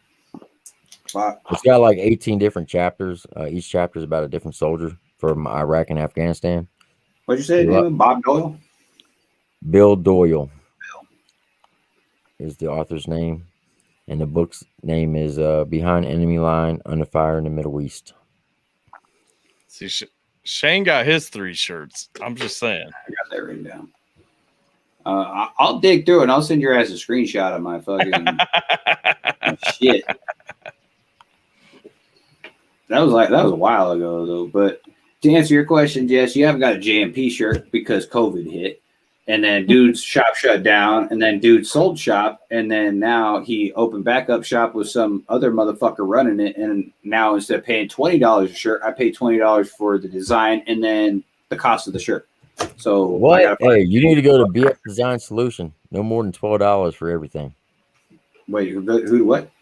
BF Design Solution. That's who does mine. It's a veteran out of Washington. What's his turnaround time? Because I tried to order 11 shirts today for everybody that's on the JP site. I ordered 40 shirts from him and got them in 7 days. Can he do it faster? Well, yeah, if you pay for the extra shipping. I'll pay. That's fine. Because I'm trying to get like exclusive shirts for everyone who's on the Cypher's got a shirt that you can't buy anywhere else. They're just going to be the only ones that ever have it. I'll send Jess his contact information. Awesome. Because I tried to buy 11 shirts today from this new motherfucker that owns the shop now. $238 for 11 shirts. I was like, kiss my fucking ass. I ain't paying that. Listen, if you contact him and you tell him I sent you, he'll give you a discount. Nice. I like discounts. They're nice. Now, do I tell him the triple T or Tim or what? Just triple T is all you done. Sweet. I'm going to do that because I got to find a new distributor for my merchandise. Holy fuck. $238 for 11 fucking shirts. Are you kidding me? That's bullshit. 230. How much? Damn. $238 for 11 shirts. Jesus criminy. Yeah. I was like, are you fucking crazy? Were they made out of gold? Made out of something. Okay. For shipping and everything, cost me a little over $5 for 40. Well, see, that's the thing. He's here local, so I didn't even have to pay shit. That was without shipping. That was just for him to make the shit. Oh, good Lord. It's like, God damn. No, I wouldn't pay that. Yeah, dude up and moved to California. NMC said vet owned him. Huh? What's that? MMC said vet owned him. Yeah, it's vet owned. He's a vet. Good. I like supporting veteran-owned businesses. But I do got to say, the Triple T fam and the JMP fam, 5 hours later into this stream, still got 15 people watching. That's fucking awesome, dude. I love the fucking support. That's awesome. There's quite a bit of the alpha team up in here too. No, you don't count. Shane wants to know how many. Shane wants to know how many colors, Jekko. How many colors? What? Do I need? I don't know. He just said Jekko. How many colors? I don't know. All he said is Jekyll. How many colors? Yeah, because the more colors you have, the more it's going to cost. So how many colors are you going to have on it? 2. Yeah. Well, the shirt's black. Everything else is white. Oh, so yeah. Now you're going to go with screen or are you going to go with vinyl? I don't know. Vinyl is a lot cheaper. I might go with vinyl. Vinyl is a way lot cheaper than screen. Yeah, but it also gets fucked up in your dryer, though, doesn't it? Right. You just can't dry it. You have to air dry it. Yeah, so I'll probably go screen then, since these are commemorative shirts. And then this motherfucker, I told him I was going to need just regular JMP merchandise shirts so I could sell them. So I was probably going to get about 100 of those. And then I got a big event coming up in August where I need a fuck ton because I'm going to be having a booth, part of the thing I can't talk about, at some place I can't announce, that I'm going to sell a lot of merchandise. And this motherfucker was wanting to charge $238 for 11. I was like, okay, I'm going to need like 600 some odd, probably at a minimum. And I don't even want to know what he was going to cost me on it. Fuck no. Kiss my, I ain't getting it. Nope. Ow, son of a bitch. I hate when my watch catches my arm here. Yeah. What was I doing? I forgot what I was doing, Jess. What was I doing? I I'm not sure anymore. It's 3 a.m. My brain stopped working. Yeah, it's only 102 here, so I still got a little bit of brain life left. Shane said if you want one color, you can get 20 for 125 plus shipping.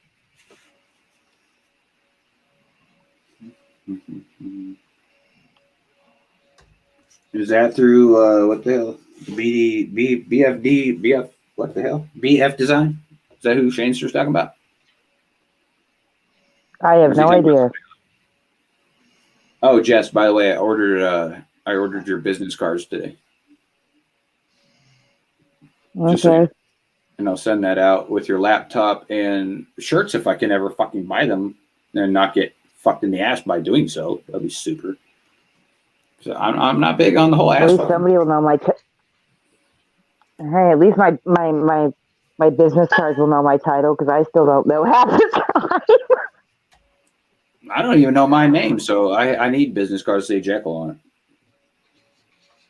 They're really nice, too.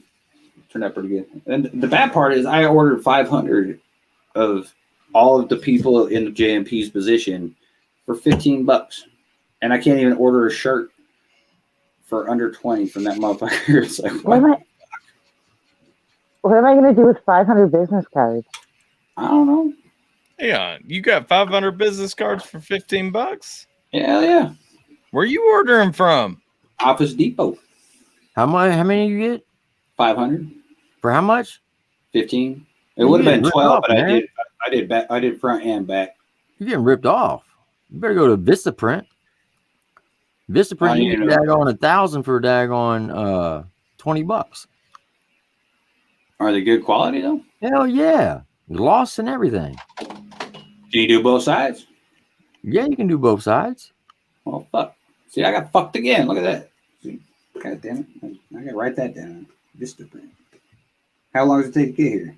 Were you able to cancel? Were you able to cancel the other thing, Jekyll? The shirt? Oh, the other thing? No. No, the spinny thing. No.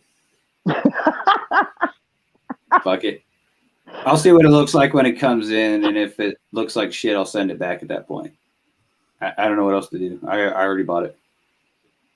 I bought 5 of them son bitches, and they're not cheap. So, and since they're custom, I can't return them. I don't know. We might be stuck with them. I don't know. I ain't got nothing else to put out. Apparently, be on the lookout for me, TK Green, and Jewel. I guess in my inbox is the final version of Said What I Said. So I'm going to go check that shit out. That's for sure.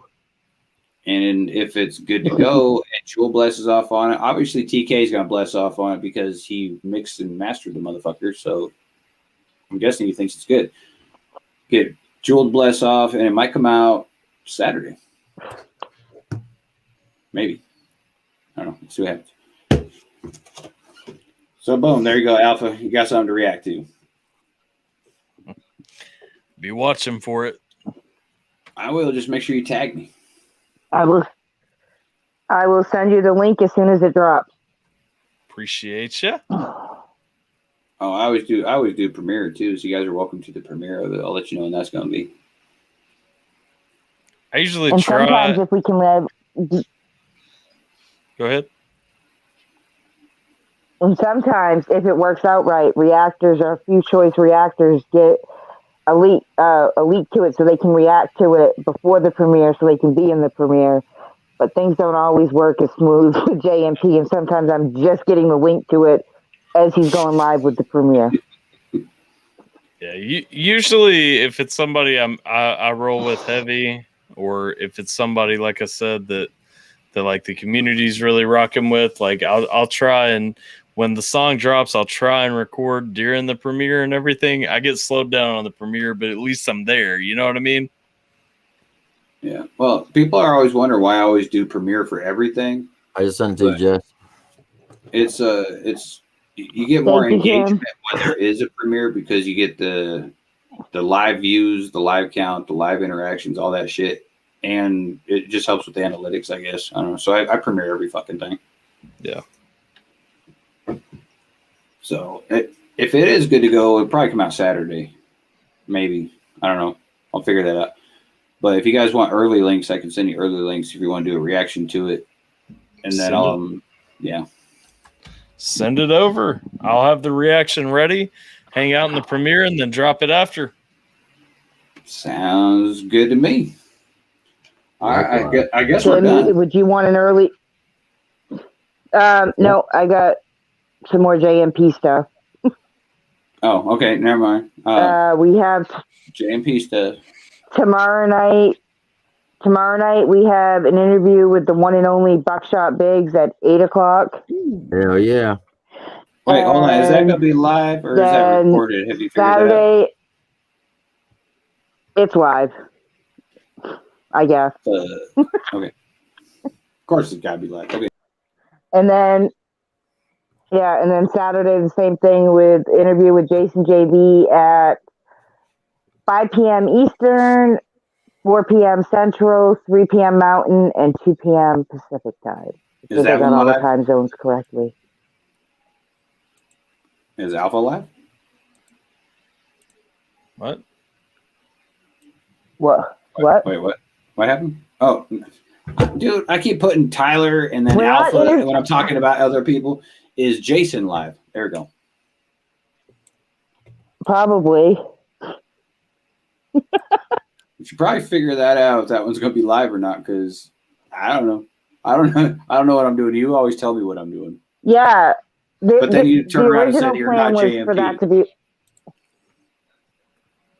I'm just the talent, goddammit. You run the show.